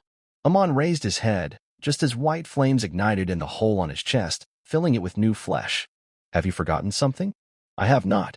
Imu raised his arm again, this time in a karate chop fashion. You annoying pest. He swiped his hand at Amon's neck, but Amon flickered away from his spot. Imu's eyes gleamed with shock as his hand passed through empty air. He not only missed his attack, but he also couldn't follow Amon's movements with his observation either. But he hadn't teleported. He had simply moved to the side, as the attack had simply brushed past Amon's shoulders. Have you ever wondered? Amon spoke, smiling from his spot. What if you increase lightning speed by a 100-fold? What? More, 100 times. Amon's speed was beyond anyone, even Imu, as he grabbed the man by his waist, dashed up from the last layer of atmosphere of the planet. But the 100x lightning speed was a bluff. Doing that might as well create a wormhole which will collapse the universe. Amon doubted it, since there is a will of the universe and stuff, but he didn't want to take any risk. Heck, he didn't even know if the fruit could even allow him to move at true light speed, as it would need unlimited energy to make an object with mass move like that. Did a fruit, that was most likely made by humans, have such powers?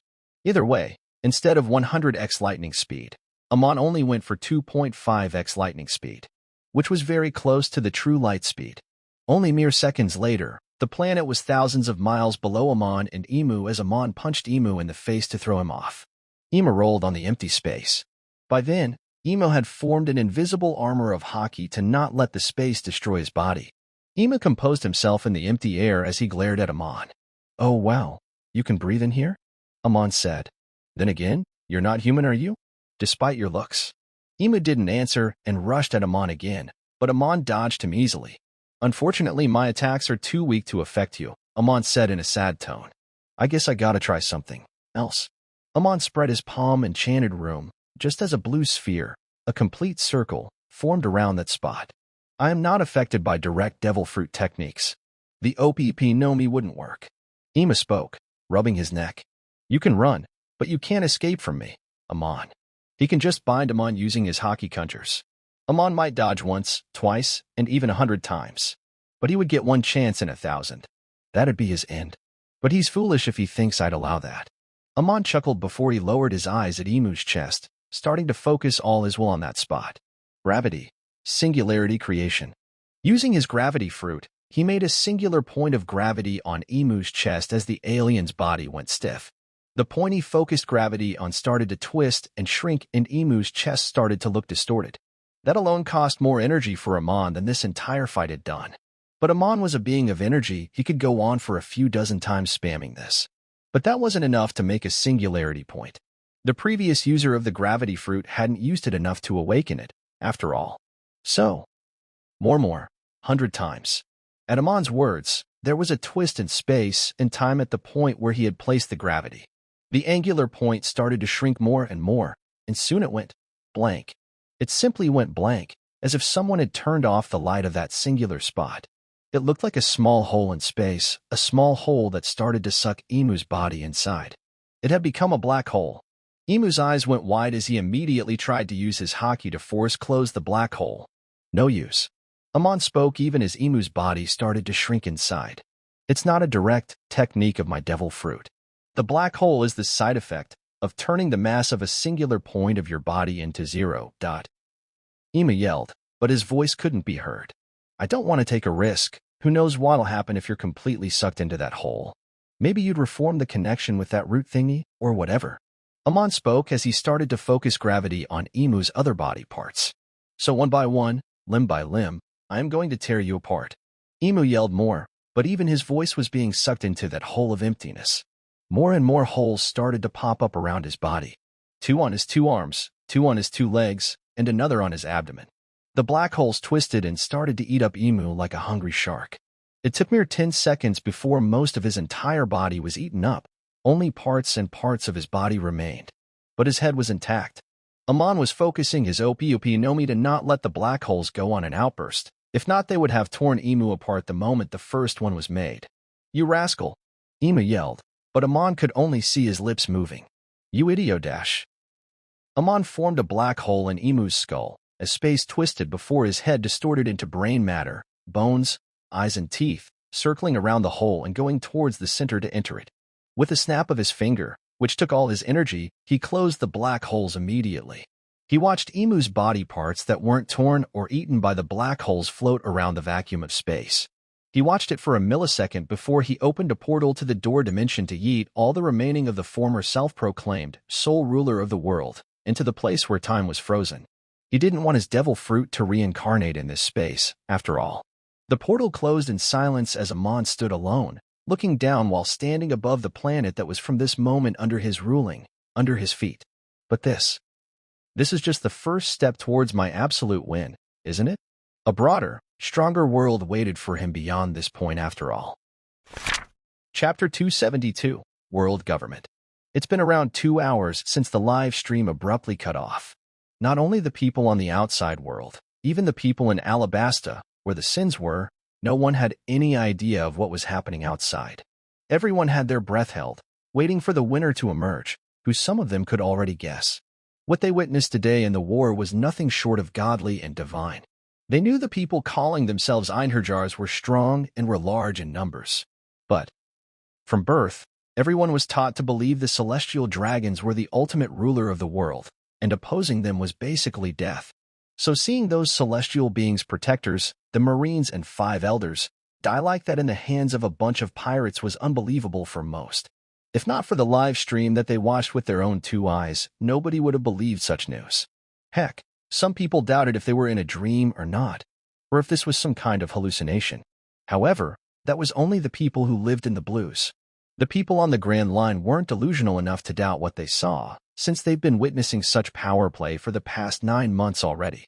But since the majority of the people lived in the blues, it'd be annoying to expand Amon's influence around there if they were so much in denial. Just when everyone was about to return home, thinking they wouldn't get to know the result of the war today, the light in the big screen snarled up again. Oh, it's up. The devil-like man with 2 red horns and similarly crimson eyes, Amon, knocked on the camera with his finger and smiled seeing the power coming up. People around the world looked at his face, charming like a prince but scary like a demon, with different types of gazes. The people who were part of the Einherjars, the wingless Valkyries, and under the protection of Amon's ruling until now, broke out in a cheer that seemed to shake the entire world. The people who were hoping he'd lose released continuous deep sighs. It seemed to release a breeze around the world. Of course, what were they thinking? If even the Marines couldn't defeat Amon's subordinates, what could Shanks do?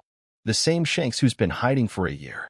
Amon withdrew his face back from the camera, which immediately shattered the bit of hope left within a few people as they got the view of his background. He was at Mariewa. A destroyed Mariewa, precisely, where a firestorm was raging and lightning of different colors was striking down from the sky, on their own.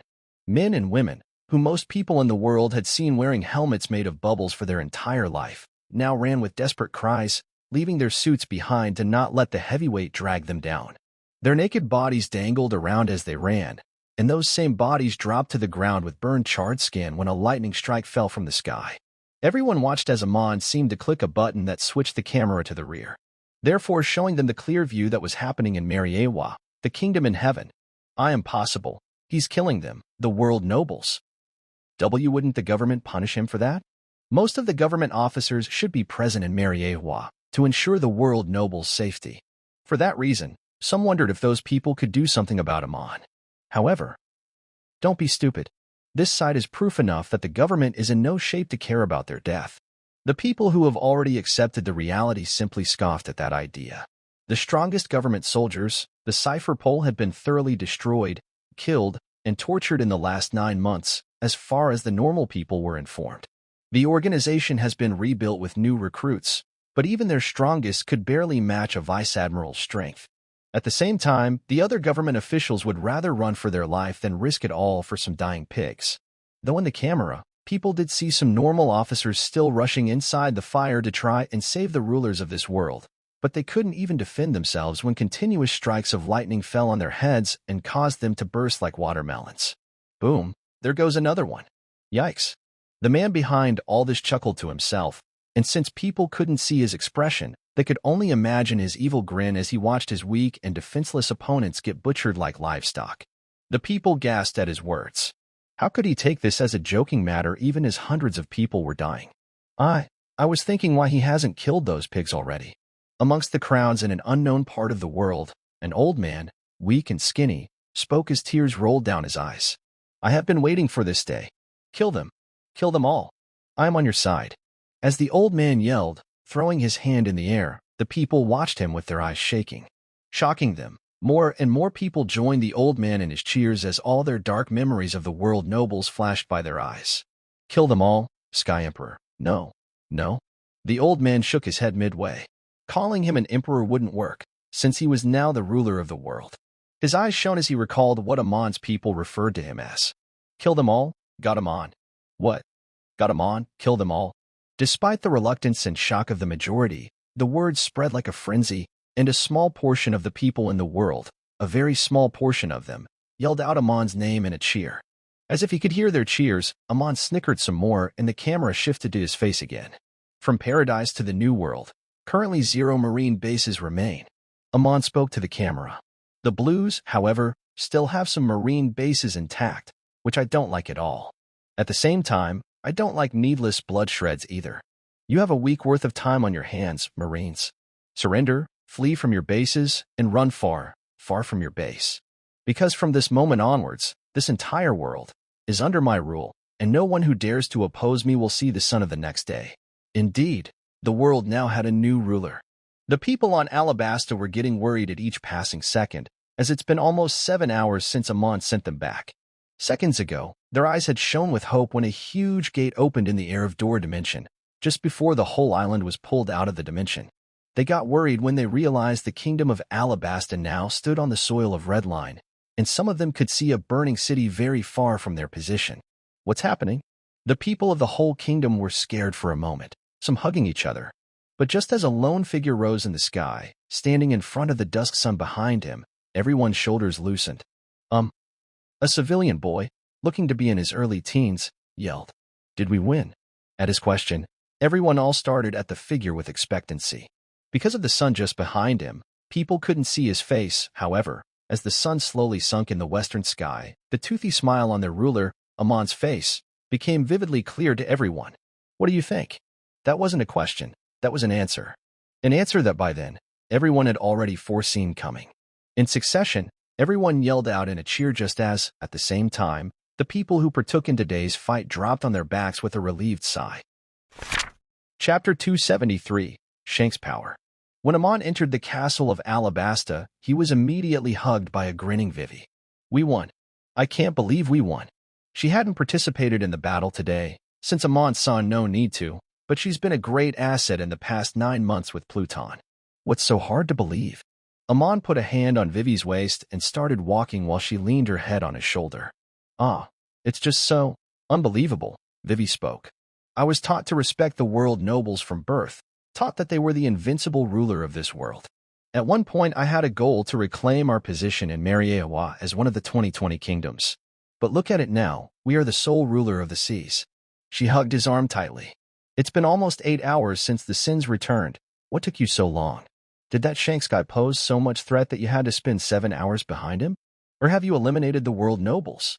Alabasta was inside Door Dimension, so they couldn't see either of the two live streams. She gathered words from the Sins about the fight, but even the Sins didn't know about Mariewa. Vivi's guess was partially right. He spent around 2 hours combined, fighting Shanks, Luffy, and Emo. After that, he spent another hour with the burning world nobles. The rest of the 4 hours were spent with the former's dead bodies. They had useful devil fruits, after all. "I saw something burning in the far. Was it Mariewa?" Vivi asked as she looked at Amon's eyes from the side. "It was Mariewa, yes. Except for the few imprisoned Marines who I sent back here a few hours ago, the world government barely has anyone within their higher rankings." Amon spoke. "In simpler words, I have conquered the world, and we are now the rulers of this land." "We." Vivi giggled. Of course, Amon stopped walking and put both his hands behind her waist. "I am the king, and you are the queen. In that sense, if I am the king of this world, what would you be?" Vivi blushed and stared at Amon's eyes with love spilling outwards. "You tell me." After Cobra's death, Vivi got too dependent on Amon, more than she was already before. It's easy to make someone get obsessed with you when they are emotionally weak. Amon has made sure to use that to his utter advantage. Before Amon could answer, footsteps filled the hallway. "The queen of whores of this entire world." Riki came and leaned over the world. "That title suits you perfectly." Vivi's dazed-in-love expression shifted as she wore a scorn. "Sister-in-law, such jokes aren't funny. You should learn to respect your brother's private space when he's with his wife, don't you think?" "Oh." Riki scoffed. "Really now? Hugging so intimately in the hallway, and you still call it private space?" She walked over and leaned her arm on Amon's shoulders. "Also, fuck your wife bullshit. You act as if he only fucks you, fucking whore. You can't even last a whole night with him, yet you dare claim him all by yourself?" "Brother," Riki turned her head to Amon. "When are you going to put her in that whorehouse?" "Watch your words." Vivi yelled as she released Amon from a hug. "Don't think I will let you talk like that just because you hide behind Amon." "Hiding me?" Riki withdrew her hand back from Amon's shoulders and unsheathed her sword. "Now I am not hiding. What do you do?" Amon's tired sigh from the side caused both to turn to him. "You know, I have been thinking about how to resolve the relationship between you two." Amon spoke slowly as he put a hand on their shoulders and leaned over to their faces. "Let's finish this fight in my room." A week has passed since then, but things were far from calm in the world below the red line. A portion of Amon's people, specifically the ones who joined in the last year, left his army. They decided to go rogue and take over islands for them to rule since now there was no actual law present. They only scoffed when people said Amon was the ruler of this world, saying it would take him decades to claim the world as his.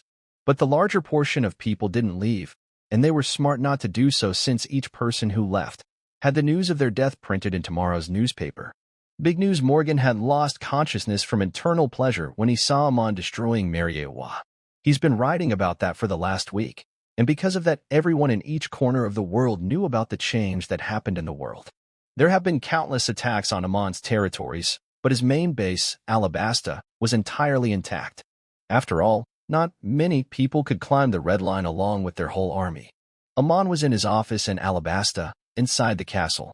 He was sitting in a chair, reading some papers when a knock fell on the door. However, the person on the other side didn't wait for his affirmation and simply walked inside. Huh. Amon raised his head from the papers. Did I allow you inside? No, Riki walked over to the desk. Do I need your permission to meet my brother? Amon put the papers down and drew back his chair a little, allowing Riki to climb up on his lap. What do you need? Riki tilted her head. I am just here to say, she cleared her throat and spoke in a squeaky, girly voice. Thank you, brother, for the new 2 supreme grade blades. Can you stop? Amon gave her a deadpan stare. No, but seriously. Riki spoke in her normal voice again, frustrated. What the fuck am I supposed to do with a cutlass and saber? They aren't compatible for dual wielding. Shanks used a sword named Griffin, a saber-class blade. GOLD. Roger used to use a sword named Ace, a cutlass-class blade. Shanks was in the possession of both, with one being on his waist and one being hidden by him. Amon gained Griffin after Shanks' death and gained Ace after the remaining red-haired pirates came to attack Alabasta. After finishing most of them swiftly, he went ahead to read their memories with their neurons. It's easy now since Amon's will could easily overpower theirs, therefore breaking any of their restrictions. It wasn't enough to brainwash them, but the reading mind was a fair game. From their memories, Amon learned where Shanks had hidden the last road poneglyph, where Roger's sword was kept as well. Being supreme-grade blades, not only was the quality of the swords better than Inma and Aim no Habakiri, the current swords Riki used, they also had special abilities matching, and to certain degrees, overpower Inma. One of them was the ability Shanks used to block Amon's devil fruits. Amon tilted his head. True. Drop the swords here. I will fix them when I get time. When will you get the time? Riki frowned. Why are you working, anyway? I know it's not time to celebrate until we actually proclaim the world, but you know, you are the ruler of this whole planet now. Just relax for a moment, yeah? It's not time to relax yet. Amon smiled at her. But if I relax now, he interrupted her. We are all going to die. Also, you shouldn't be relaxing either. I noticed you've been a bit too lazy lately. Riki's cheeks flushed. What? I mean, I just won the biggest war in the world. Why shouldn't I relax a bit? Not everyone is a robot like you, you know? You won the biggest war in the world? And Amon scoffed. Are you the strongest swordsman yet? Riki looked the other way. In my defense, Mihawk didn't participate in the war. I didn't even get the chance to fight him. The 7 warlords, realizing the government didn't have enough things to offer them, left their ranks one by one in the past year. In the end, Mihawk left too. Many of those former warlords have been eliminated in the last year, either by the Marines or Einherjars who happened to come across them.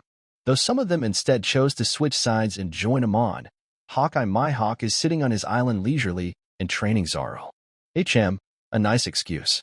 It's not an excuse though. Amon chuckled, running his hand down her backside as he spoke. How about this? Since you don't seem so motivated, how about I give you some motivation? Riki's eyes sparkled up. Her brother always knew what got her rolling. If you happen to attain the title of world's strongest swordsman before next year. Amon raised his hand in front of Riki as slowly, his humane hand twisted as golden scales, each shaped like a square medal, formed around his forearm before green feathers erupted from the gaps and covered his entire forearm. I will give you your devil fruit back. Why a year, exactly? That was because, if Amon's predictions and calculations were correct, the world core will be at its final stage of forming by then. By then when Momonosuke will reach the present. The next morning, the people of Alabasta were frightened, shocked, and shaking on their boots when dozens and dozens of flying spaceships surrounded the entire kingdom from all directions. Amon stood in the air in front of one of the ships, looking like a little boy today, while scratching his chin and looking down on the kingdom. The commoners are quite annoying and useless too. Guess I gotta move them out.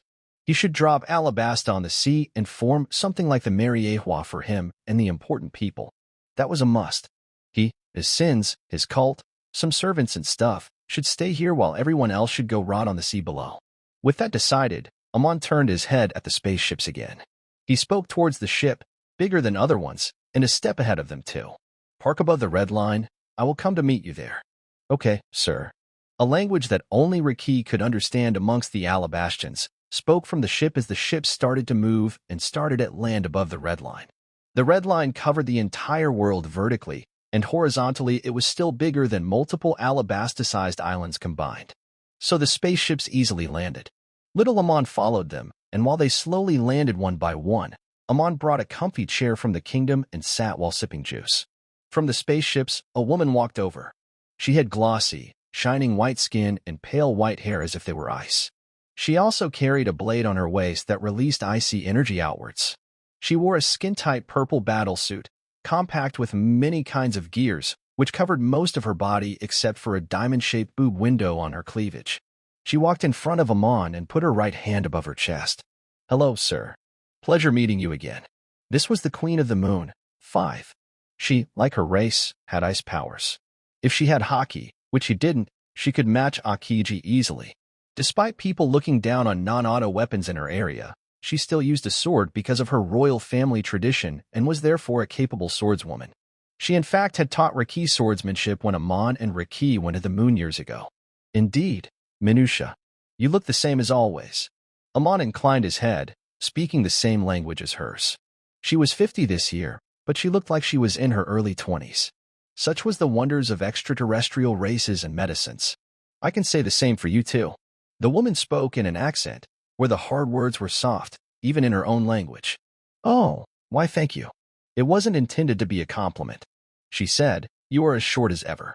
Amon chuckled at that. Oh well, his body twisted before he took his regular form in a flash of lightning. I took that form to make sure you don't mistake me for someone else. I have got horns and stuff now, after all. The woman looked at his horns and nodded. That's more like it. Then, she composed herself. Either way, I am here with my division at your command. Please go ahead and tell me what I am expected to do here. Amon sipped his juice. Lean over to my face. She did so, and at Amon's gesture, she proceeded to touch her forehead with his. Immediately, information, commands, and orders entered her mind with a bolt of lightning. Oh. She jerked backwards and blinked her blue eyes, her white eyelashes flapping. I see.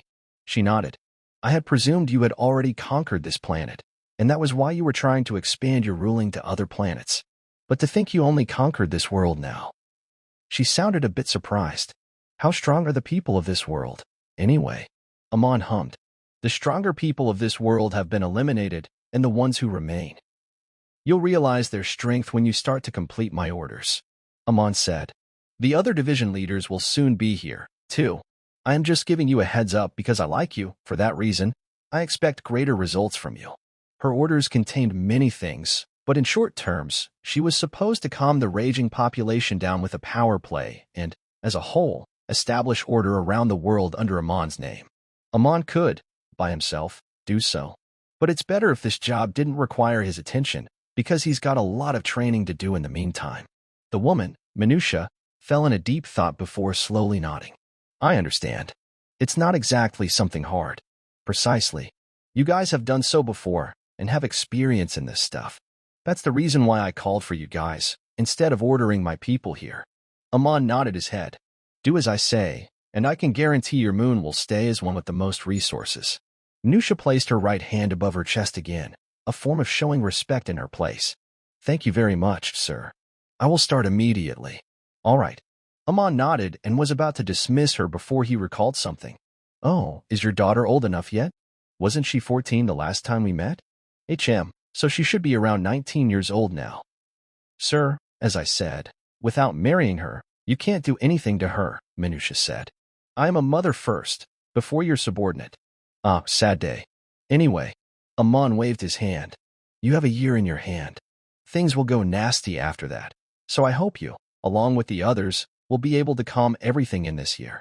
I know it's a hard job to do on such a huge planet, but as I said, You'll be rewarded generously. Minutia nodded again. A year, however, wasn't as long as many people might think. To Amon, it felt like seconds. Chapter 274, Sins of a Pirate World. The Straw Hats consisted of very few members. Amongst them, Nami was still in the brothel, Honey Queen was enjoying her free time and luxury, Bartolomeo was dead, and Frankie was brainwashed years ago. Besides them, there were only Zoro, Sanji, Usopp, and Alice. At first, Amon had kept Alice alive because of Sengoku, in case he needed to blackmail him. But now that he died, there was no need for the girl to stay alive, since she could of course try to take revenge for her father's death, which led Amon to the decision of killing her. But the girl took a 180 degrees turn in personality today, now that Amon had come into her room to finish her off. Now, lay down. Now let me take the lead. Alice spoke, in her pathetic try to sound seductive as she slowly climbed on top of Amon. Amon held in a laugh and let the process unfold in front of him. She was trying to seduce him, which was cute but useless. Amon already knew all her motives. She had drunk a strong poison that would kill the drinker in an hour. Without any side effects, the death would come suddenly. Amon has watched her drink it himself, with his vision reaching everywhere. From what he could guess, she planned to let her body fluid infect him with the poison too, therefore killing them both. But Amon has been playing with poison since the day he learned Saimakikin, and more strongly after obtaining Reiju. These types of poisons were too weak for him. In the end, Alice died with foam coming out of her mouth and something similarly white dipping out of her lower mouth, which meant Zoro, Usopp, and Sanji were the only Straw Hats left alive now. Amon left Zoro to Riki since she'll be going to Mihawk's Island every now and then to challenge him, which left Usopp and Sanji. Usopp was on an island derived from the world and only got the newspaper once a month. With his scaredy-cat personality, he won't rush to fight Amon. He was the type to plan things, and Amon was up for a game of chess. Though honestly, he was just overestimating the enemy. Sanji, however, would most likely attack Amon, if his calculations were correct. Sanji is with Ivankov, who hadn't gone against Amon in the last year, and so was alive and chilling in his kingdom. But if he were to come after him to take revenge for Dragon, then Sanji will come too, which will end in the same way it did with Sabo. Death. Amon would not show any mercy to his enemies, not at all. So, he only waited to see what those remaining three would do exactly. Perhaps he will get to see some more tricks of the will of the world? It's been almost a year since then. The world was regaining its peace, and people were living happier than ever under Amon's rule. Though that was mostly thanks to the Moon People helping Amon. But honestly, Amon wasn't a bad ruler. He wanted to milk benefits from his subjects, and his subjects can only give good enough benefits when they have a full tummy, both physically and mentally. But frankly, nurturing good lives for common humans wasn't exactly that beneficial for Amon in the long run. There was, of course, a bigger reason, more like a theory, at this point. After he attains the World Core, would he gain control over the solar system? After all, wasn't the World Core made from the will of all the planet in a star system? If that were the case, and Amon indeed gained some kind of passive domain, like inside a room, then this planet would be his base, which meant he needed a good problem-less environment to work. So, in the end, all of this decision on the World Core. His theory was very vague and lacking, he knew, which was why he was also preparing to leave and use this planet as a livestock if needed. But all will be decided after gaining the World Core, which was very soon. Moving from him, the Sins were also living more luxurious lives than before. Amongst the seven, Wiper has challenged Amon multiple times in the last 10 months. He has lost each time, of course. And slowly, but surely, his self-esteem was falling lower and lower. He again thought it was time to get a girl for himself, but Konis had died in the attack of Skypea, so he didn't have anyone in mind. Until he met the Princess of Moon. 5. She didn't look humane, despite her humanoid form. Her skin was pure white and glossy, shining and looking as if it'd shatter upon contact. Her hair, her eyebrows, and even her eyelashes were glossy white too. Wiper found a strange charm in her, which was further increased when he witnessed her strength in battle. He liked strong women, after all. Moreover, after learning Amon had yet to touch the girl, he felt at ease and tried to get close to her, which didn't work. Apparently, the girl was a fangirl of Amon, and she called it love at first sight. If not for her mother stopping her, she would have been in Amon's bed long ago. TCH. Women these days. Then again, now that Wiper knew there were more races than humans in this universe, he knew he would get his chance someday. So he stopped trying to get a girl and focused on training again. Hiya. Isa sighed deeply as she sat on a stool beside Amon on the rooftop of the recently built Shandora. What is it, Auntie? Amon turned his head away from the book he was reading. From the cover it seemed to be a book on long leg and long arm martial arts. Is the view not pleasant from here? The view was astonishing, actually. The red line was 10 kilometers high from the sea levels, and so was most sky islands, which were above most clouds. Meaning, sitting on the rooftop of a palace made above red line, Amon and Isa felt like sitting in heaven because of the clouds surrounding it. At the same time, the German Kingdom and New Thriller Bark were also visible from here, so people didn't feel alone and stranded either. No, it's not that, Isa replied. The view was beautiful. I am worried about something. And that is? Amon asked. He could, if he wished, read her mind. But that wouldn't be a fun conversation, would it? Either way, he could guess what she was about to say. Are you worried about Wiper? I am sure you will find someone. I recall the people of Moon 6 respect Wiper a lot. He's like an idol there. The people of Moon 6 had fire abilities, and so they knew how strong Wiper's fire was more than most. There are quite some good girls there. It's just when he makes his mind, honestly. He is no child, after all. He can decide for himself. Yeah, you're right. Guess Wiper will find his soulmate too someday. Isa sighed deeply once again. Amon blinked at her. You know, I am not reading your mind, but if you keep this up, I just might. Isa shrugged. Hey, come on, you're the guy who played mind games with old men on a worldwide level, yet you can't see the point I am trying to make? I am talking about Isa. Oh, Amon blinked. I get it now. He nodded. Surely, being my youngest sister, she deserves the best. But until that best comes around, she can keep training. We've got a lot of time on our hands, after all. That's true. Isa looked solemn now. I won't be there for her forever. While she'll leave for outer space and spend centuries out there, I will be long gone. Amon gave her a sidelong glance.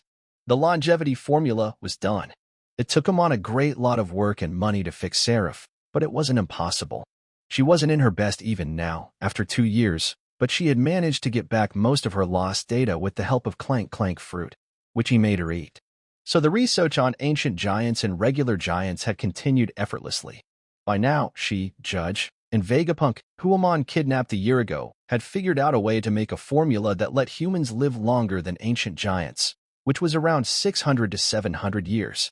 The Sins would soon experience the surgery necessary, one by one along with some other important people Amon needs, such as Vivi, the Germa royal family, the leaders of countless wingless Valkyrie factions, and lastly, Amon's hundreds of scientists, which Vegapunk and Karna were part of.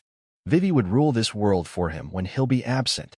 He plans to make this star system his base of operations, so he would stay on this planet for most of his time.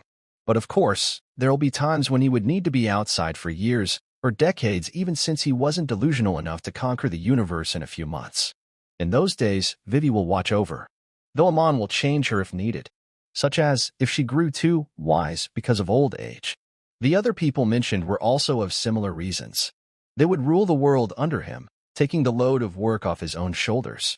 It'd be annoying to keep changing them every few decades, so it's fine if they lived a bit longer than others. Amon was iffy about some others who he hasn't mentioned here, though, such as Nico Robin. Either way, that was not the whole point. The whole point of this was that Isa will die while Isa, as one of the Sins, lives a long fulfilled life. Isa had refused Amon's offer of taking the surgery. She, along with her husband, said to be content with their current life and didn't need such an outstandingly long life. Amon agreed to that. He will be a bit down for a while, but not for that long. She could change her mind whenever she wanted, so that's a thing too. Either way, Amon could understand what she was implying. When she'll be gone, who will look after Isa? Amon sighed as he scratched his chin. So, you want me to take her? Yes. Isa cried. As a mother, I of course want the best husband for my dear daughter. In this entire world, who's the best? Amon sighed. See. Okay, you can reject it if you wish, but please consider it. Isa said, I would have offered this before, but I thought you didn't see your sisters that way. But now that you have a relationship with Riki, I knew that wasn't the case. So she clasped her palms together. Please take care of Isa when I am gone. Amon parted his lips before sighing. He brought her to a hug. Don't plead to me like that, Auntie. It's not as if you were asking me to take garbage either. Iso was beautiful because of the remastered angel formula that every Skypiean took a few years ago. It's not as if he was being asked to marry an ugly woman. Just... Amon shook his head. No, never mind. He can't tell his aunt that he won't come to love her. At all. Thanks. Isa released a relieved sigh. Though. She raised her head again. Grandchildren win. No. Amon turned his head back to his books. There's barely a month left until Riki's mission's time is up. The mission is to attain the title of the world's strongest swordsman, though she hoped it'd be changed to swordswoman when the time comes. But for either of that, she would have to defeat the man known as Hawkeye Mihawk. She was exactly trying to do that right now. Mihawk and Riki exchanged blows, slashes, and hits of their swords. Riki refused to use her devil fruit powers, even though her Zoan already gave her a physical boost, on top of her genetically enhanced body. The ruined terrain they were fighting at was Mihawk's castle, that's been destroyed in her fight against Zoro a few minutes ago. That's what Mihawk's been doing for the past year. Whenever Riki came to challenge him, he put that Zoro guy between them, telling her to fight the guy. That stubborn greenhead was annoying, but it only took seconds to take him out for the first time. Then she went to Mihawk, but that time, she was the one defeated in seconds. Since then, she's come to this place more than 100 times. And Zoro's been more annoying than ever now that one of the last two remaining crewmates of his, Sanji, was dead too. He lasted longer now, almost matching her in swordsmanship. Which was such bullshit. How can he catch up to her from that weak and pathetic level in less than a year? Though the same could be said for her too. The fight right now, as Riki dodged a slash from Mihawk's longsword, Riki realized she's come far herself. It clearly was nothing compared to Zoro's growth, but since the last few tries, she's noticed how close she was to defeat Mihawk. Last time, she took away 3 of his fingers. So his movements were a bit awkward. It was shocking how he could still match her like that. But guess that's why he was seen as the strongest swordsmanship. Hawkeye Mihawk was a whitebeard to the swordsmen of this world. Riki's 2 supreme grade swords, which were reformed to the shape of 2 katanas, went towards Mihawk's neck. Mihawk blocked both with a sword, but Riki withdrew one of her swords from under and attacked from the side. Mihawk blocked it again with his sword, while still blocking the first. Riki used the moment to use her wings to attack him. The sharp feathers at the edge of her wings got covered in armament, just as she slashed them at Mihawk. Mihawk had to withdraw his sword to block the incoming attack, only to leave an opening for Riki to exploit. She landed a slash on the side of his ribs, receiving a groan from the man. Mihawk took a step back and tried to counterattack, but Riki's blade stopped his sword and her wing went to attack again. Roronoa Zoro breathed heavily as he watched the fight with his back resting against the concrete wall. Riki stopped striking for a moment and watched Mihawk's movements. You're weaker than last time. Hey, Hawkeye Mihawk smirked. Or you're just stronger. Mihawk watched her golden eyes looming over him as he understood. Perhaps today was the day he will pass over his title. Chapter 275, The Truth. When Riki was fighting Mihawk, Amon was sitting on a couch, doing nothing and only staring at the air. He wasn't in Shandora. He was in Wano, which was why the room he was in had the Japanese vibe. Amon had one of his arms over the couch as he waited, and waited, for something to happen. Around 5 minutes later, he clicked his tongue. You sure today is the day? He asked at the earpiece on his ear, which beeped. I am certain, unless the information you have input is wrong. Seraph's voice flowed out from within the earpiece. But I doubt that since you did collect the info from the people of this country. Wait a few more minutes. I believe the people Lady Toki had sent ahead in time, Momonosuke and the 9 samurais, will be here in any moment. Momonosuke's arrival should decide the final moment of the World Course since he was supposed to be one of the main allies of Luffy, even without being part of the Straw Hats. Momo was a special existence. It was rare for a mere 8-year-old to have the voice of everything, after all. Though there's no need for killing the boy, as he was just like an alarm clock, saying it's time, then a threat to Amon. The castle Amon was in was built above Odin's castle, meaning Toki had sent the 9 scabbards and Momo from this spot, and because of that, they'll arrive at this same spot. Amon waited, and only around 5 hours later did the space twist and start to change. Lightning crackled around the mansion, and seconds later, 5 people stood in front of him. The little boy amongst them, his face covered in snot and tears, fell on his butt. What's happening? Amon didn't wait for them to notice him and simply teleported away from there. They'll meet Hiyori, the current shogun, soon enough. Amon destroyed the earpiece and blitzed towards the island of Laughdale. He's been there before already, so there was no getting lost this time as he made his way to the opposite side of the reverse mountain. This place, in simpler words, was the end of Grand Line. There were lots of islands around, but none were Laughdale. The real Laughdale was deeper from here. Amon coated his body in a barrier of psychic shield before he dived into the deep ocean. He went down deep into the ocean, the water unable to touch his body, and so he reached the deepest part of the world in a few seconds, where an island lay. Geographically, this island stood opposite Fishman Island, 180 degrees around the Earth. The so-called island, in fact, didn't look like an island at all. It just looked like an empty bubble from the outside, and only when Amon dived into the bubble did he see land.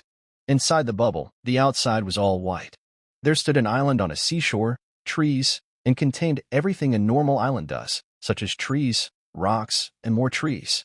Except there was no sign of life, and the area had pure white sky in the background. Amon knew this island had a barrier around it before, as he could sense the lingering energy with his barrier fruit. But Roger must have broken it when he entered this place. So the first time Amon came here, there was no need to break such barriers. Now, at the front of the island, laid a golden poneglyph in the middle of two white ones. Amon could also see countless treasures deeper inside the island, enough to buy the world, but that didn't appease him. What appeased him was what was written in the golden poneglyph. It was a huge recollection of the lost history, and it talked about how there were documents about the void century deeper into the island. It also talked about the Will of Dawn, and some more stuff, but all that wasn't important at all. Amon didn't care about the past anymore. He looked at the line written at last. This is the entrance, shall you wish to delve deeper inside the world. The entrance to the world's deep, where, as any child could guess, laid the world's core. As for why there was an entrance to the world core, which is like the world's heart, aka the world's weakness, Amon had many theories, but he didn't care to test them out. The only point was, he needed to go in there.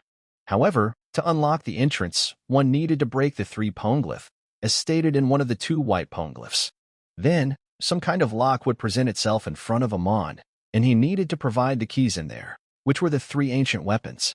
Amon had tried this already before, breaking the poneglyphs and providing the keys, but it did not work, which was why he delayed a year, since that is when the dawn of the world was supposed to come if Amon hadn't intervened.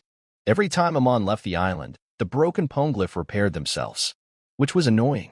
Breaking these certain poneglyphs was harder than usual and time-consuming too. But this time, Amon brought the right weapon with him. Amon rested his hand on the surface of the golden poneglyph and then chanted, "Disassemble." Immediately, the golden poneglyph crumbled to the ground as if dust, and that said dust stirred and circled around each other before forming a round egg-like metallic object that had a fist-sized hole in it, which floated a few centimeters above the ground. Amon did the same with the other 2 poneglyphs, and similar objects popped up from the dust. The Atom fruit, as Ema stated, was dangerous. Amon was able to gain it after Emu's death because this fruit was included in the Devil Fruit Encyclopedia as some kind of legendary fruit lost in time. It even had the fruit that is used as a template for this DF, which was why Amon was able to gain and learn to use it.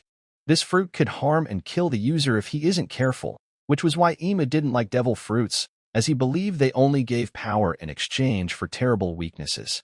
But Amon had the Phoenix fruit.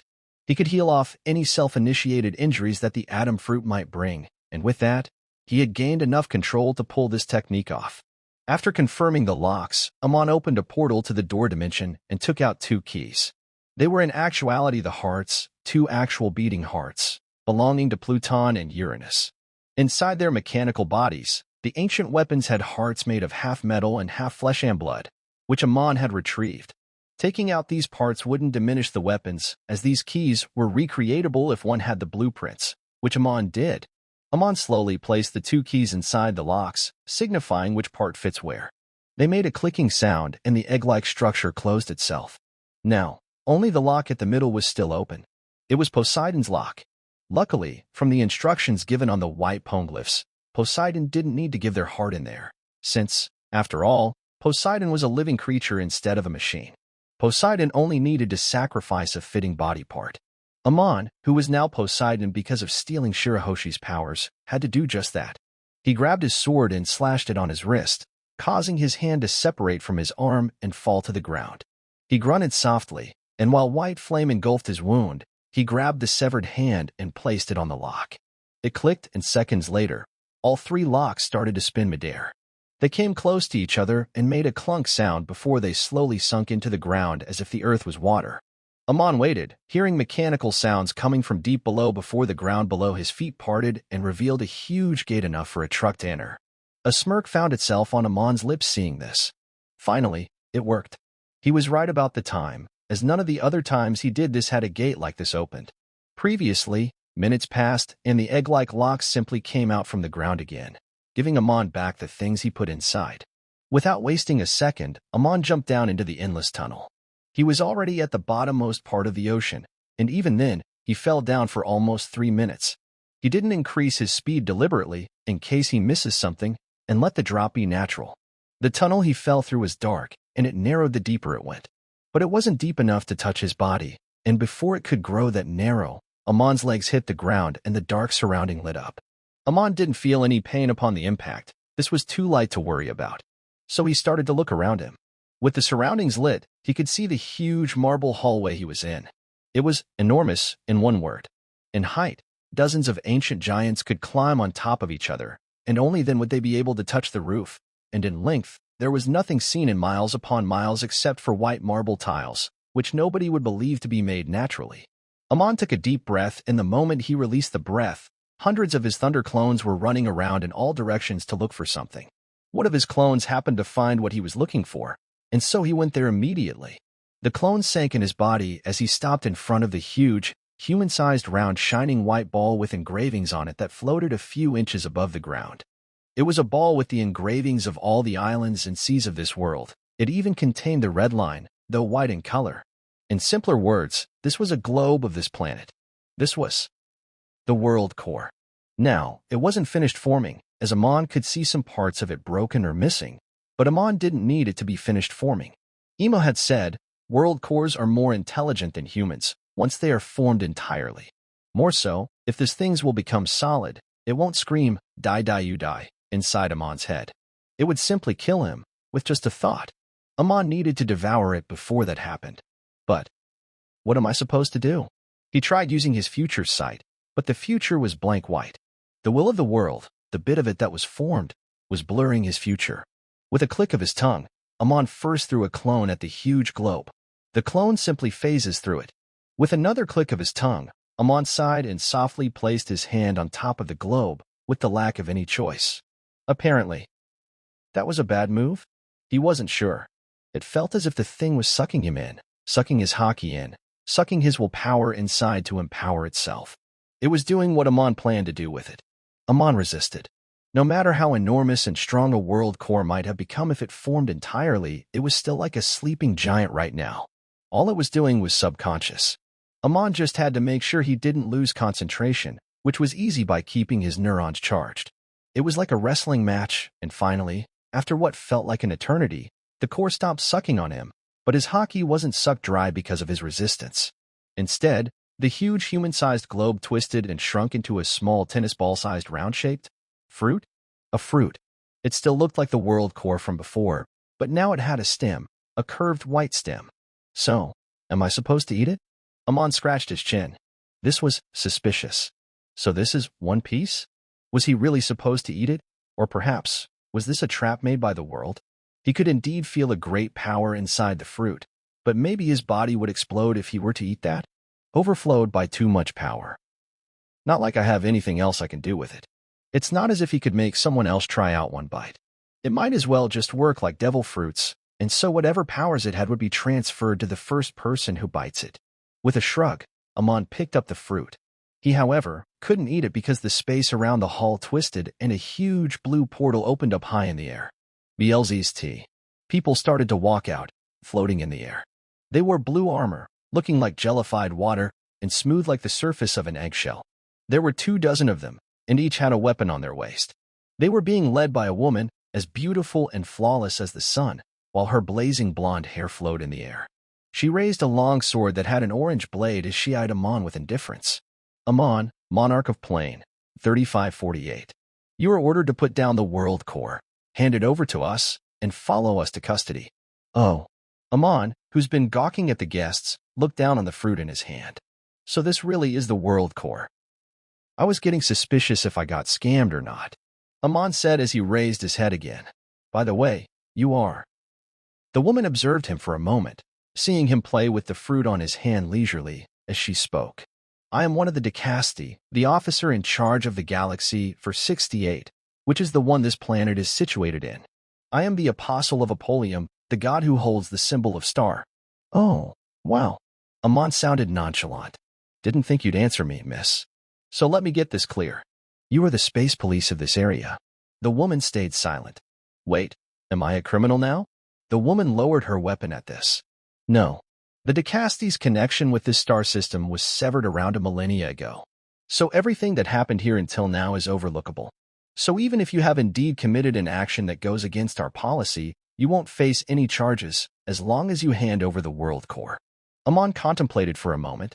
Since they were here, this meant the shrinking of the big globe into this fruit signified the completion of the world core, even if it was premature. Meaning, people from the outside could come and go as they wished, which simply implied Amon's plan to take over the universe has already started. Would have preferred a bit more time, honestly, but this wasn't completely out of possibility either. It was like the last desperate call for help from the world core. He has expected similar situations before coming here. Ignoring the woman and her subordinates, Amon brought the fruit close to his mouth and gulped it whole, while the blonde woman yelled with her hand reached out.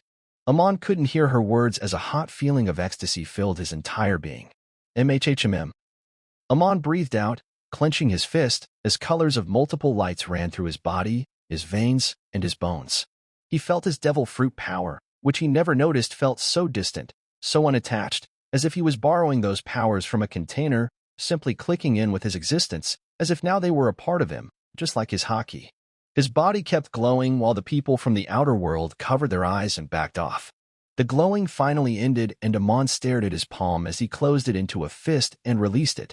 Damn. You idiot. The woman from before interrupted his feeling of ecstasy. Do you know how precious a world core is? And how the hell are you even alive eating that whole? That's not supposed to happen. Amon blinked at her. Not supposed to happen? But he didn't even feel any pain. Hey. Slowly, Amon started to chuckle as he looked around him, discarding the woman. Say, miss, what is this? Strange feeling in the air.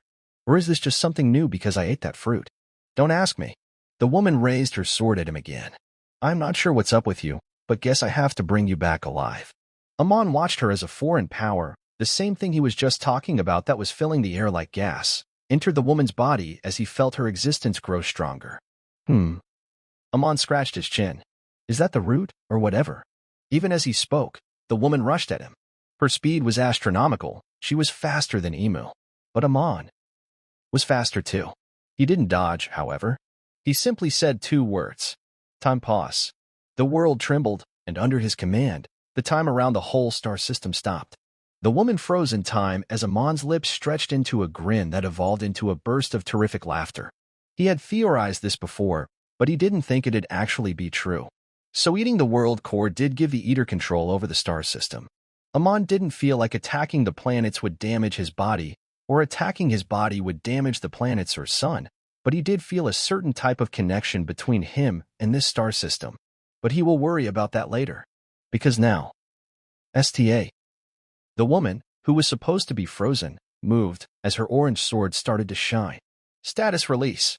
Her presence overflooded Amon's authority and unfroze the time around the hall.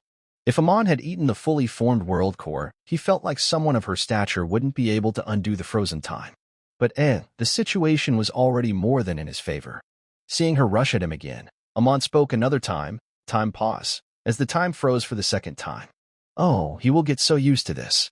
But first, Amon unsheathed his sword and infused the blade with heat, before slashing it towards the woman frozen in the air. Dimensional slash. Chapter 276, The One Absolute. It's been ages since I took over plane 3548, aka Earth. That day, when I first met the Apostle of Apollyon, the battle ended with the Apostle escaping through a portal. That made it clear, I had raw power that toppled hers by a large margin, but I had no technique, which meant outside this star system, I was as good as dead against people of her level. However, though she escaped, she was forced to sacrifice a few of her subordinates behind, which she did by ordering them to stall for time. That was acceptable by me. I simply killed them using my new powers, while leaving out 2 of them alive for interrogation.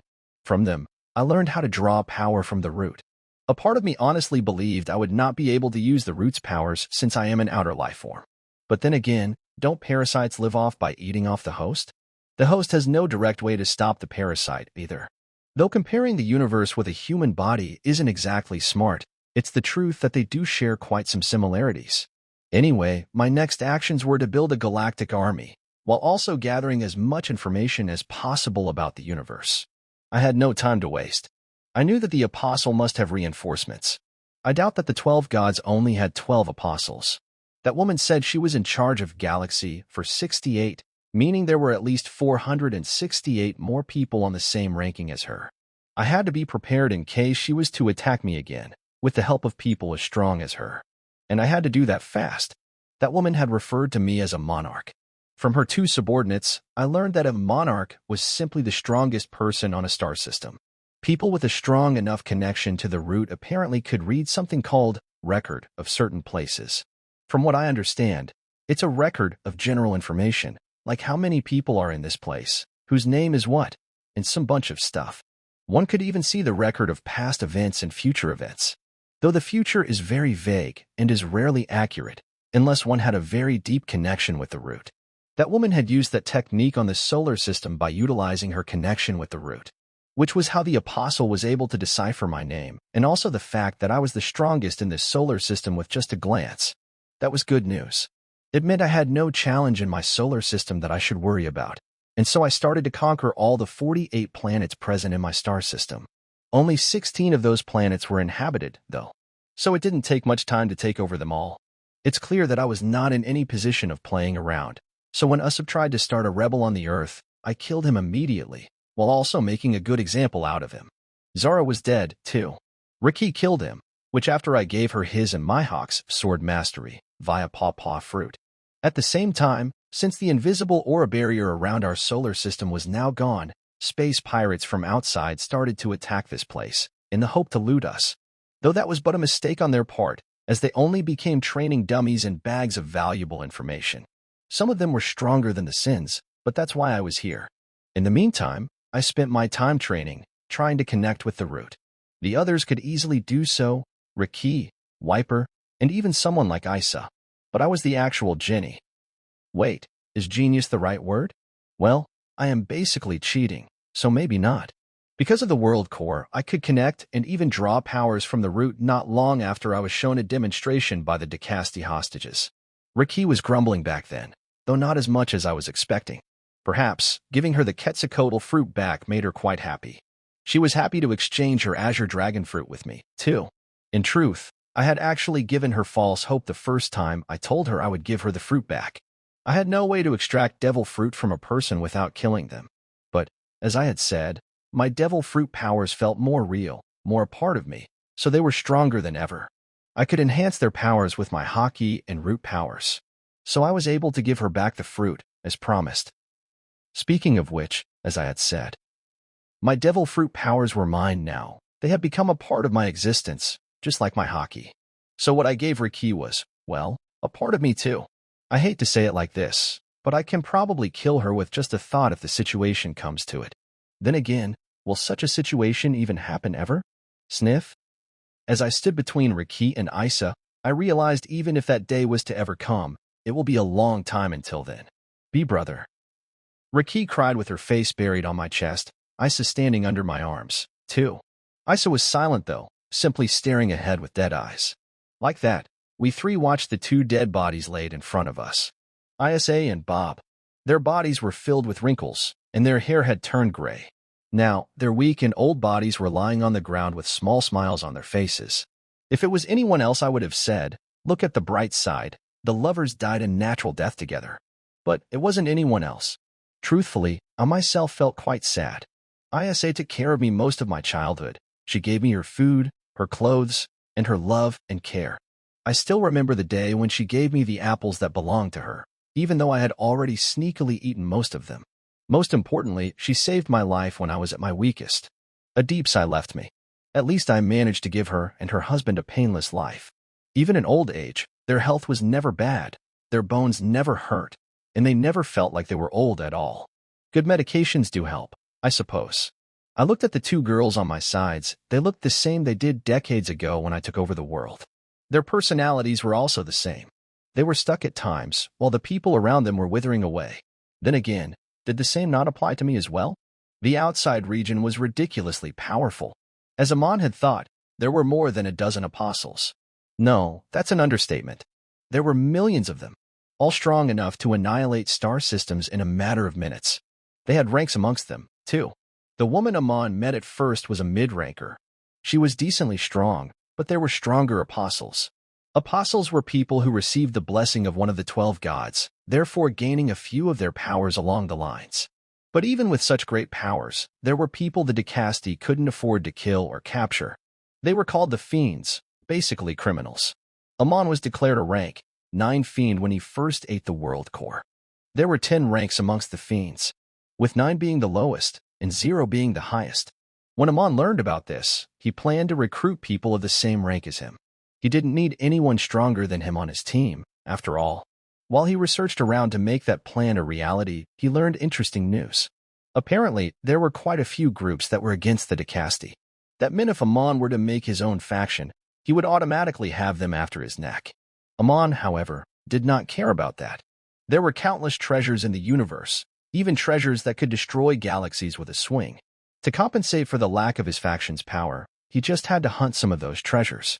After all, he was a pirate.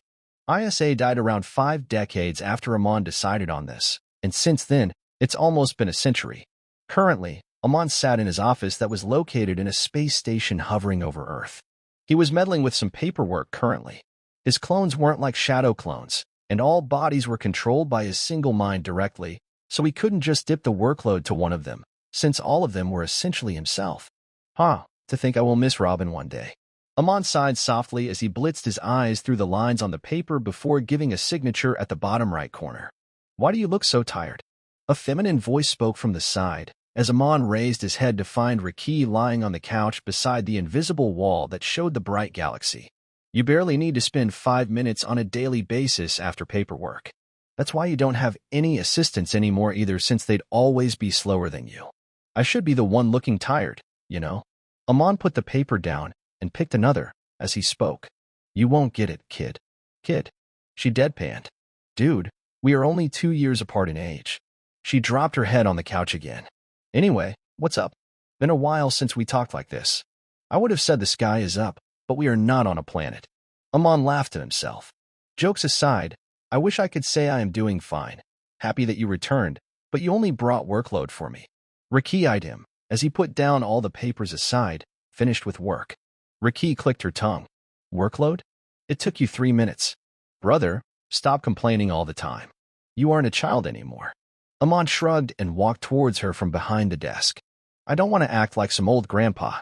Maybe after all this ends. Until then, I am still a young man. Amon went to her couch as she raised her arm like a baby. Amon pulled her by the arms as she wrapped them around his neck before kissing him. Ata. When the kiss ended, Riki stared at his face while licking her lips. A new girl's scent. I was barely gone for a few months, and you already picked up a new chick? Who's she? Amon shrugged.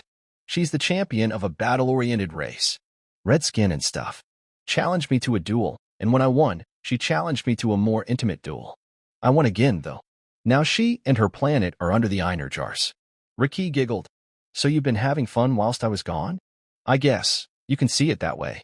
Though it's never really fun for me in our current situation. Amon said. But what interesting thing did you come across? Amon sat down on the couch as Riki sat on his hips sideways. Interesting? Nothing of that sort. I did encounter an annoying situation, though. There's this guy, one of the mid-ranker apostles, known for his ability to disguise and bewitch people since he's the apostle of that slutty goddess of love. I think she's called Pandemos. Amon nodded, interested. Anyway, so this dude disguises himself as one of my subordinates, and then he tries to seduce me for the whole 4 months I was away. I knew something was up from the start. But when this one day he tried to put some magical aphrodisiac on my drink, I cut his balls and put them in his mouth. Serves him right. Tisk. Yeah, true. Amon nodded with a laugh. Guess you had your own share of fun out there. Riki grunted as Amon thought of something. So someone had dared try to touch his Riki. Amon would see an end to this. All the apostles of Pandemos must die. Anyway, Amon spoke. Take some rest. Good job on the mission. If things go well, we will achieve our third world core. Yeah, but Riki nudged her face closer to him, rubbing her face on his neck, and muttered softly, I don't want to rest yet. I've missed you so much. She bit his neck softly as her hand tightened around his back. She was about to tear off his shirt, but before she could do that, knocks fell on the door. Ugh, who the hell is disturbing at such an important time? Riki grunted and glared at the doorway. Amon laughed it off, spanking her backside softly, and said, Come in, Yamato. The door was pushed open as a white-haired woman with red horns walked in battle gear. She looked at the scene and blinked. Ah, Riki's back. Yes. Riki sighed seeing her. What's up, Yamato?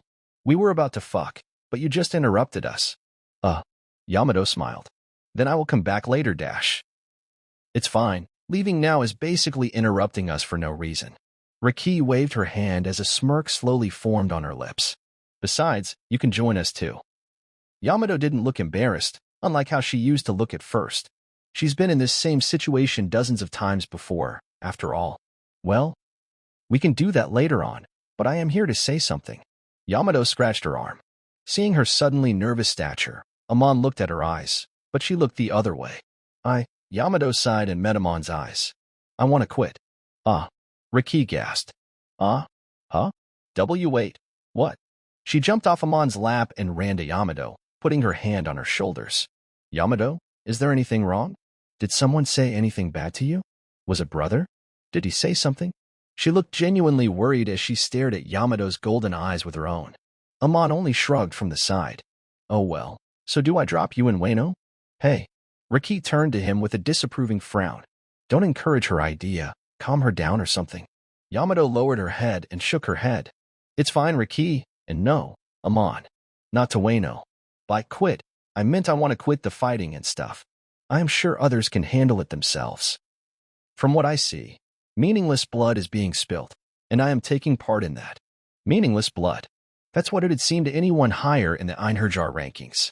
At this point, after more than a century's battle, Amon's faction was strong enough to simply stay calm and coexist in this universe with the other factions, so there was no need for him to keep enlarging his empire, which needed meaningless blood to be spilt. At least that's what it looked like to Yamato. Amon was just trying to get stronger. The Sins knew that.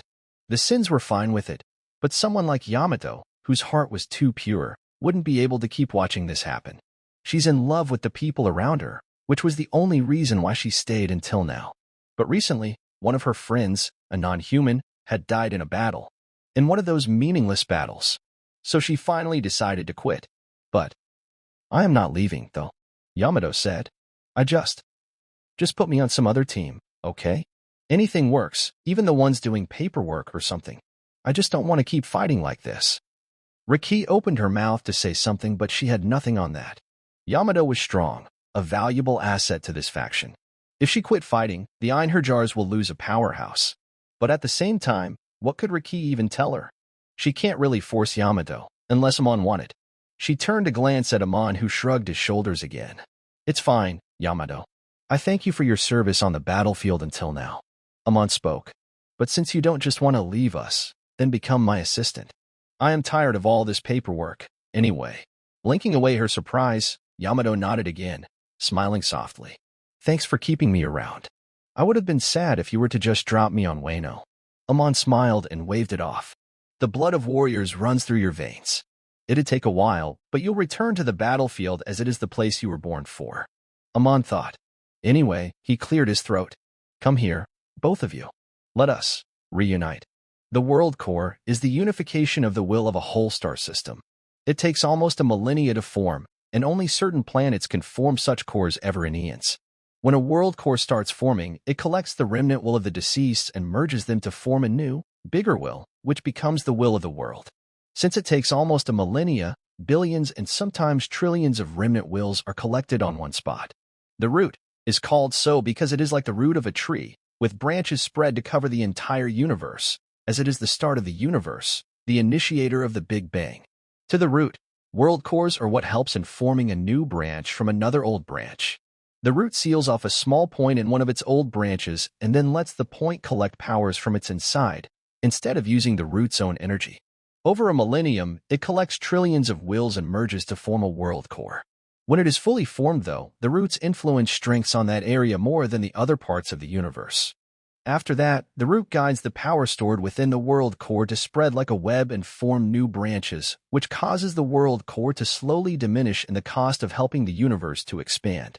A single world core can make branches spread for trillions upon trillions of light years, so only once every few centuries does a world core pop up.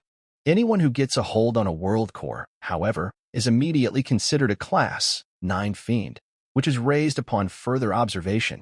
People usually use the world core to make crude weapons that allow them to use a fraction of the core's powers. That's the normal way that evildoers use world cores. But recently, the 12 gods of Decasti were annoyed at the appearance of an anomaly. This anomaly had eaten a world core. It wasn't completed, but most world cores obtained by the fiends weren't completed either. The Decasti couldn't decide where to put the anomaly in the fiend rankings. He did have a world core, but he didn't use it via a weapon. He could channel it with his bare thoughts, or at least that's what Apollonium's apostle had reported 2 centuries ago. By the time that claim was confirmed, though, that anomaly was already quite strong. Back in the day, when Apollonium went there to finish what his apostle couldn't, the gods were shocked to see the anomaly escape to another dimension along with his entire star system. Apollonium had tried to break into the realm since most of the dimensions opened by weak people were very poorly made where Root could still reach. Apollonium was confident since space manipulation was quite normal for the higher-ranking Decasti, let alone gods, as long as the Root was present there. But Apollonium couldn't break in. That was more concerning than shocking. In such a small time frame since the anomaly ate the world core, he already had enough power to resist a god? Or was he using some tricks? Some treasures, maybe. They had no answer to that, even when they looked into the record. A few days after Apollonium returned, the star system returned back to its original spot. However, whenever Apollonium went there to attack again, the anomaly escaped again too. In the end, enraged, Apollonium destroyed most of that galaxy and went back home. Since then, the gods didn't try to catch the anomaly anymore, knowing he'll escape like a rat again. They knew, if only 2 of the gods worked together, they could break into that dimension, but the 12 gods hated each other for more than one reasons that had occurred throughout the eons. So they left the anomaly alone for a while, letting their high rankers take care of it. By the time they realized, only another century later, at his 3rd century in space, the anomaly had become a Class 0 fiend. Riki was worried and concerned because something was wrong with the sins.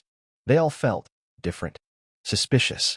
It wasn't just the sins, all the people No, all the people Amon was close to were acting strange. They felt like robots, spies, backstabbers. And this feeling had come overnight. Did someone change the sins with doppelgangers? Perhaps Amon killed them all and replaced them with clones?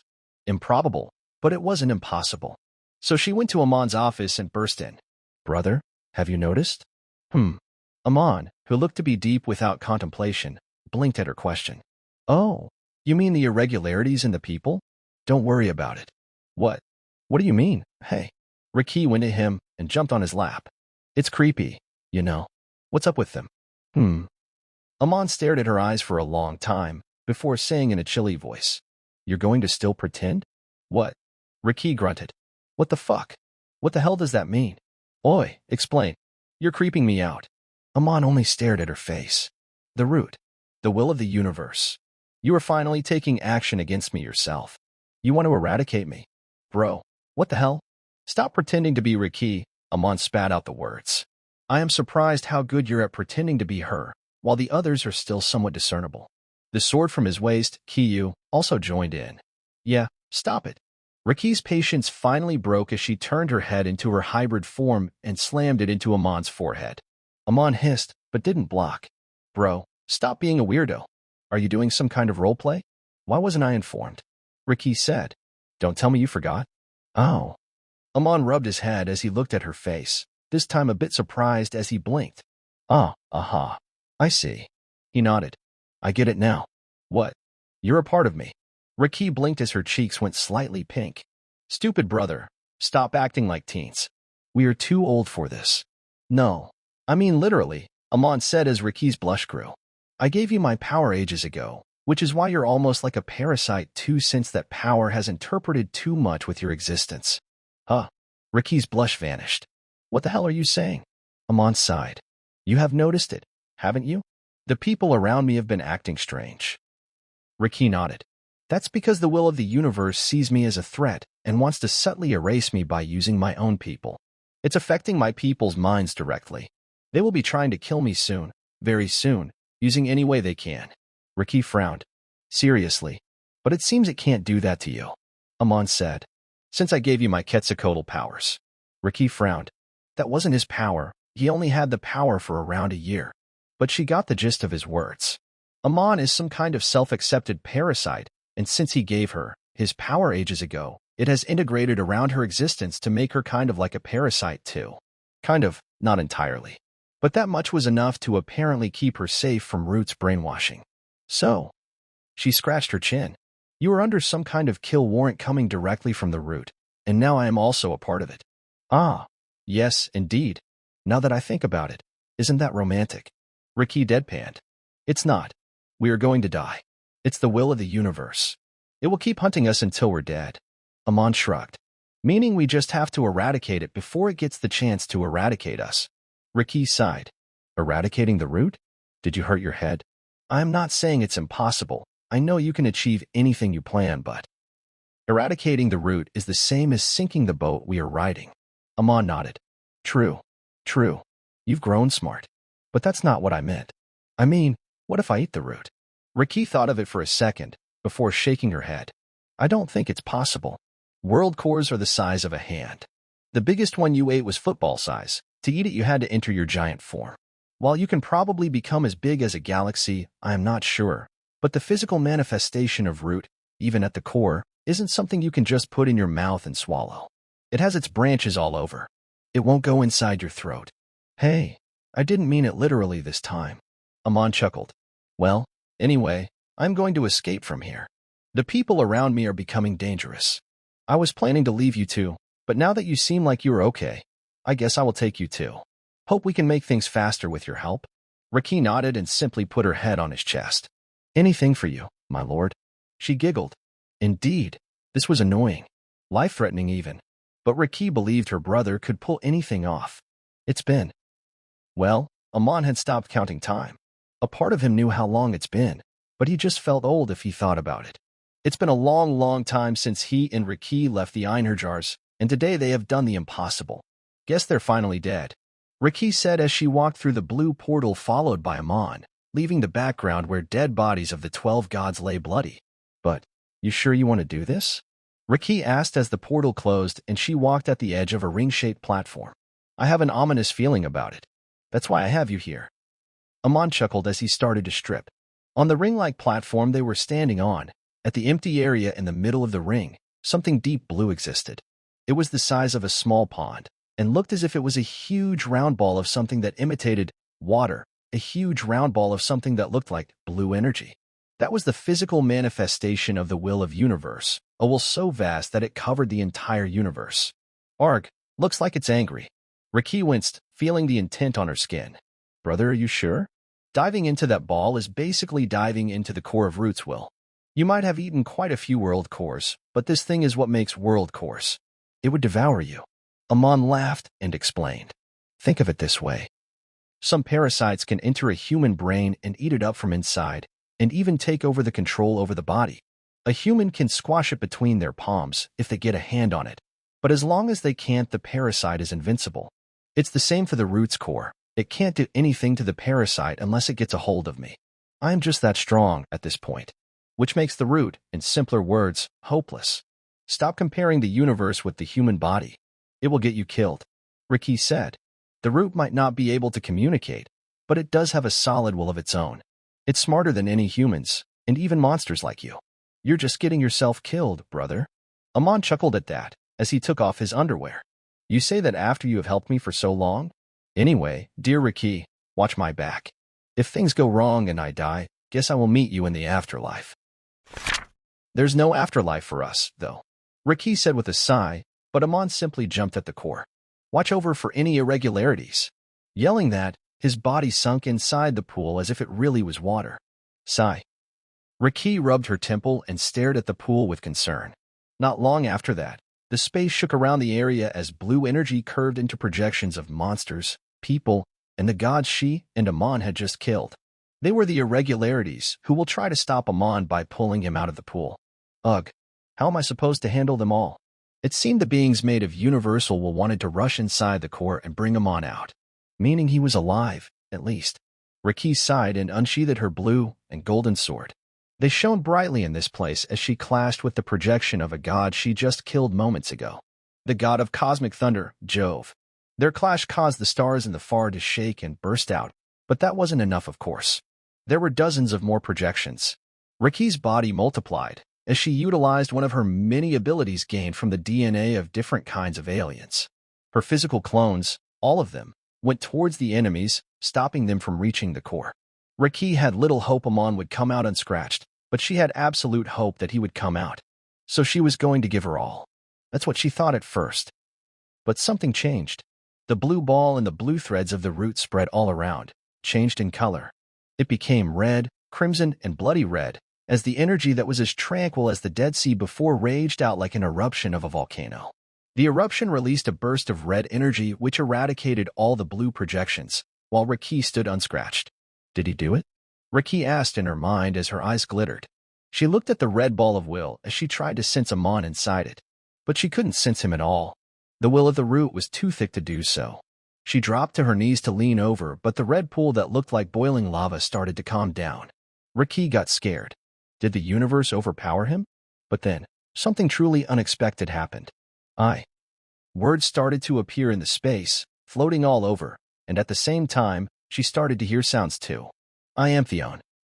A single line written in the language that Riki remembered from the earth, found itself at the center of the universe before it slowly dissipated and the red ball of energy returned to blue. Riki's heart dropped. Brother, are you dead? She yelled at the pool, but nothing happened. Wait, I'm coming. She stood up and jumped inside, but something caught her midair. An invisible force. Stop.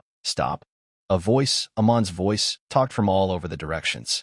I am not sure how to talk in this form yet. I am still learning. Don't be hasty, just wait calmly. Ugh, the words of my mind barrier were revealed too. TSK. Riki's body slowly dropped back on the platform as she blinked and waited. Me, brother. It's me. Where are you? Omnipresent? I think that's the right word. Omnipresent? What the fuck? Riki gaped. Something that could hardly be called a chuckle flowed around from everywhere. But it stopped abruptly. It seems like everyone in the universe can hear me. Whoa, some dudes are dropping dead at my voice. Shit, wait, let me try something. TCH, why is this so hard?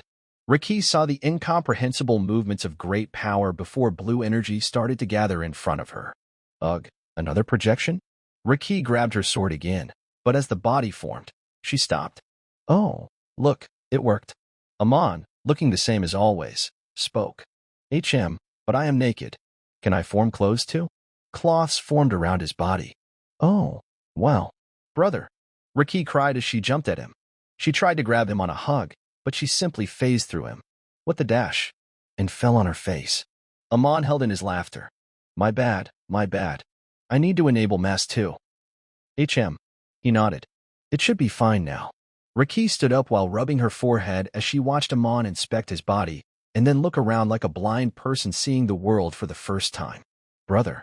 Riki stood up. Your brother, right? You're not some doppelganger with brother's memories, right?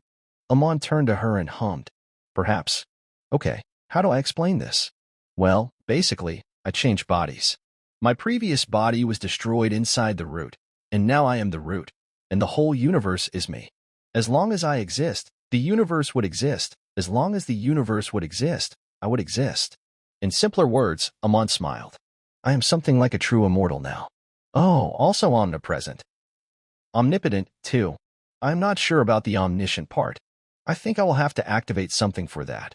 It's like messing with some settings in a software. Yeah, wait a minute, let me try. Hey, shut up. Riki jumped and wrapped hands around his neck. You got it. She smiled broadly. You're absolute, or whatever you wish to be. Stop muttering to yourself and think. Amon blinked. Am I absolute though? He asked himself. I am the strongest. I am unkillable. I am omnipotent. There is no other person more powerful than me. Some this and that. Everything checks out. Amon chuckled. Hey, absoluteness. He needs to savor this feeling properly. Ricky's body shivered. Yes. How long has it been? Since we conquered Earth? You got it. You got it. She hopped on her legs with a broad smile. While she did so, Amon thought of her question. It's been around a millennia. I know the exact number too if you want to know. No, it's fine. Ricky released a breath as she canceled the hug and looked at him. So, what now? Amon stared at her for a moment. What do you mean? I mean, what are we going to do now? Amon smiled and was about to reply something, but his expression froze. I have somewhere I need to go. Oh? Where? Amon smiled. I will tell you more later. Just wait here. I will be back, I promise. What? Amon took in a deep breath as his body disappeared. What the? Ricky blinked. Amon traveled far, far from where Root's branches ended. He could coexist anywhere now, even with the lack of Root, since he was Root, and he was also Amon. It was like using a laptop and battery charge, instead of using it directly from plugging it in with power. Amon stood on a blank spot outside the universe, within the void itself.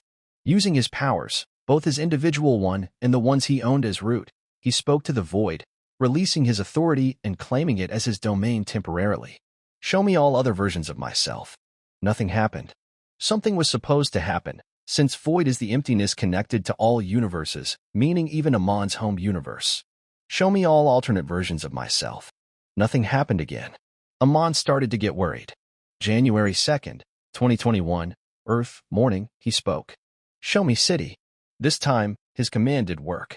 A huge screen formed on the void where a modern city was being displayed. Amon controlled the coordination with his mind as he stopped at the place where he had died, being run over by a school bus driven by a drunk driver. Amon waited for the video to reach that part where he would be crushed by the bus. He waited, but nothing happened. A school bus did pass by the road that he had taken millennia ago, and the driver was indeed drunk. But he hadn't walked by. Amon replayed the scene and replayed it again.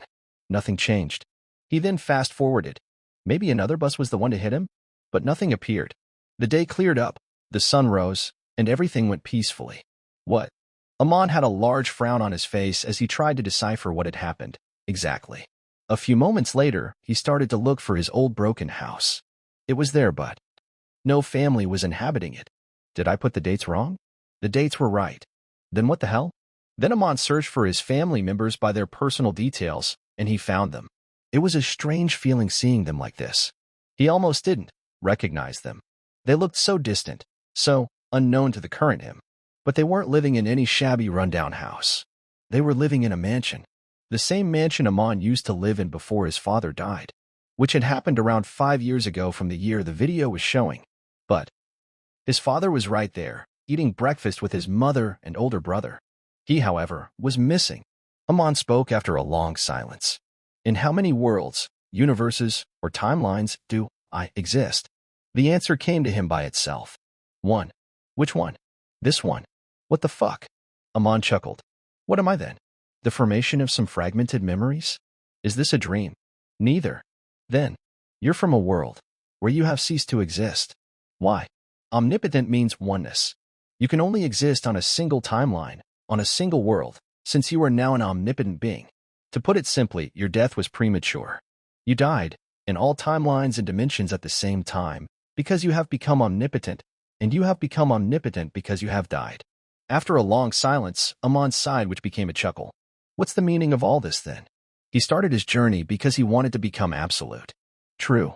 But he always had the second goal where he wanted to put his enemies from last life to their places. What is this now? Was all his life a lie?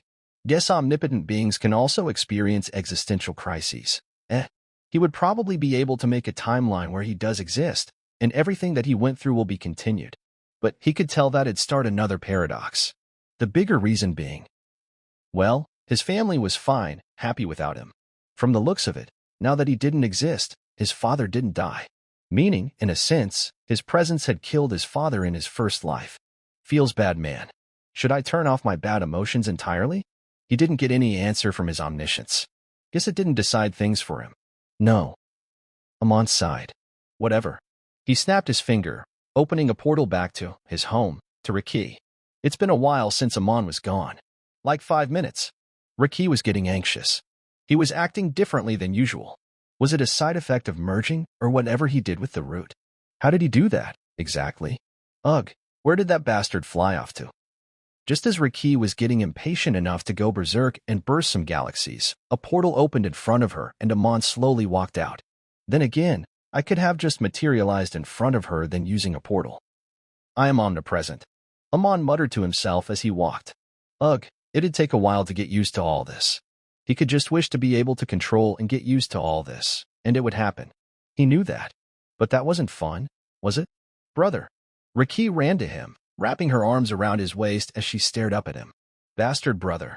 Where did you go? I couldn't sense you anywhere. I thought you left me. Amon stared at her face for a long moment. I don't really have anywhere to go if I were to leave you. Maybe I am wrong. Amon made a contemplating expression. The others should be back to normal now that I have taken over the route. Riki blinked. Oh yeah. But first, what did you do exactly? What are you now anyway? The root is a gathering of wills. It has its own intelligence too. But it lacked a real personality. I just did this and that and inserted my consciousness into the thing. It was dangerous, honestly. But it accepted me. More like I forced it to accept me. It wouldn't have worked if someone from this universe had tried it. Since Amon was like an invading virus, he was able to do so since it was naturally weaker against him without the antibodies there to stop him. That's also the reason his omniscient told him that he was able to eat world cores while nobody else could. There was of course more than that into this subject, and without Amon harvesting power and knowledge for centuries, this would have been a failure, but there was no need for him to go into detail. Not like Riki cared anyway. I see. Riki shrugged. Well, that's good. I don't really care as long as it's still you. But... She looked at his expression. You have just achieved your dream, but you don't look so happy. Why is that? Amon stared at her face for a long time, expressionless, before he slowly scratched his chin. Well, I am happy, more than ever actually. But 2 things made me feel down. He sighed. One part of that. I will tell you someday. It's kind of a big story. But another part would be a realization. Amon spoke again. Absoluteness is subjective. I might be absolute in this universe, but what about outside? You know, there should be multiple omnipotent beings in other universes, multiverses, or omniverse. If One Piece world was real, why could DC and Marvel not be? Meaning, beings like one above all and the presence should all be real. In their own respective universes, they should all be omnipotent. In that case, answer me this, Amon spoke slowly.